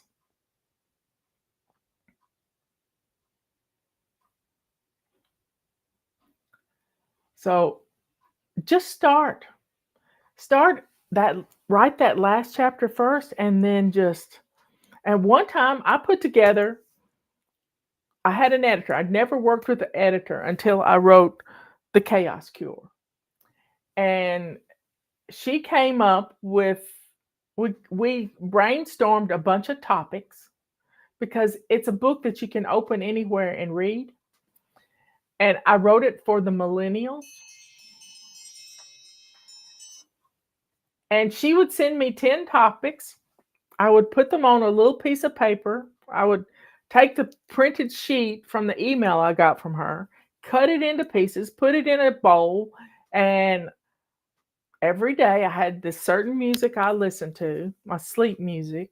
It's my energizing music. And it takes about 40, almost an hour to play this music. And I would write.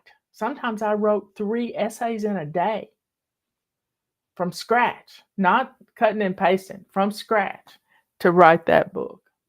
But I did it in baby steps. And I played a game with it, putting those baby steps in a bowl, 10 topics at a time. Not too many. I didn't want to overwhelm myself, because I know me. I live with me every single day, and I know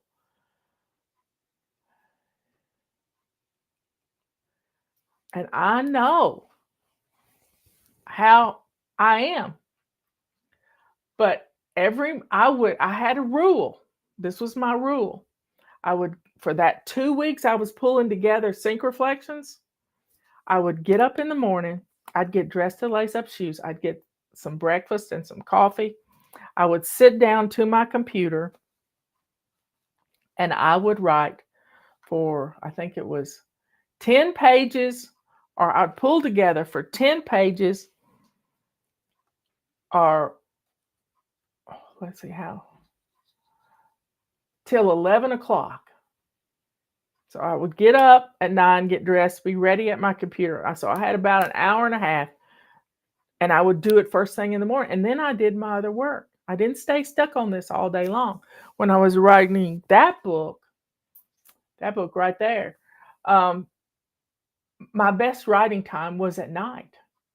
It's so different. It was just so different. But I would write an essay and send it off to my editor. So God got all the glory, because I learned how I work, and it was amazing. It was absolutely amazing. So it took me 3 months to write that book. But in the midst of writing that book, my sister died, and I was, it was rough. It was rough. So I took a little break, and then we jumped back on it, and I had to mourn. I'm still having to mourn. But you don't have to know what to write. You just need a topic. Pull it out of your little jar and write, as if you're telling your neighbor how to do something, how you're trying to teach your daughter who won't listen to you how to do something, or whatever it is you're writing. Robert wrote a fiction novel. And if you've never read Robert's, Could You But Find It is the name of Robert's novel. But he spent 2 years writing that after he retired. And we would talk about it over dinner. It was as if these people were part of our lives and what they were doing. And it was just a beautiful, beautiful way to write. And I didn't write the book. Robert wrote the book. And Robert did a great job. People still clamor wanting part 2 of this book. But novels write themselves. The dialogue writes itself. A self-help book, you need topics. Okay, next question. How can I declutter my kitchen? It seems like I need everything in it. Well, maybe you've got 2 of something. I found out I had 10 Pyrex pie plates. 10 of them. I don't need 10 of them. I saved my favorites, the deep dish ones, and I've given the rest away. Or I make something for a neighbor and I said, you can keep the pie plate. But when I decluttered my kitchen, I put things on my dining room table. And when I went to cook something and I started looking for this one thing that I like to put things in, you know what? I kept it. If I had put it on the table to declutter it, I gave myself some time and I kept it because I loved it. Somebody else can declutter it later. When do you do detailed cleaning? Detailed cleaning is in our flight plan every day. It is a 5-minute mission that Rebecca writes to get your home. I mean, if you do the mission every day, in 3 months' time, your whole house is going to be detail cleaned.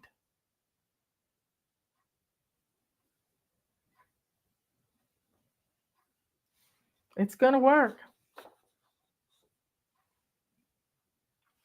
So y'all, read your flight plan. If you haven't signed up for our messages, do it now. Here we got 117 people in here. Before the day's over with, there'll be about 1,000. So y'all, do it. Get our messages.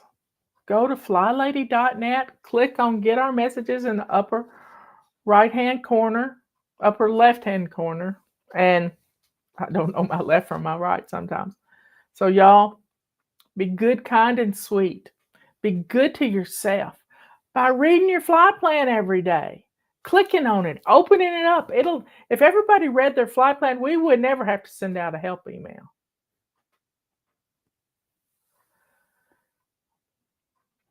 You know, our shiny sink video on YouTube has had over 1 million views. So y'all, be good to yourself. Be kind to others. Yeah, give us a thumbs up. I've gotten in the habit, every time I'm watching somebody I love on YouTube, I give them a thumbs up immediately. It takes 2 seconds. Just like Swish and swiping, it takes 30 seconds.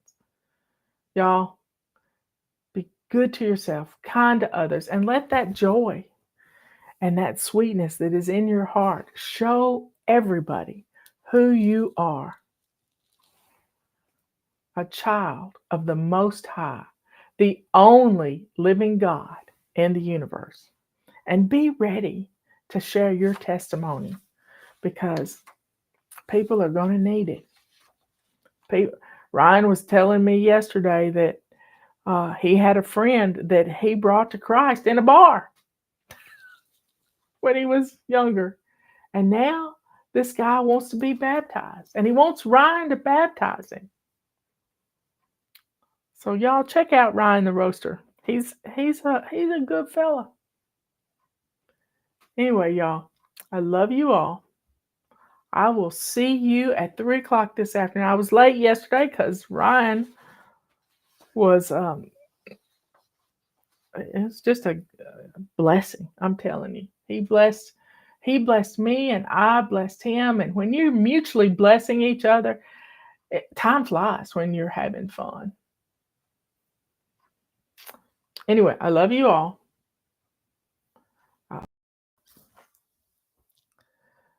Come on in here, everybody.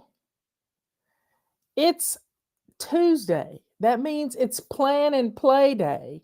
And what we're going to discuss today is a term I learned yesterday or maybe day before that I have used for many years, but I never thought about it that way. So y'all get on in here. I'm getting the chat up. We'll see some people. And I threw on a scarf because I had on a mock turtleneck and I like leopard print. Good morning, Trisha. Come on in. There's Gina. I want to get out my romper room spyglass. A lot of y'all don't know what that is, but I do. So get on in here. We have got coupon code Fly 45 that saves you 45% on a lot of stuff in our fly shop. We have used that coupon code when you're pre-ordering our calendars. We have small ones. We have the regular sized ones, and it's all good. It's all good. So get on in here. Let's get some stuff done. Let's do it. Because a lot of people are hurting right now. A lot of people are suffering, and it's the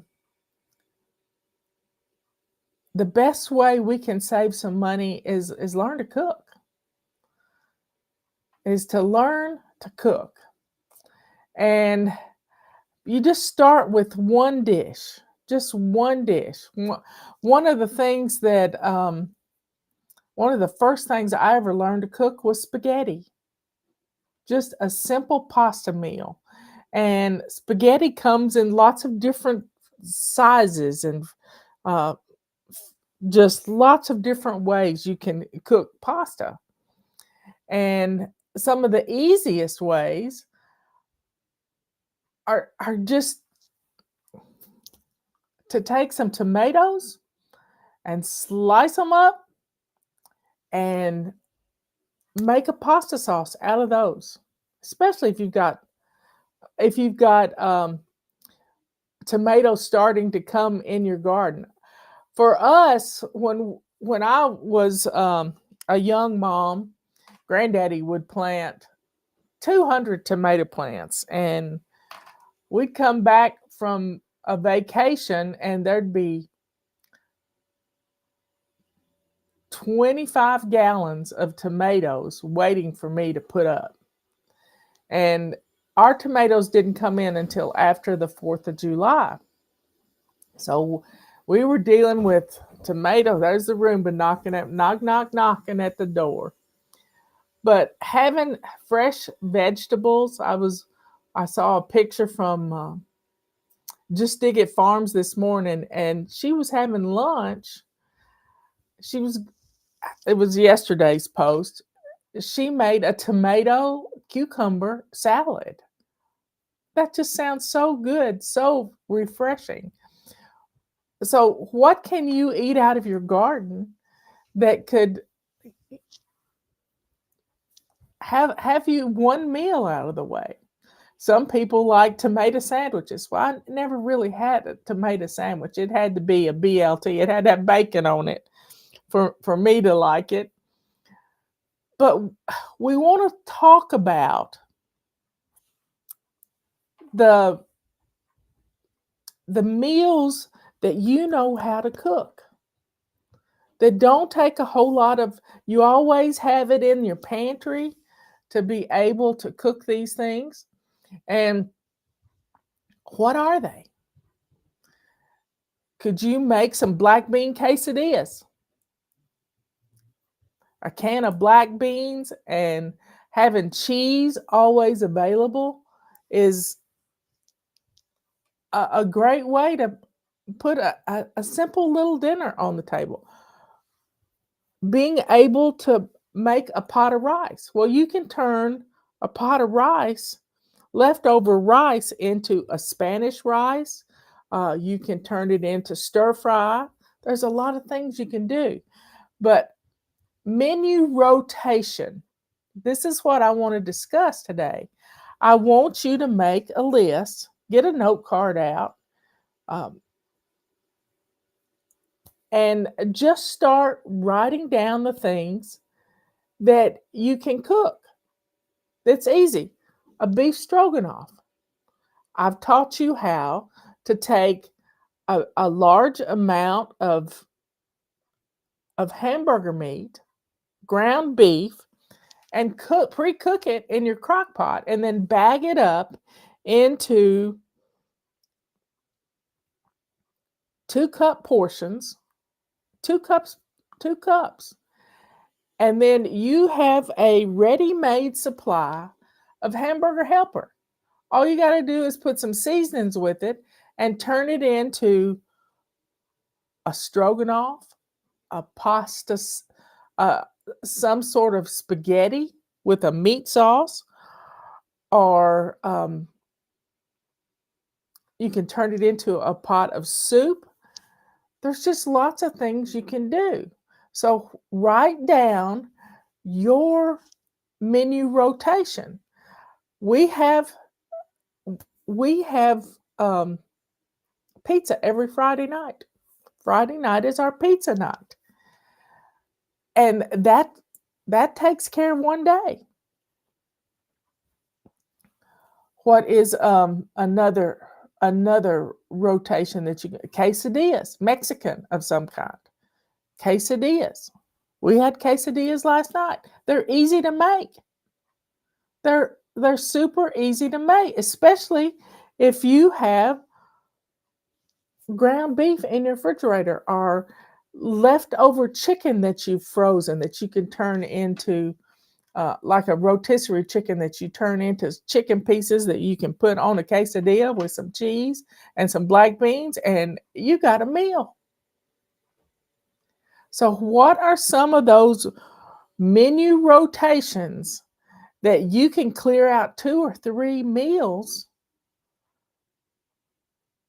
every week that's your family loves? What is it? What is it? Utilize those to fill in your week of menu planning.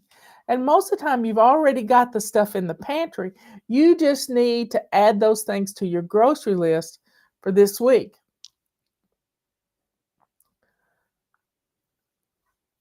So start building your menus around the stuff you already know how to cook. And maybe once every couple of weeks, you try a new recipe. You find some little short on YouTube that looks like a lot of fun. I watched, I don't know her name, but she's perky and she's a lot of fun to follow.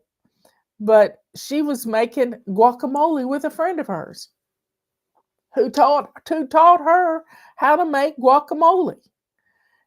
If you order guacamole in a restaurant, it's $15 practically. But with 2 or 3 avocados, some garlic, and a tomato, you can throw together, and a red onion, you can throw together guacamole for a whole family. And it's easy. It's not difficult.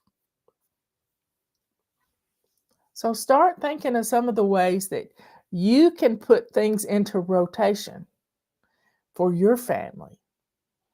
And do it. Because teaching your children how to make these items is going to give them a menu rotation in their future. It's not hard to cook. We just have to get it on the schedule.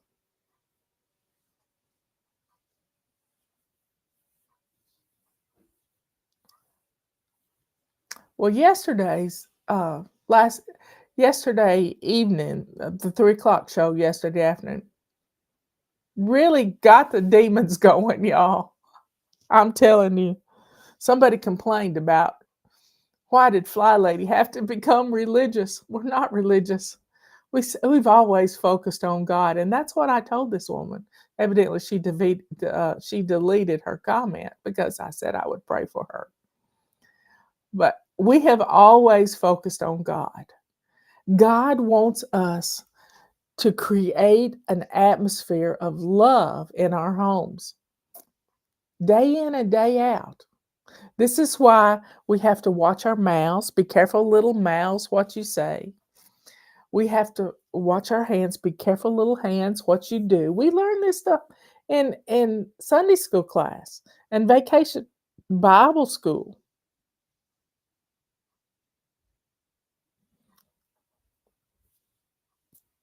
So be careful, little eyes, what you see. Why do you think they're trying to do terrible things to our children? They want to open up portals. So, y'all, for the Father up above is looking down in love. So be careful, little eyes, what you see.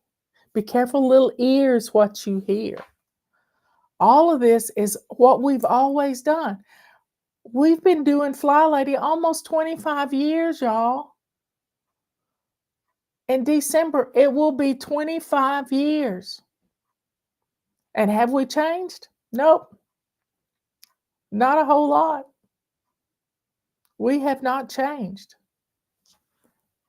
We try to keep it simple. We try to take one habit and practice that habit for a whole month and then turn that habit into, piggyback it with other habits and turn that into a simple 3-step routine. And then we take those routines and turn them into a habit, doing a morning routine, an afternoon routine, a before bed routine. And those routines keep our house on autopilot. And we don't have to get all bent out of shape. And we create an atmosphere of peace and love in our homes. Not just out of, we're going to create peace in our homes. No, we take the actions to do it, y'all. We take the actions. So, y'all, drink up.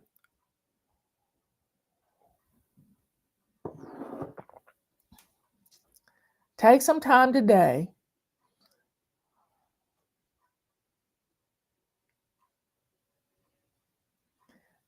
Now, we've got some great recipes on our website. And we got a lot of recipes on YouTube.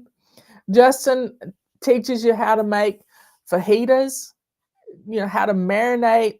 We marinated a small piece of beef the other Sunday and sliced it up. And it was, when you marinate something, that's called tenderizing. Because the marinade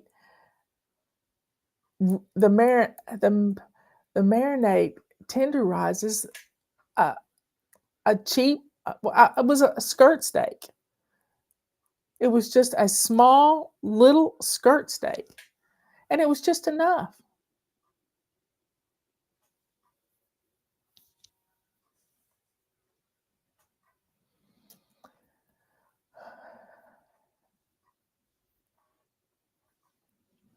So we have to create an atmosphere of love in our homes. And we do that with our actions. We stop that nastiness coming out of our mouth where we're cussing our family. It's really cursing our family. And we don't want to curse our family, y'all. We don't want to do that. So you got to be careful what you say. Your children are hearing you. I'll never forget a testimonial we got once upon a time. And it was a military family, a Navy family, and they were stationed in San Diego. And the little 8-year-old girl was helping Mama fold clothes. All kids need to know how to fold clothes and put clothes away. And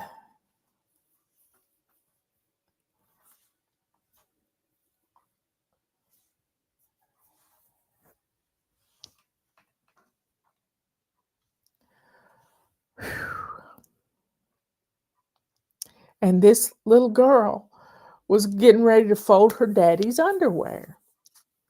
And Mommy says, I'll fold daddy's underwear. You don't have to fold daddy's underwear. And she put her little hands on her hips and started strutting around. And she says, well, I might as well learn how to do it. I'm going to have to be doing it for the rest of my life. Where did she hear that? Yesterday, I saw a little video of a 1-year-old who couldn't even talk yet. And she had her little arms crossed and she was just jabbering up a storm and You knew the sound of her voice. She had heard that from somebody else. And they just thought it was so cute that she was mimicking her mama, who was dressing down somebody. Those are not things you want to be teaching your children how to do.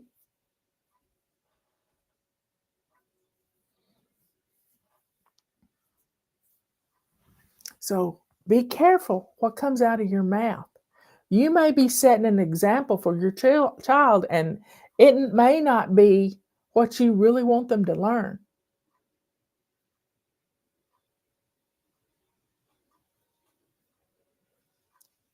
One of my favorite recipes is a 7-layer salad that's Mexican.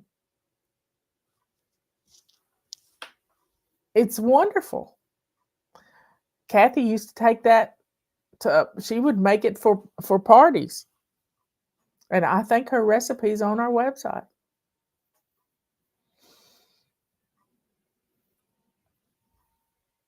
So y'all, be aware of what's going on in your mind that's coming out of your mouth. Stop doing this to your kids. I don't know where everybody is today, but y'all, let's go to the Lord in prayer. Dear Father in heaven, thank you for the example of Jesus in our lives. Thank you so much, Lord. Help us to be strong and to watch what words come out of our mouths. It is up to us to nip those ugly words in the bud and to not spew those curses all around our families. Thank you, Lord, for all that you do for us. Keep us safe from harm. Protect us from the evil that's out there that's trying to destroy our families. All these things we ask in Jesus' holy name. Amen and amen. Life is good, y'all. Life is good.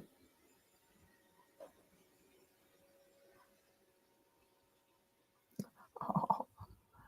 So, folks, what are you teaching your children? Maybe you want to get them in the kitchen and y'all learn some recipes together. There's some great recipes out there for making homemade bread. Who would have thunk it? It really boils down to bread flour, a little oil, some yeast, or maybe a sourdough. I'm never going to keep a sourdough alive, that's for certain.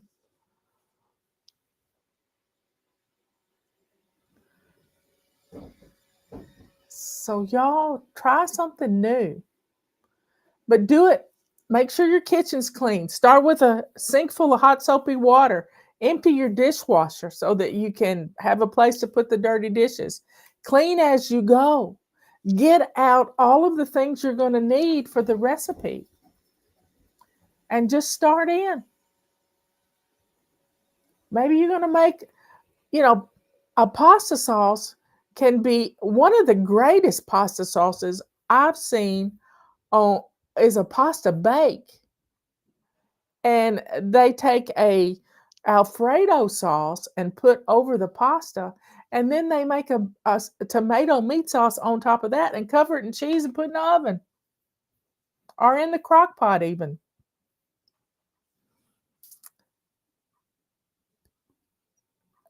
You can add cream cheese to any pasta sauce and turn it into another different type of sauce. I don't have any gluten-free recipes, but if you'll use a European flour, I've learned a little bit about the wheat that's grown in our country is not as good for you as the wheat that's grown other places. So think about it. I love that, Jeanette. Fully rely on God. Put it in God's hands and quit taking it back, y'all. Quit taking it back. Well, y'all be good, kind, and sweet. Be good to yourself by being proud of what you're putting on the table. Clean off your dining table so that you can have a meal at the table. Or maybe go outside and clean off your picnic table so you can have a picnic outside. Who says you can't have spaghetti for a picnic?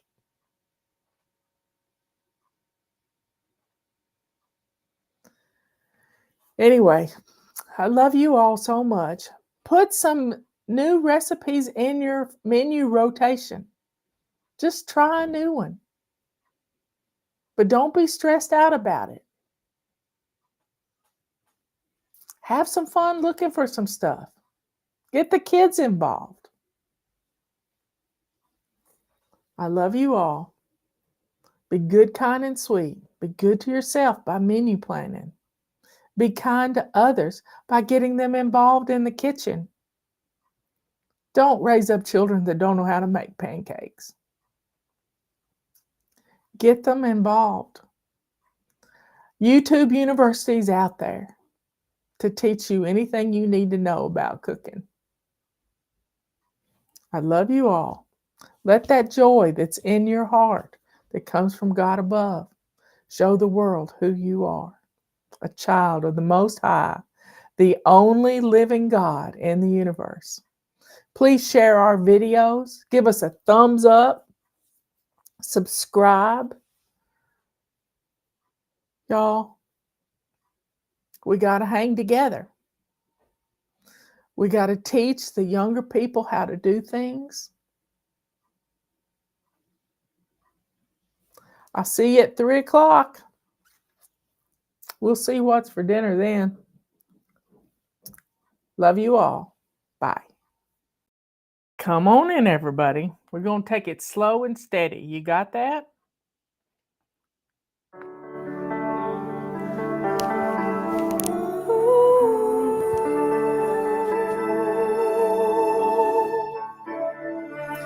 All day I rush around, but I'm still on the ground, on the ground. I'll soon be fluttering if I can find my wings, find my wings. Impatiently, I want to fly today. Don't we all? But I hear a gentle voice inside me say that slow and steady steps will be my pace. Slow and steady steps will win this race. Glad you're here. It will take some time, but the victory will be mine.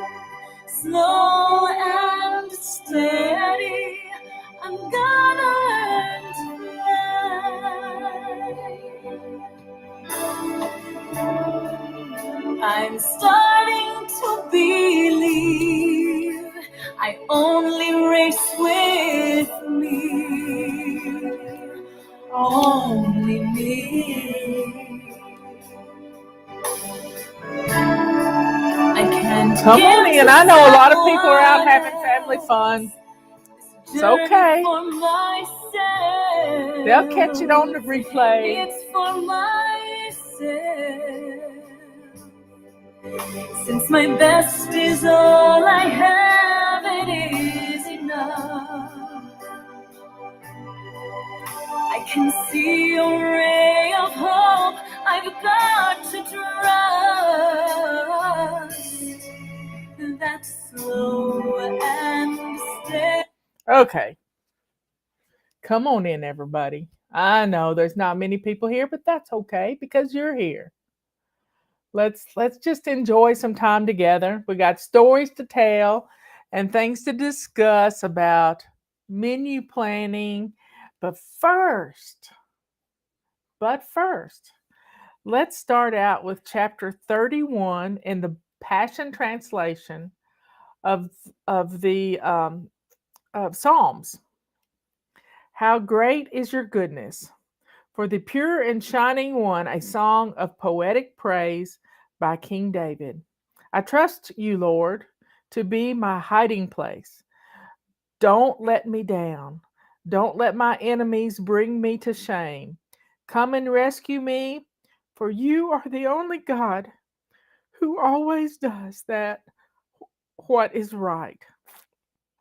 You know, my granny always said, if you do what's right, God will take care of you. Rescue me. King David didn't say that. I said that. My granny wasn't a wise woman. Rescue me quickly when I cry out to you. At the sound of my prayer, may your ear be turned to me. Be my strong shelter and hiding place on high. Pull me into victory and breakthrough, for you are my high fortress where I'm kept safe. You are to me a stronghold of salvation. When you deliver me out of this peril, it will bring glory to your name. As you guide me forth, I'll be kept safe from the hidden snares of the enemy. The secret traps that lie before me for let me go back a second. As you guide me forth, I'll keep you safe from the hidden snares of the enemy. The secret traps that lie before me, for you have become my rock of strength. Into your hands I now entrust my spirit. O Lord, the God of faithfulness, you have rescued and redeemed me. I despise these deceptive illusions, all this pretense and nonsense, for I worship only you. In mercy, you have been my troubles and you have cared for me. Even during the crisis in my soul, I will be radiant with joy, filled with praise for your love and mercy. You have kept me from being conquered by my enemy. You broke open the way to bring me to freedom into a beautiful broad place. Oh Lord, help me again. Keep showing me such mercy, for I am in anguish, always in tears, and I am torn with weeping. I'm becoming old because of grief. My health is broken. I'm exhausted. My life is spent with sorrow, my years with sighing and sadness. Because of all of these troubles, I have no more strength. My inner being is so weak and frail. My enemies say, you are nothing. Even my friends and neighbors hold me in contempt. They dread seeing me. They look the other way when I pass by. I am totally forgotten, buried away like a dead man, discarded with a broken dish, discarded like a broken dish in the trash. I overheard their whisper threats and the slander of my enemies. I'm terrified as they plot and scheme to take my life. I can't see. I'm having trouble. Probably because I teared up a while ago.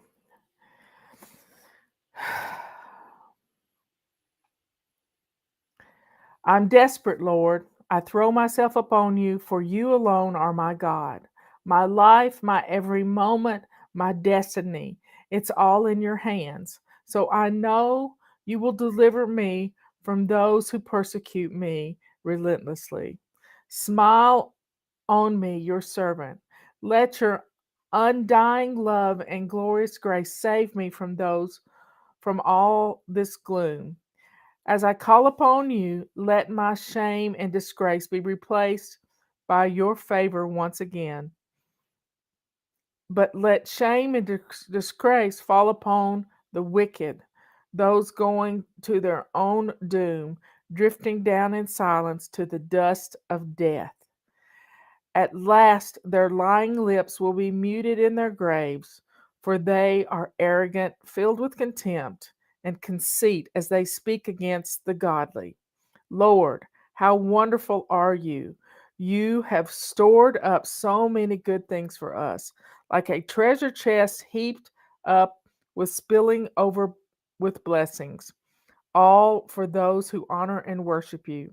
Everybody knows that you can do what you can do for those who turn and hide themselves in you.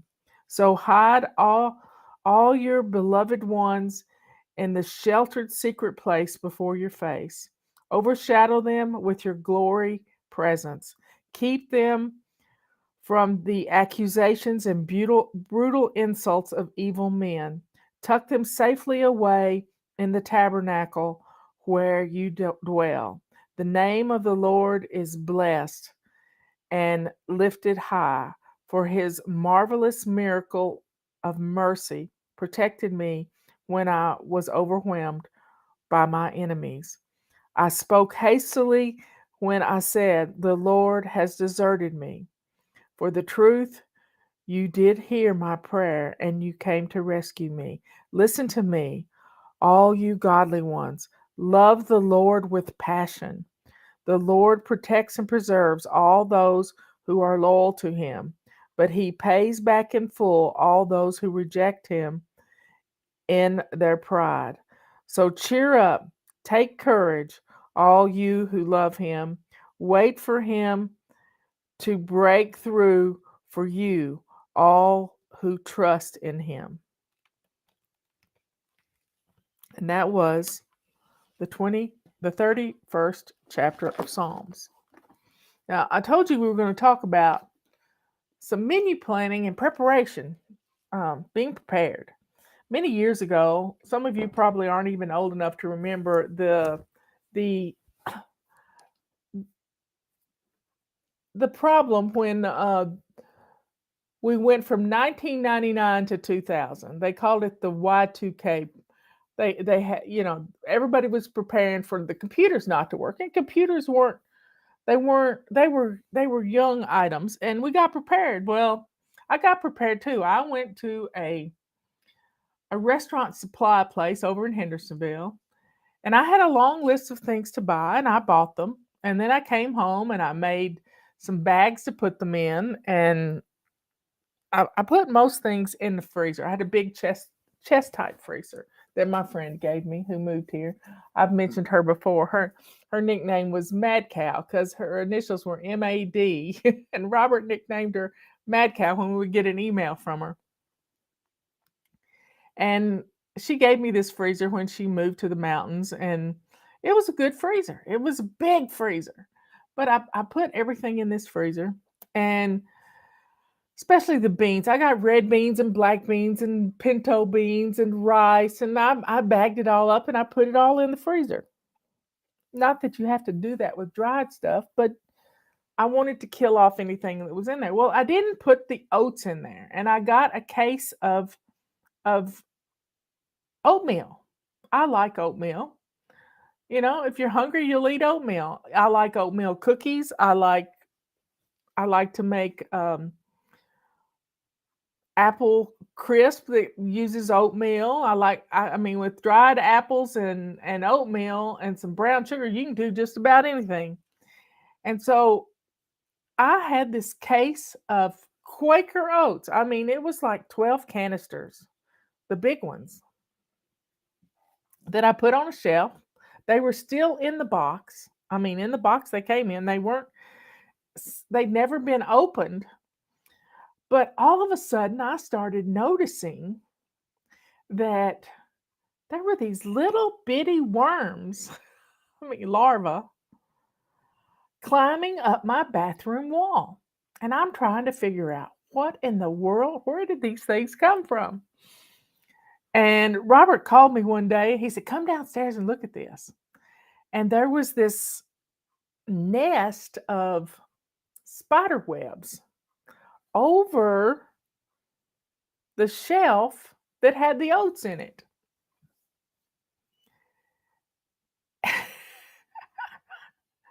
Come to find out, we had a whole ecosystem going.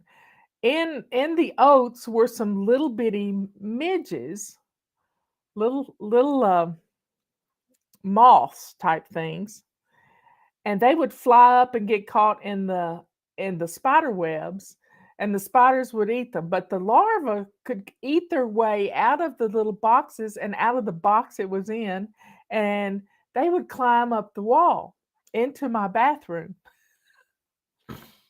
So it was funny. And this stuff comes in everything. I don't know why I didn't put the oats in the freezer too when I got them, to kill off anything that was in there, because the freezer gets down to 0 and it's left in there at a certain length of time, it'll kill off anything that's in there. Well, I didn't do that. Needless to say, we had to throw all the oats out because they were all contaminated. If you've ever opened a box of oats and you've seen little webs inside, it's because of these little larvae that come in the oats. I guess we're getting a little bit of protein with them. Anyway, so that's what I was talking about this morning when I told you I was going to tell a story about the spiders. The spiders created their own ecosystem, and they were catching the critters. They were coming out of the oatmeal boxes.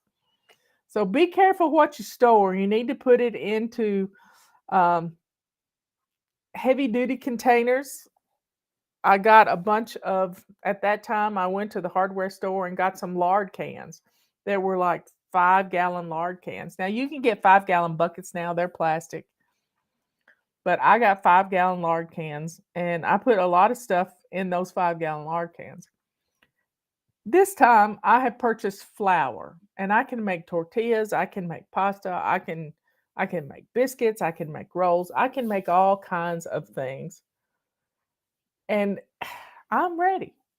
I'm ready for anything. I'm ready for being stuck at home for 3 weeks without electricity if we run out of generator power. I'm ready. And I've seen it happen in an ice storm where my grandmother was without electricity for 3 weeks. I was so blessed that my cousin could take her to his house, and he took care of her. He took care of her. Somebody says I look just like Kathy Bates. Thank you very much. But I'm not Kathy Bates. No, she can play me in my movie. Anyway, first time I ever heard that was Justin and I went to a movie called Misery, and I walked out the theater, and somebody said, "You look just like Kathy Bates." Oh, my hair's long, and it's driving me nuts. Anyway, so I wanted to talk about menu planning and being prepared and taking care of things. Yesterday, I watched The Patriot Nurse, and she went to the dollar store to get things. Robert's been gathering up all our little old first aid kits that we have around and getting rid of the things that are expired, and we're good to go. We are good to go. I even have some stuff that can, if you get cut real bad, you put it on the cut and and you pull it together. It makes sutures. So that would be the only problem we would have, is if we had a bad cut, stopping the bleeding. And Robert's outside chopping wood and doing stuff like that all the time. So we have a message, I think it's going out tomorrow, but it's all about some tips, some money-saving tips for menu planning. And when Justin was little, I went shopping every 2 weeks. I had to go 30 miles out of town to go to a big grocery store. And so one of my main rules was to always have a grocery list and to stick to it. If you just make a grocery list and then you go up and down the aisles buying the same old all the time, that's not good. Never go to the grocery store hungry. Do you hear me? Eat before you go grocery shopping. Eat before you go grocery shopping. It's going to change everything. Do not shop when you're in a hurry. You need to stick to your list and make changes if you need to, if they're out of stuff. But the main thing here is don't get in a hurry. Take your time. Sometimes you may need to go to the grocery store while everybody's gone to bed. Your husband's there at home with the kids. You run to the grocery store at night. It's not as many people there, and you can get a lot of stuff done. Fewer people in the store. And take your time putting away groceries. Always clean out your refrigerator before you go to the grocery store. That way you have a place to put your fresh veggies instead of just cramming them in willy-nilly.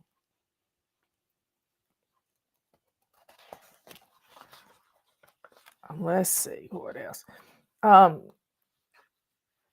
Another thing, I like to buy in bulk.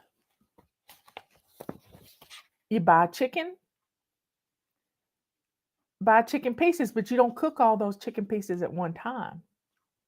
Now, I've been subscribed to Moink Box, and they send me a box of meat every 3 weeks.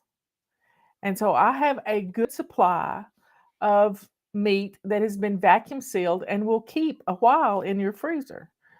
So I also have a vacuum sealer that I can seal up my own meats and things, and it works well. But a Ziploc bag will work too. All you got to do is just get the air out. You just got to get the air out as much. If you have to squeeze it out on a flat surface, it's great. You can do it. And there are YouTube videos on how to vacuum seal things with a sink full of water.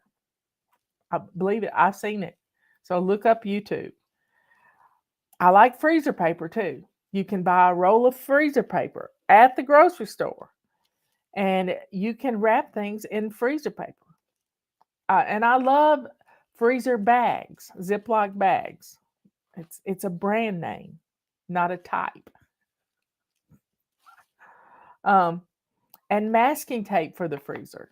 If you're going to use freezer paper, you've got to learn how to fold things in, wrap things over, and roll it around it to keep the freezer from getting to it. And you need a Sharpie for all of it.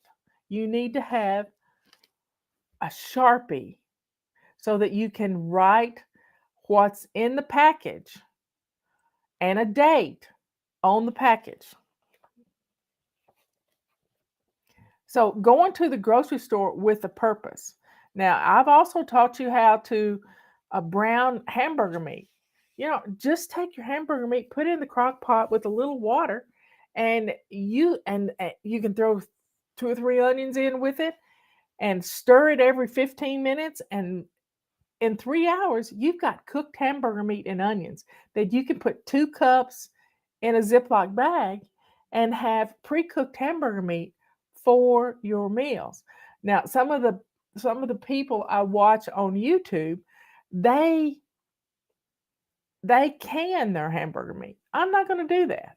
I mean, I could if I had to. If I didn't have electricity to put it in the freezer, I might do that. But I'm good with. I've got a freezer, and it keeps food at a solid 0 degrees.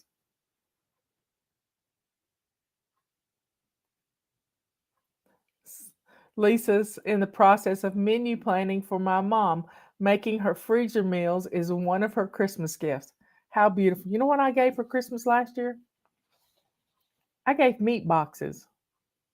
I gave people food for Christmas. Doesn't get any better than that.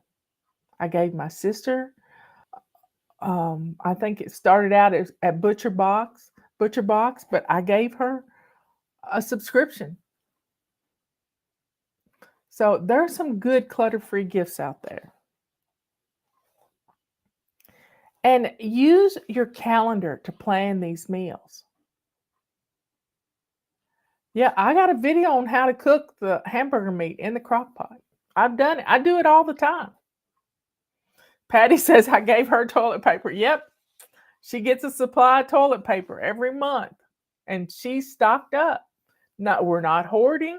We're just staying prepared, and she's able to help her family too. If they can't find it, she's got it.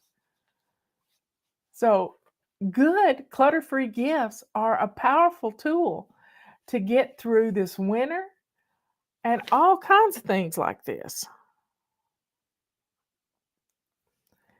Anyway, folks, be prepared. Don't wait. Don't wait. We never know when we're going to get a storm, when we're going to get an ice storm. I mean, there was some snow this week in, I think, Wyoming and Montana. I've seen my first snow here on October 13th. But don't hoard and don't spend like a crazy person. Just a few extra things each week will get you a supply, and you can be prepared to feed your family. I have alternative ways of cooking. I have a grill that I can put in my fireplace, and I can cook on an open fire because I've done it lots of times. I have a wood stove in the basement that we just got installed that I can put a pot of beans on there and let it cook all day. I have a grill in Robert's treehouse that's on propane that I can cook in. Now, when our power is out, I do not have an electric stove. Our microwave can heat some things up, but my stove is not on our power, and I don't have gas for a stove. I do have an electric skillet in the basement that I could plug in to where we make our coffee, and I could cook in that electric skillet. I've made roast, I've made all kinds of things, cooked whole breakfasts in the skillet, and it works. I'm stocked up on laundry detergent, but our washer is not on our grid for our generator. I would have to plug it into a different place. I'd have to use an extension cord, and I got plenty of extension cords. I got enough extension cords to get all the way down my driveway to my well.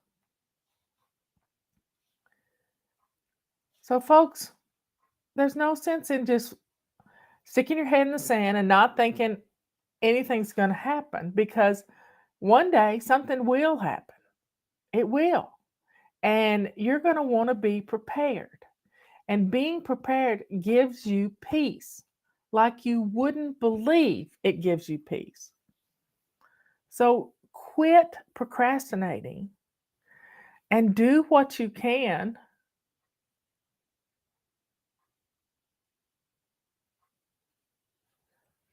I've used Moink and ButcherBox. I have had problems with ButcherBox. I'll be honest. I have had problems with them. And they upset me so bad that I canceled 3 subscriptions to them 2 months ago. Yeah, I did this thing.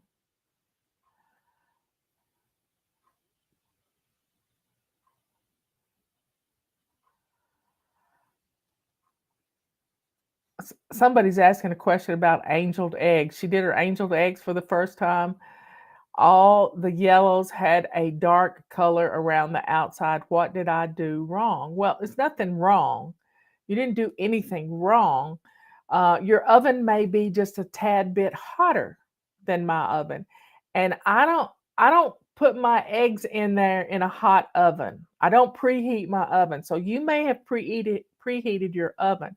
I just turned my oven on at whatever temperature I've said it is, and because I can't remember, I'd have to look up the recipe or the video of it. And and you got to cool them off real quick. So I drop them in ice cold water to stop them from cooking. So they keep cooking once you get them out of the oven. You got it?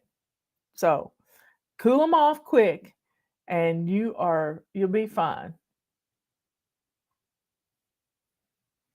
I've never tried Omaha, but Moink is a bunch of farmers got together and started their own business from farm to table. And I like that. I really like that. And they vacuum seal their meat and it comes with dry ice and it's a good deal. It's a good deal. And over the last year I have gotten stocked up on food for my freezer.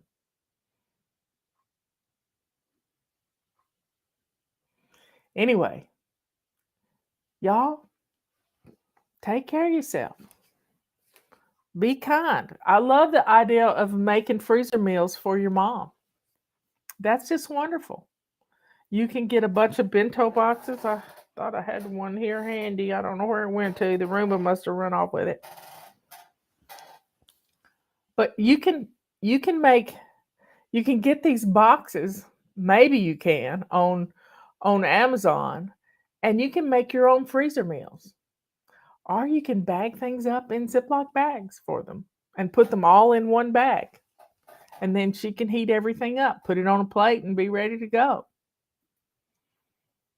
So think about giving clutter-free gifts. Clutter-free gifts are the best. I love it. I absolutely love it. Justin and Kathy and Jack and we are all going together and getting a couple of locally produced steers for our freezer. And I think we're gonna get a freezer for the office and put everything. We got a generator at the office too. We're gonna put the meat in the freezer. So, folks, be prepared. Support your local farmers. They work hard. And if you have somebody that produces chickens around you and you get fresh eggs from them, save your egg cartons for them and tip them well because fresh eggs are amazing. I mean, my neighbor gave us some a couple of weeks ago and we absolutely loved them. They didn't last long.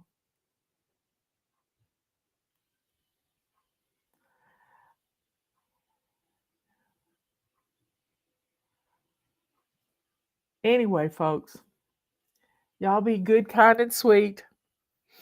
Good to yourself, kind to others, and let the joy that's in your heart show the world that you're a child of God. Tomorrow is Renew Your Spirit Day, so sit down and get into the Word and pray. In fact, that's what we should do right now. Let's go to the Lord in prayer. Dear Father in heaven, thank you so much for everything you do for us. Thank you for giving us a brain and common sense. Thank you for giving us strength to get through rainy times and stormy times. Thank you for giving us faith in you and faith in ourselves. Thank you for all of these things, Lord. Thank you for all the blessings that you give our family. Keep us strong. Thank you for the food in our pantries and the clothes in our closets. Let us bless others with our abundance and keep singing your praises, Lord. Thank you for sending your Son to die for our sins on the cross so that we could one day spend an eternity with you in heaven. All these things we ask in your Son's holy name. Amen. I'll see you tomorrow afternoon. Don't forget about our sale. Save 31. This is 31%. Ends on Monday. Carpet sweepers, feather dusters, calendars, anything that's not already deeply discounted, you can save 31% on. Get it now while you can. Let's do it. I'll see you later. Bye.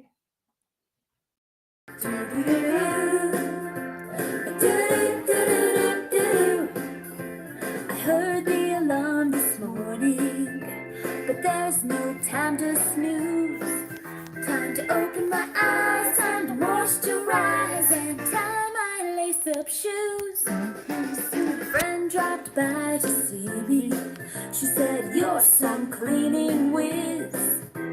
You look so happy and you dress so snappy. Come on, tell me what your secret is." I said, "I'm a fly baby, flapping these pretty wings. I'm a fly baby, sticking to my routines. And it won't be perfect tomorrow, and it won't be perfect next year, but I'm still flying, baby, get my life in gear." I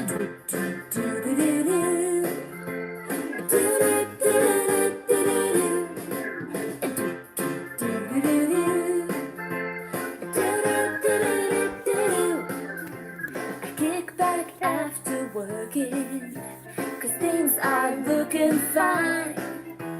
The kids aren't screaming and this house is gleaming, and wow, that sink sure shines. Well, I still have piles of clutter, 'cause I'm not super, Our woman. but not downhearted. I'm just getting started, and I jump in where I am, 'cause I'm a fly baby, flapping these pretty wings. I'm a fly baby, sticking to my routines. And it won't be perfect tomorrow, and it won't be perfect next year, but I'm still flying, baby, get my life in gear.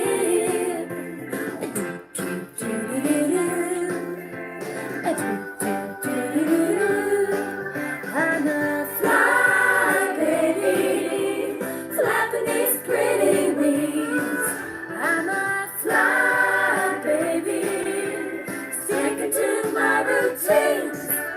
And it won't be perfect tomorrow, and it won't be perfect next year, but I'm still flying, baby, get my life in gear. Oh, get my life in gear.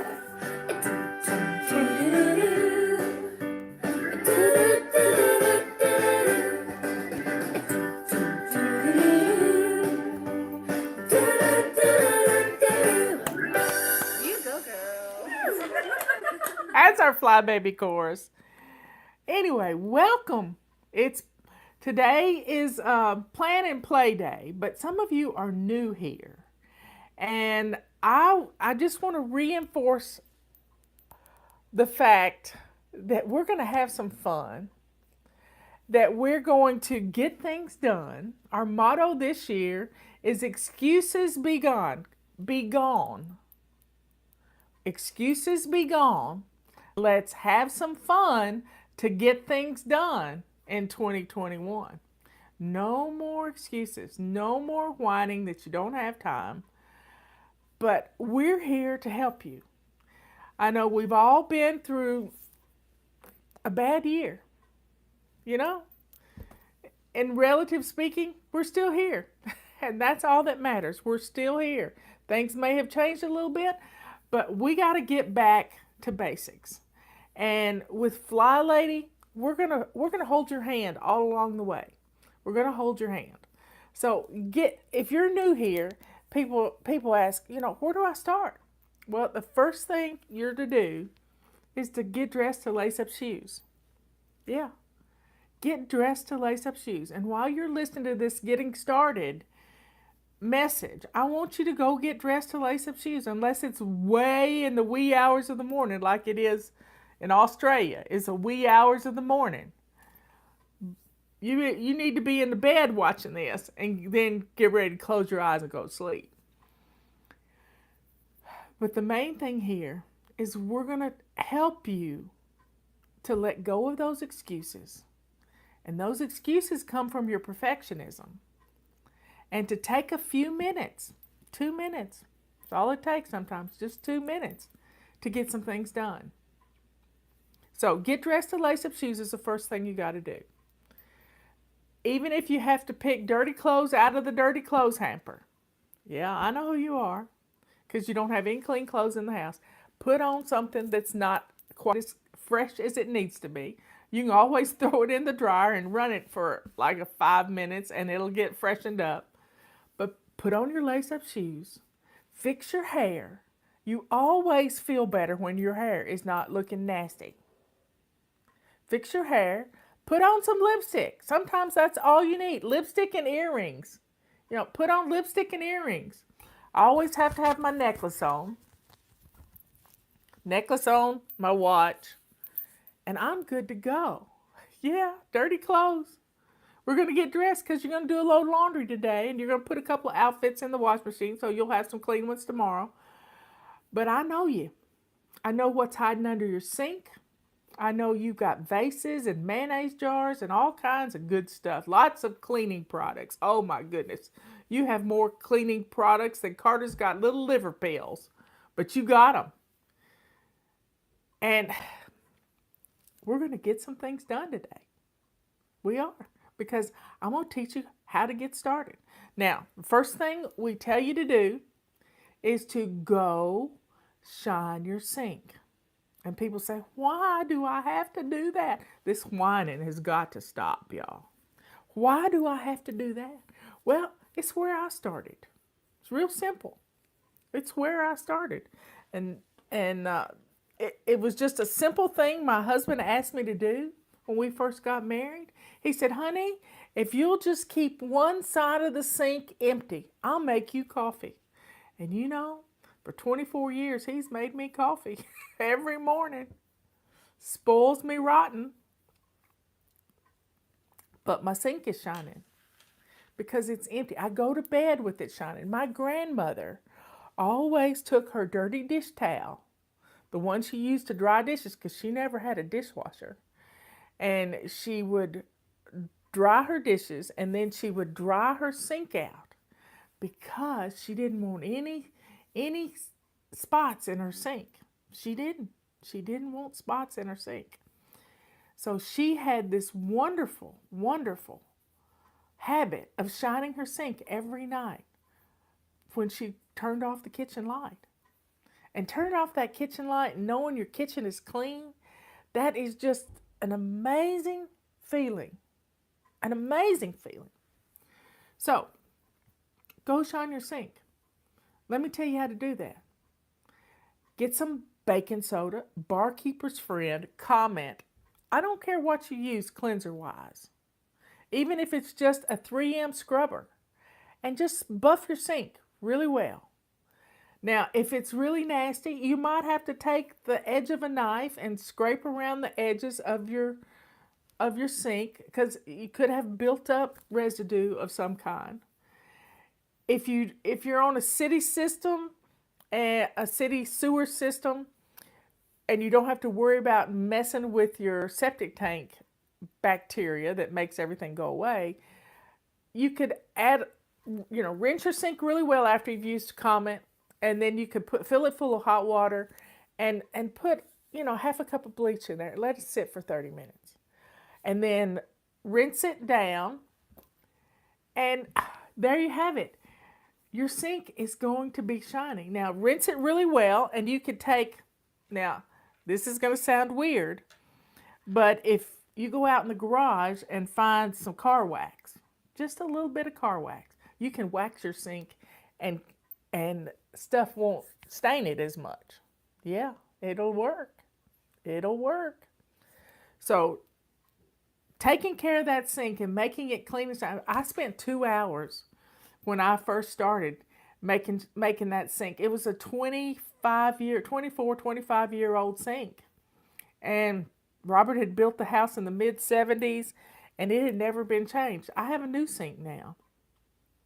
And it's quite a blessing to me. And I love my sink. And I keep it shiny every night. The secret, this is going to make you smile, because when you get up in the morning, you walk into your kitchen and you see that beautiful sink to start your day, you are going to love it. You're going to be energized. That smile is going to come across your face, even if there's just a few dishes in there, because your dishwasher becomes your dirty dish disposal unit, y'all. your dishwasher becomes the place you put your dirty dishes. And if it's full of clean dishes, you know the kids aren't going to empty it. So you need to, as soon as the dishwasher runs and gets finished, you need to put those dishes away right away. And then the dishwasher is ready to receive those dirty dishes from those precious children that are going to learn how to put the dishes in the dishwasher. But if you wake up to, a couple of glasses and a plate in your sink, it's still not bad. It's not bad at all because your kids learn to put them in the sink. So that's a blessing to you. That is really a blessing. So getting up in the morning, being greeted with this beautiful kitchen, countertops cleaned off, stove clean, floor been swept, all of this makes you smile. And guess what? That smile tells your head that you're happy. And you know what happy does? Happy fills your body with good endorphins. Yeah. And it's amazing. Now, I like to put on a little fun music to go with it, and that's why we have our own little fun music. But those of you who are just getting started, you may want to grab this book. It's on Amazon. It's on our website, flylady.net. If you're brand new to us, sign up for our emails. Yeah, go to flylady.net. There's a join button in the top left-hand corner and get our emails, because these emails, as much as they may make you mad, they're in your head. They start to sink in right here. And those messages sinking in help you to stay immersed in the Fly Lady system. There's a method to my madness, I promise. This is my first book. It used to be hot pink, but the publisher didn't like that color. I kind of like hot pink, y'all. I have on hot pink. This is Sync Reflections. It's my very first book. This is the Bible of Fly Lady. It tells you everything about what we do. But I'm going to explain it to you right now. Our system is based upon a morning routine, an afternoon routine, and a before bed routine. These 3 routines keep our home running on automatic pilot. Now you say, how could that be? Houses don't clean themselves. No, but you get up in the morning, and when you start establishing the simple habits that we're going to walk you through in a year's time, you're going to be blown away at how much of your house cleaning is automatic inside of you. So let's try it. Let's think about this for a second. When you wake up in the morning, well, the first thing I do is I'm laying in bed. So I try to remember my dreams. This is fun. Try to remember, sort of go through what I woke up dreaming about. And then I pull my covers up to my chinny chin chin and I slide out the side. My bed's practically made up before I get out of the bed, because it has to be. Because I have to go to the bathroom right quick, especially if I haven't gotten up in the middle of the night, which is really good. I go to the bathroom and I get dressed. I have laid my clothes out the night before, and my shoes are there, my necklace is there, my earrings are there, my glasses are all there. Everything is right there for me to get ready in the morning. And it takes me about 10 minutes, if that.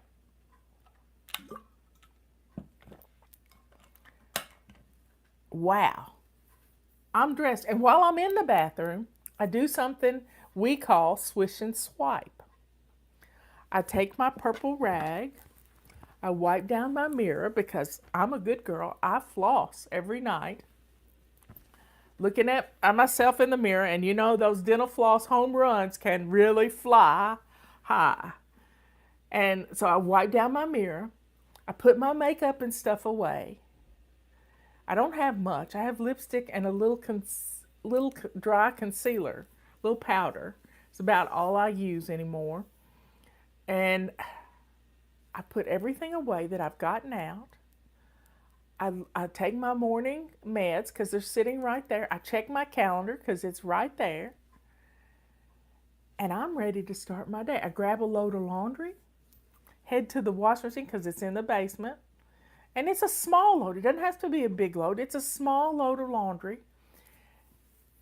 And I get the washing machine booted up, ready to go. Then I go to the kitchen, and if the dishwasher needs emptying, I empty the dishwasher. If it doesn't, I don't eat in the morning. I fast all morning long, and I don't eat until about 1 or 2 in the afternoon because I just get more stuff done. I'm energized when my body is not having to digest food.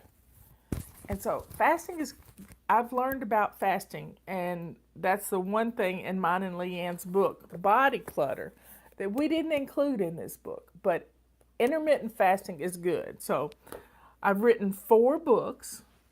You've seen 3 of them so far. And this is my last book, and it was kind of written for my millennials.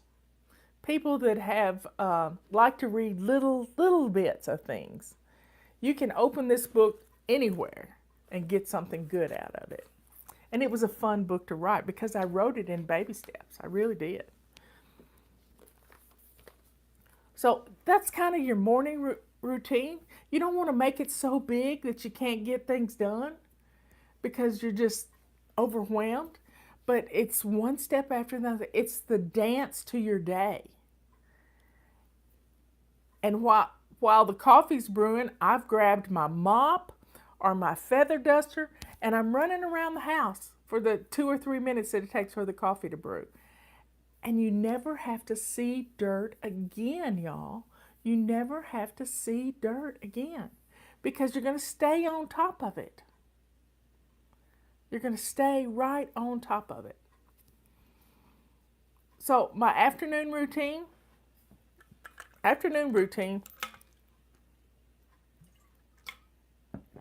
I try to make any phone calls early in the afternoon.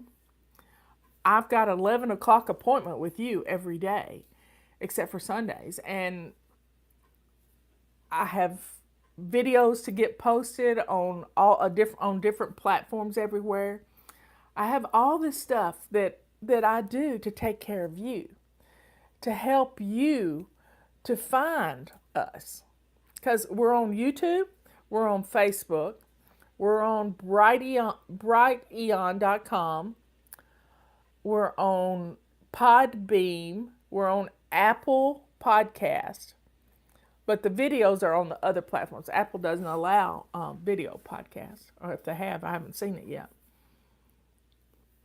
We're on Locals, we're on BitChute, so we're everywhere. And it just keeps it simple, y'all. It keeps it simple. And I get those things done. I'm working on tomorrow's messages that are going to go out in email.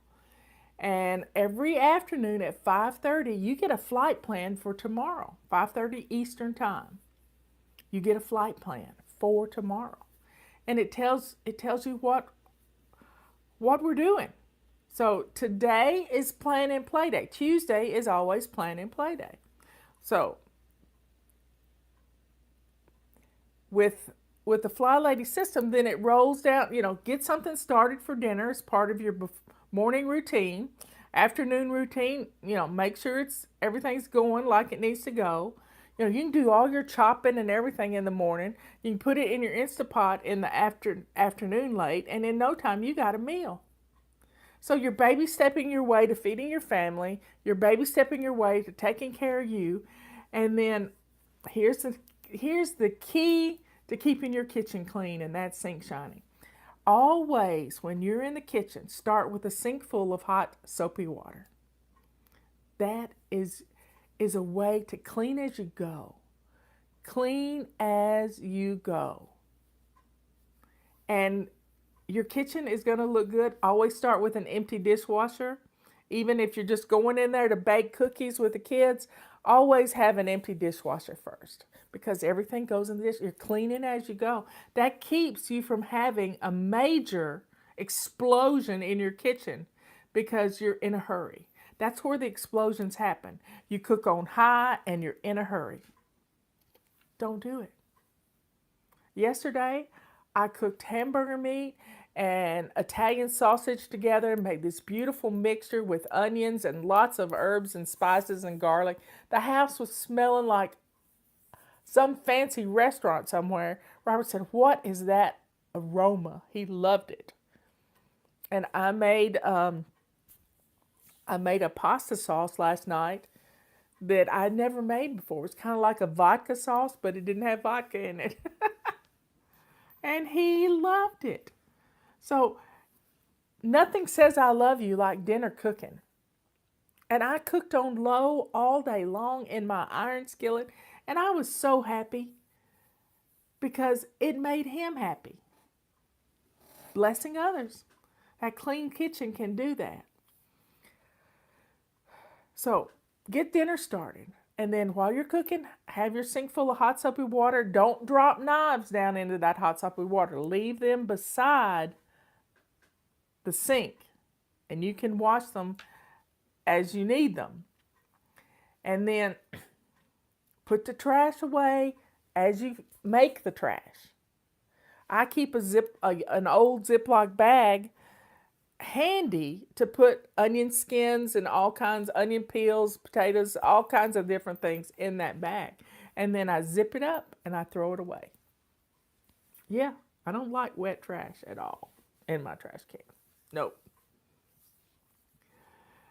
So when it comes time to clean up from dinner, all you really got to do is put your plates in the dishwasher. And your kitchen is clean because you cleaned as you've gone. You've cleaned as you cooked. It's nothing better than that.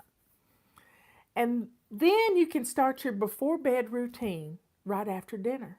Kids need baths. You need a shower. You may have to stage it different ways. Some people like to take their shower in the morning. I don't. I want to use my bath time as my prayer time and my relaxation time.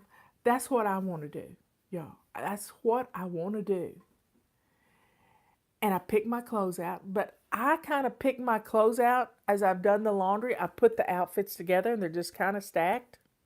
I file them in a Rubbermaid bin that's a drawer in my bathroom. So my clothes are actually in my bathroom.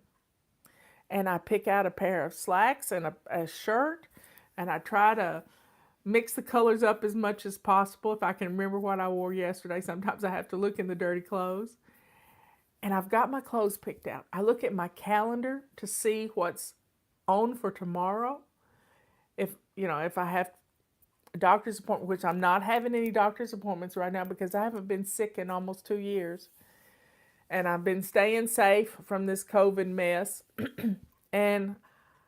But check your appointments. See what you got. Have you got an interview? Sometimes I have interviews to do.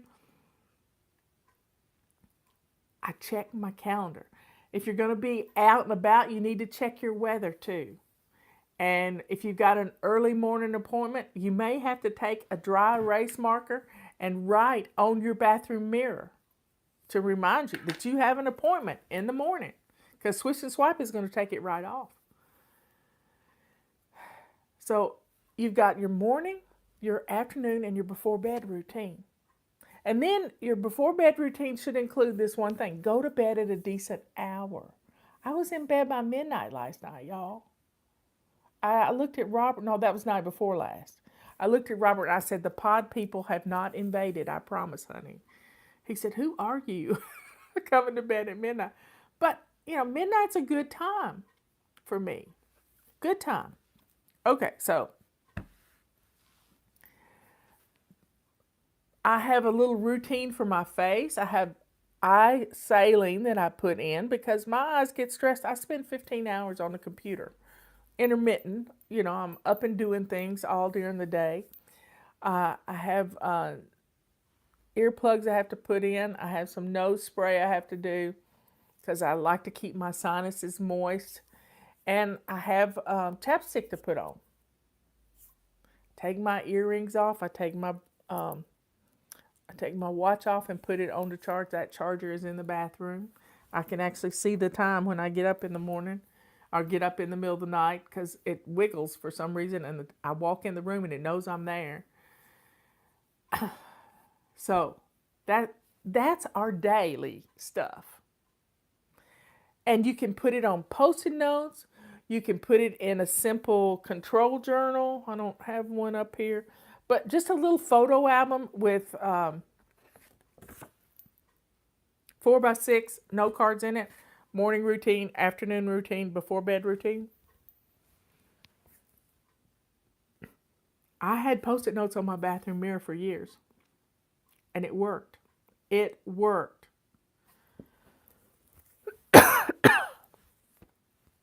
Anyway, that's our daily routines.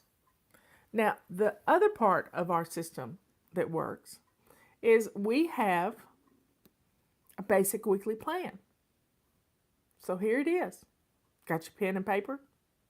Get it right quick. Monday, we bless our homes. Weekly home blessing. We do it on the show. We do 2-minute blessings on the show instead of 5 minutes or 10 minutes. We do 2 minutes. But guess what? You can get a bunch of stuff done. You can get a whole lot of stuff done in 2 minutes. You just don't realize how much you can get done until you try it. So we do weekly home blessing on Mondays. Sometimes we do it again on Fridays because you're recovering from the weekend and then you're preparing for the weekend. And sometimes we do that on the show on Fridays. We have Tuesday is plan and play day. Today is the day you check your inventory of your food that you need to cook because it's been in the refrigerator for a week. And then go start making your menus for the rest of this week if you didn't do it last week. For the rest of this week and next week. And here is the key to menu planning. It's a calendar. It's a calendar with plenty of space. Let me get March up here. Plenty of space, y'all. Plenty of space. Write your menu plan down. It's simple. You have like maybe Mexican Monday and something else on Tuesday. Wednesday is surprise chicken with cleaning out your refrigerator. So we have a day for everything. Tuesday is our plan and play day. And then we do something fun to reward ourselves for making those menus. So we know what food we're going to cook. Now during the pandemic, I've been getting food,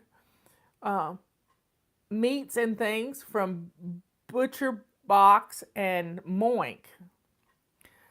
Well, I haven't gotten Butcher Box. Leanne gets Butcher Box, but I gave Butcher Box as a gift for someone at Christmas, and they love it. They love it. And I also do Misfits Market, which is vegetables. We need our fresh veggies. No more pizza 3 times a week. If we have the food in our house, we can cook and we can plan menus around that. And if you never have done an inventory of all the food in your freezer, you'll be surprised at how many meals you can plan out of just what's in your freezer. My little friend Joy did that a few weeks ago. Money was tight with COVID and stuff, and her hours hadn't been cut, but her pay was cut. And so she's had to make do, and she's had to go to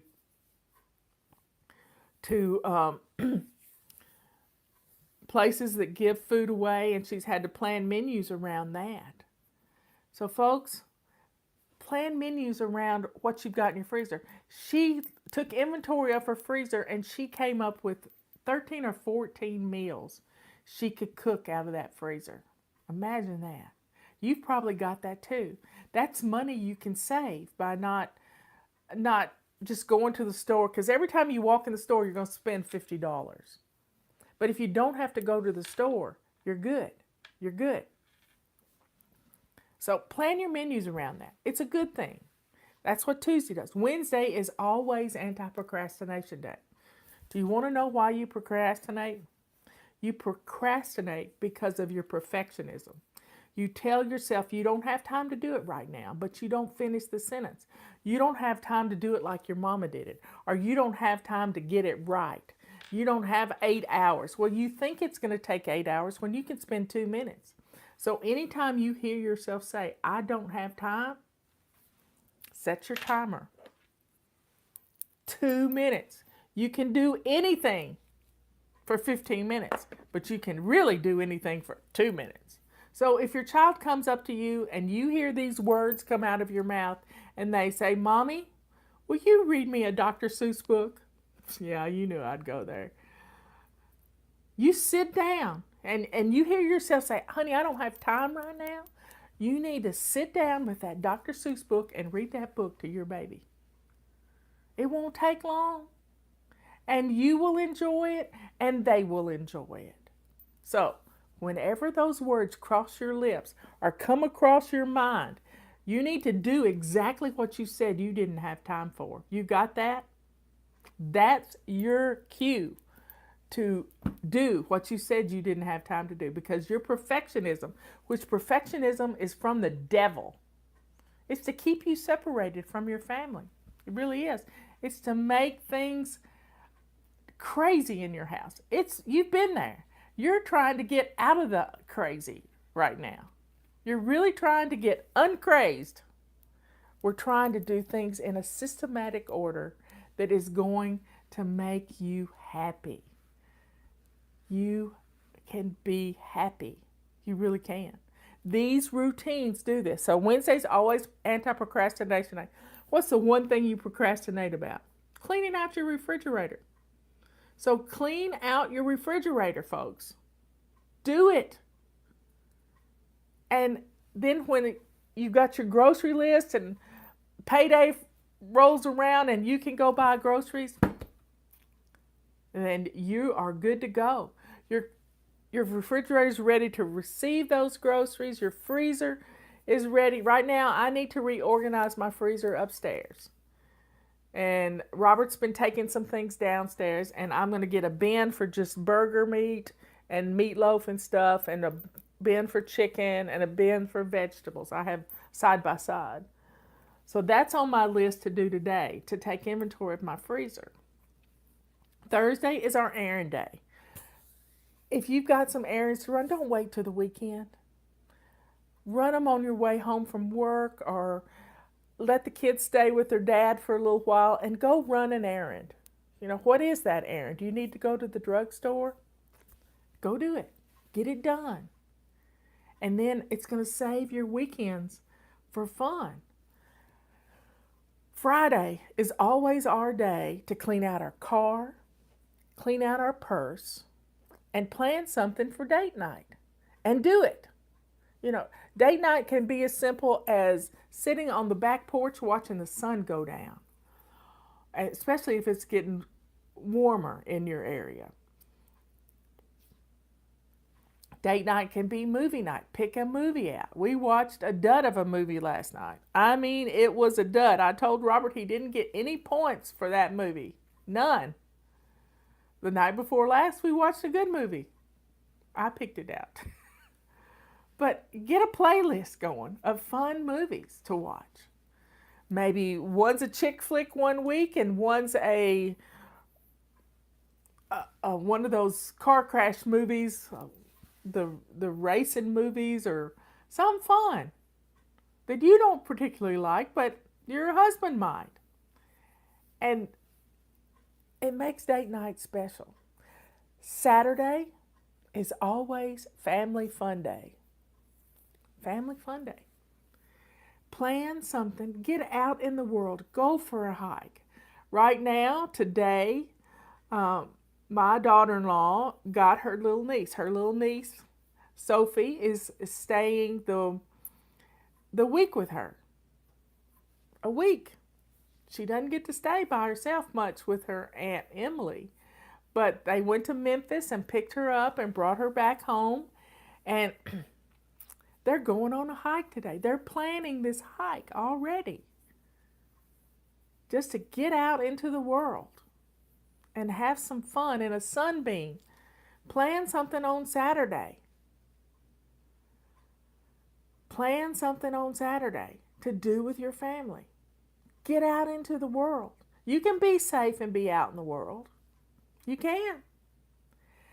And then Sunday is Renew Your Spirit Day. You know, I like to study the Bible. I like to look at my favorite preachers on Sunday. I take my time and I get deep into something. A few weeks ago, I studied about the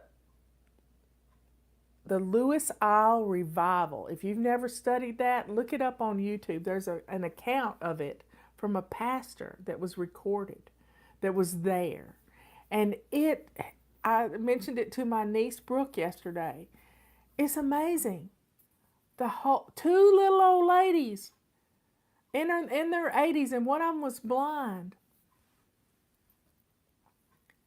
got down on their knees and prayed for a revival for the young people of their island in Scotland. It's just a beautiful encounter. I had cold chills the whole time listening to this hour sermon. So Sunday is Renew Our Spirit. Take time for you. Recharge your personal batteries so that you're ready for the next week. So that's our basic weekly plan. Now, here's the big thing to fly, lady. Big thing. We have to declutter every single day. And sometimes it's 5 minutes in the morning. Sometimes it's 5 minutes in the afternoon, 5 minutes in the evening. We have lots of fun ways to declutter. 27 fling boogies, 5-minute room rescues, run around the house with a garbage bag and start throwing things away. But you got to declutter something every day, every single day. Because clutter has built up in our house. It becomes this cocoon that keeps us caged. And we need to break out of that cocoon. And to do that, we have to get things out of the house. If you learn nothing else from this video, it's this little saying. You can't organize clutter. You have to get rid of it. Say it again. You can't organize clutter. You have to get rid of it. And it has to go out the door. That's why having your shoes on your feet gets it out to the car. It's amazing. It is absolutely amazing. When you start getting rid of the clutter, your house is going to feel bigger. It's going to be easier to keep clean because you're not going to have as much stuff to mess with. If the kids' toys are decluttered, you're going to have more room for them to play. And that's a testimony I want to tell you about at tea time. Room to dance.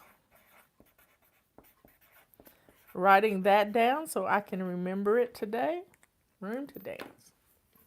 So folks, that's our basic weekly plan.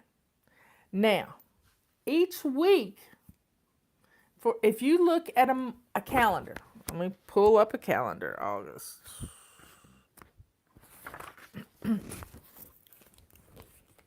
So we have 5 weeks that go across the month.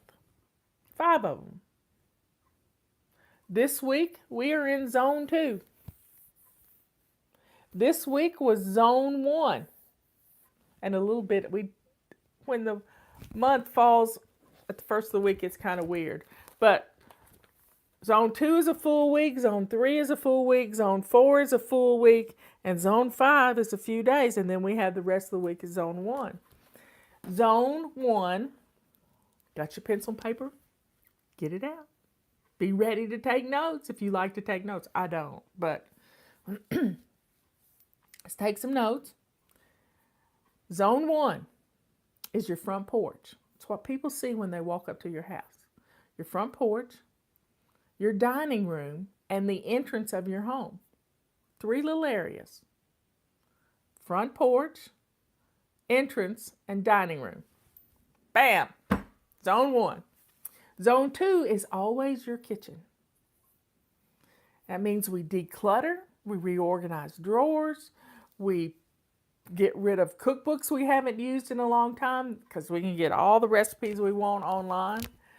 I keep my main cookbooks. I have some focus cookbooks. Just keep your favorite ones.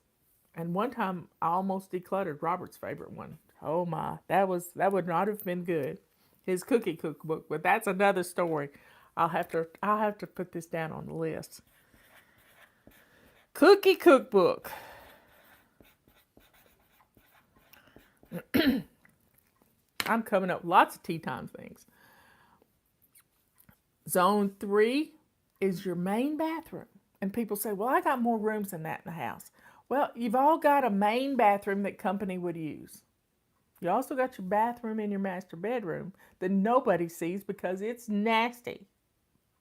So, Zone 3 is your main bathroom, and we pick another room that week, either a child's room, a laundry room, your craft room, which is a total disaster, your basement.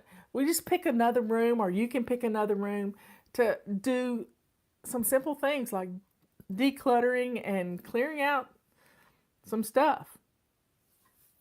Zone 4 is your master bedroom. Yeah. The bedroom you sleep in. That's the master bedroom. I don't care which room it is, but it's your room. Because it's the worst room in the house.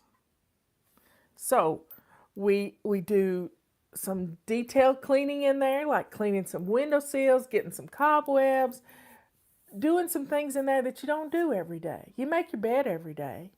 You can do your floors every day.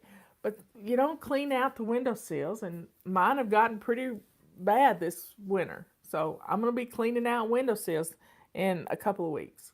But I'm not pushing myself to do it all at once. I'm taking my time, taking these baby steps, working my way through the zones.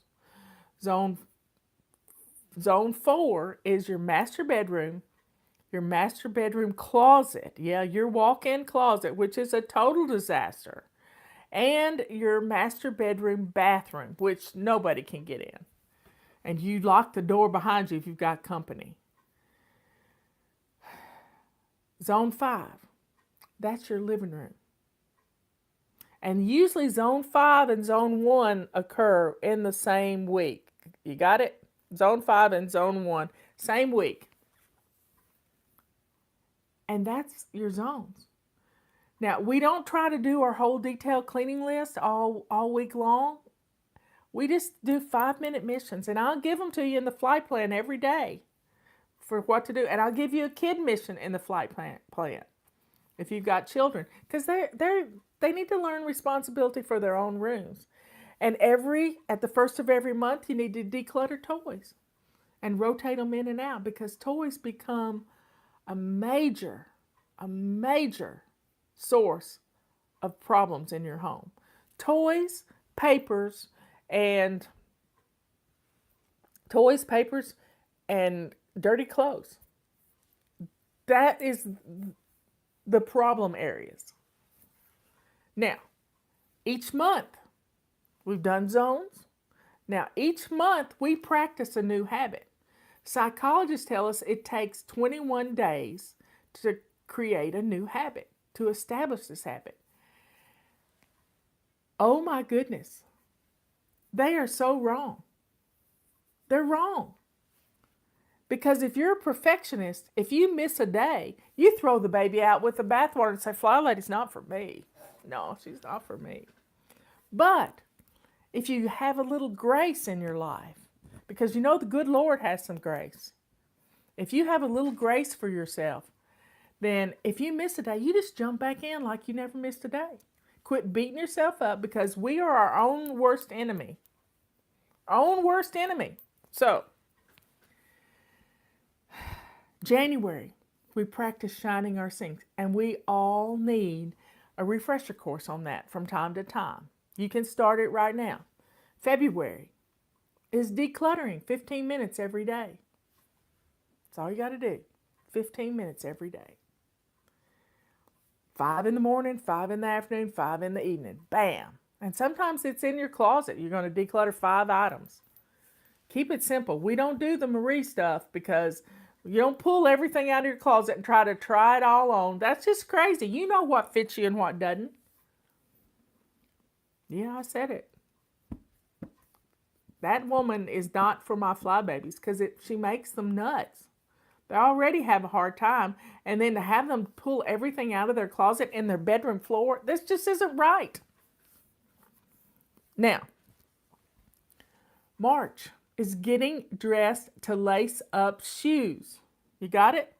Getting dressed to lace up shoes. Every day. First thing in the morning. Don't wait till 2 o'clock in the afternoon. Do it when you first get up. It's amazing what you can get done when you're dressed to lace up shoes. You don't mind taking the trash out. Don't do it in your robe. Get dressed to lace up shoes. Be ready for somebody to come to your door. April is making our bed every day. That's what our habit is going to be next month, is we're going to practice making our bed every day. And you're going to make your bed and you're not even going to know you've made it. I've already mentioned this once in this video. Pull your covers up to your chinny chin chin and slide out the side and your bed's practically made before you even get out of it. If you're not rushing around in a hurry when you first wake up and you overslept. Bam! Your bed's made. May is moving for 15 minutes. I mean, moving your body. Taking a walk down your driveway.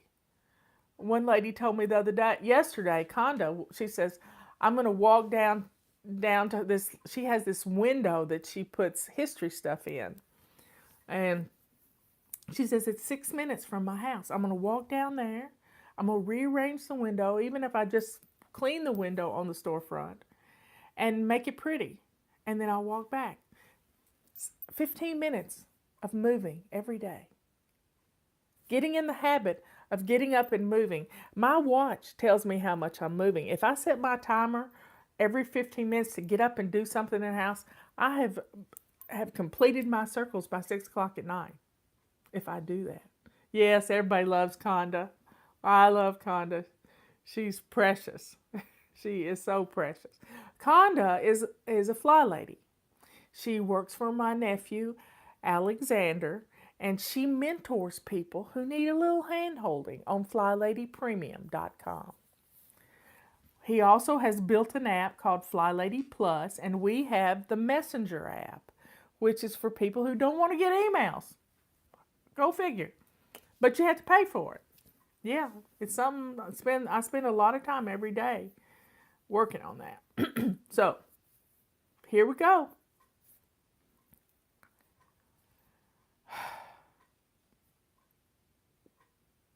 May is moving 15 minutes every day. June is drinking your water.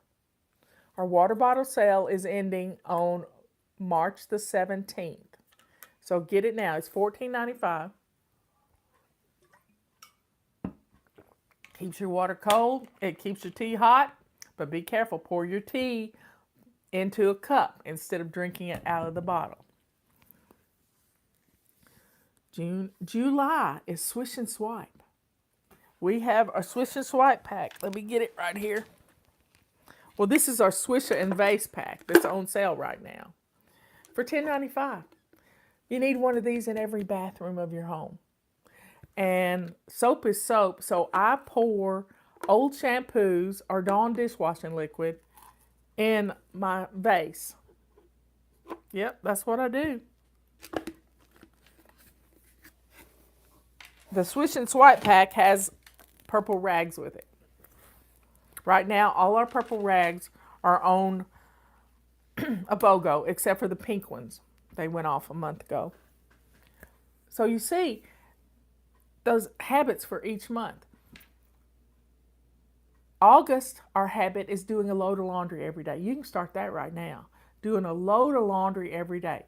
A load of laundry each day keeps Mount Washmore at bay. I like my little cliches, y'all. You do a load of laundry, you never have to see the piles of dirty laundry again. But don't get obsessive and be taking clothes off of kids before they're finished playing, you know? August, September. September's habit.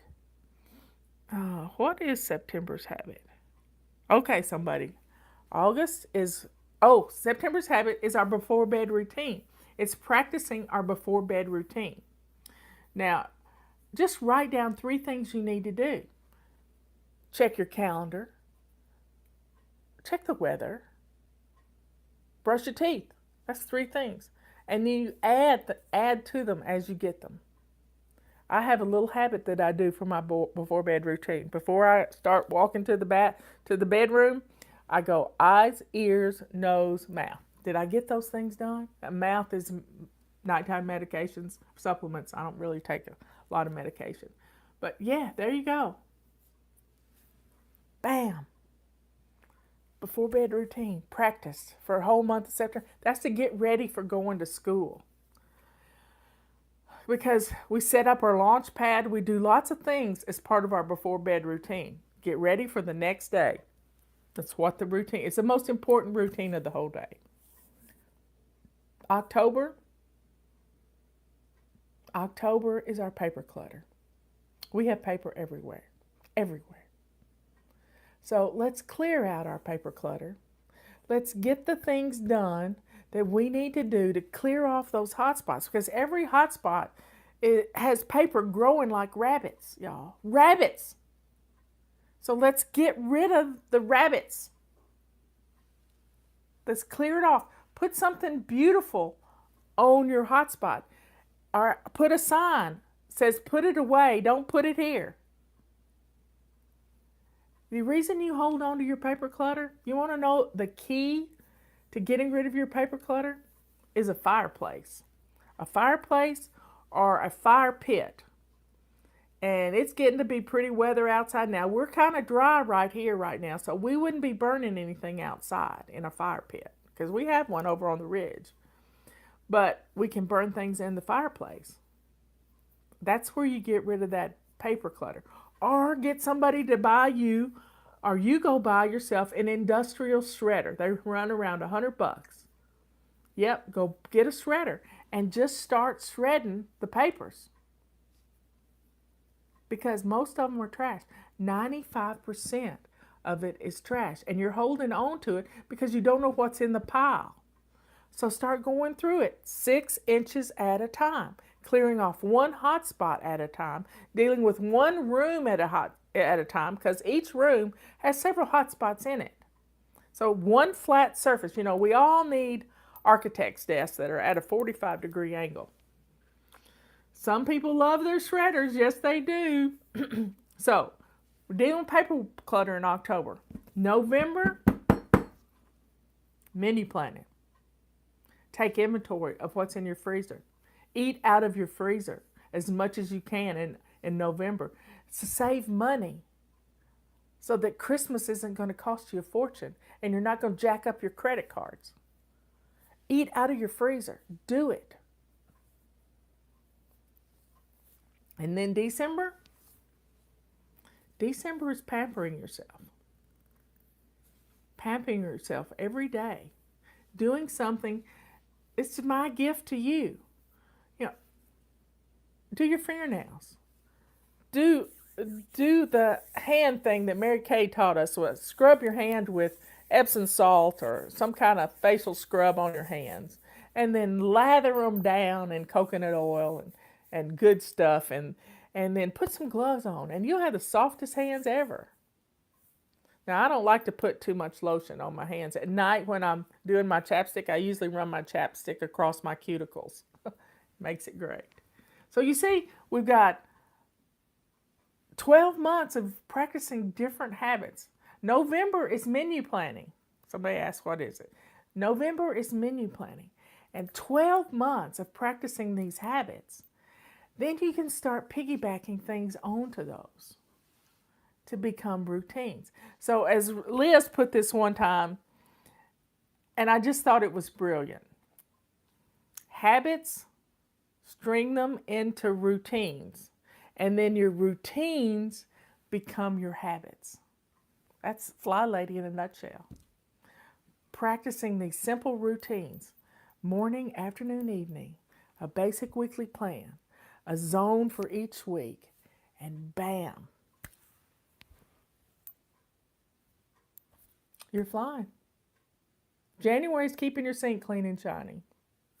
It's always the first habit when you start. We always renew that habit every January. So you see, it's quite simple. You just have to do it. Follow along with us. We're on Facebook, YouTube, Twitter, you name it, we're there. Because I want to diversify as much as possible. We don't ever know when Facebook's going to go belly up. Yeah, I said it. So folks, you can do this. You really can. It's what flying's all about. It's what flying is all about. Is loving yourself through this process. And when your home is in order, you're shining. You're wonderful. So folks, what do you got to lose? You don't have anything to lose. Try it. Try it. I'll see you at 3 o'clock and I'll talk to you about dancing. Yeah, we're going to talk about dancing. Okay, folks. See you later. Share this video. Our coupon code is FUN2021. And just let people know it's not as hard as it seems. We give you a mission every day. We tell you what to do. I'm bossy like that. I really am. I love you all. I'll see you at 3 Eastern Time.